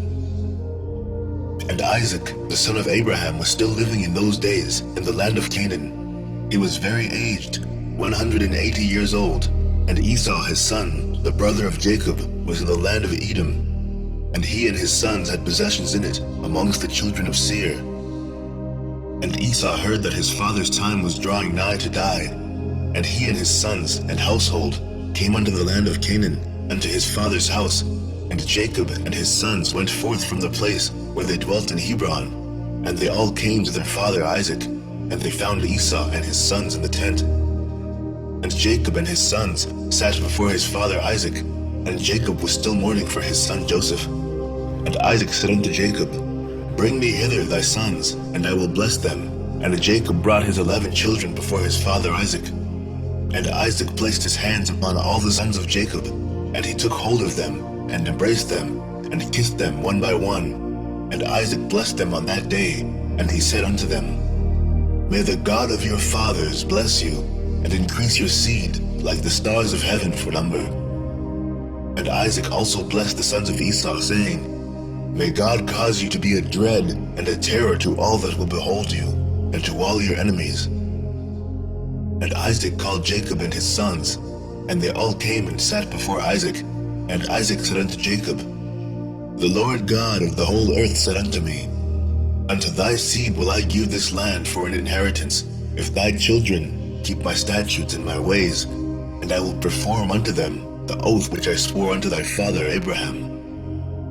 Now therefore, my son, teach thy children and thy children's children to fear the Lord, and to go in the good way which will please the Lord thy God. For if you keep the ways of the Lord and his statutes, the Lord will also keep unto you his covenant with Abraham, and will do well with you and your seed all the days. And when Isaac had finished commanding Jacob and his children, he gave up the ghost and died, and was gathered unto his people. And Jacob and Esau fell upon the face of their father Isaac, and they wept. And Isaac was 180 years old when he died in the land of Canaan, in Hebron. And his sons carried him to the cave of Machpelah, which Abraham had bought from the children of Heth for a possession of a burial place. And all the kings of the land of Canaan went with Jacob and Esau to bury Isaac. And all the kings of Canaan showed Isaac great honor at his death. And the sons of Jacob and the sons of Esau went barefooted round about, walking and lamenting until they reached Kiriath Arba. And Jacob and Esau buried their father Isaac in the cave of Machpelah, which is in Kiriath Arba in Hebron. And they buried him with very great honor, as at the funeral of kings. And Jacob and his sons, and Esau and his sons, and all the kings of Canaan made a great and heavy mourning, and they buried him, and mourned for him many days. And at the death of Isaac, he left his cattle and his possessions, and all belonging to him, to his sons. And Esau said unto Jacob, Behold, I pray thee, all that our father has left, we will divide it in 2 parts, and I will have the choice. And Jacob said, we will do so." And Jacob took all that Isaac had left in the land of Canaan, the cattle and the property, and he placed them in 2 parts before Esau and his sons. And he said unto Esau, "Behold, all this is before thee. Choose thou unto thyself the half which thou wilt take." And Jacob said unto Esau, "Hear thou, I pray thee, what I will speak unto thee, saying, The Lord God of heaven and earth spoke unto our fathers Abraham and Isaac, saying, Unto thy seed will I give this land for an inheritance forever. Now therefore, all that our father has left is before thee, and behold, all the land is before thee. Choose thou from them what thou desirest. If thou desirest the whole land, take it for thee and thy children forever, and I will take this riches. And if thou desirest the riches, take it unto thee, and I will take this land for me and for my children, to inherit it forever." And Nebaioth, the son of Ishmael, was then in the land with his children, and Esau went on that day and consulted with him, saying, "Thus has Jacob spoken unto me, and thus has he answered me. Now give thy advice, and we will hear." And Nebaioth said, "What is this that Jacob hath spoken unto thee? Behold, all the children of Canaan are dwelling securely in their land, and Jacob saith he will inherit it with his seed all the days. Go now, therefore, and take all thy father's riches, and leave Jacob thy brother in the land, as he has spoken." And Esau rose up, and returned to Jacob, and did all that Nebaioth the son of Ishmael had advised. And Esau took all the riches that Isaac had left, the souls, the beasts, the cattle and the property, and all the riches. He gave nothing to his brother Jacob. And Jacob took all the land of Canaan, from the brook of Egypt unto the river Euphrates, and he took it for an everlasting possession, and for his children, and for his seed after him forever. Jacob also took from his brother Esau the cave of Machpelah, which is in Hebron, which Abraham had bought from Ephron, for a possession of a burial place for him and his seed forever. And Jacob wrote all these things in the book of purchase, and he signed it, and he testified all this with 4 faithful witnesses. And these are the words which Jacob wrote in the book, saying, "The land of Canaan, and all the cities of the Hittites, the Hivites, the Jebusites, the Amorites, the Perizzites, the Girgashites, all the 7 nations from the river of Egypt unto the river Euphrates, and the city of Hebron, Kiriath Arba, and the cave which is in it, the whole did Jacob buy from his brother Esau for value, for a possession and for an inheritance for his seed after him forever." And Jacob took the book of purchase, and the signature, the command and the statutes, and the revealed book, and he placed them in an earthen vessel in order that they should remain for a long time, and he delivered them into the hands of his children. Esau took all that his father had left him after his death from his brother Jacob, and he took all the property, from man and beast, camel and ass, ox and lamb, silver and gold, stones and bdellium, and all the riches which had belonged to Isaac the son of Abraham. There was nothing left which Esau did not take unto himself, from all that Isaac had left after his death. And Esau took all this, and he and his children went home to the land of Seir, the Horite, away from his brother Jacob and his children. And Esau had possessions amongst the children of Seir, and Esau returned not to the land of Canaan from that day forward. And the whole land of Canaan became an inheritance to the children of Israel for an everlasting inheritance, and Esau with all his children inherited the Mount of Seir.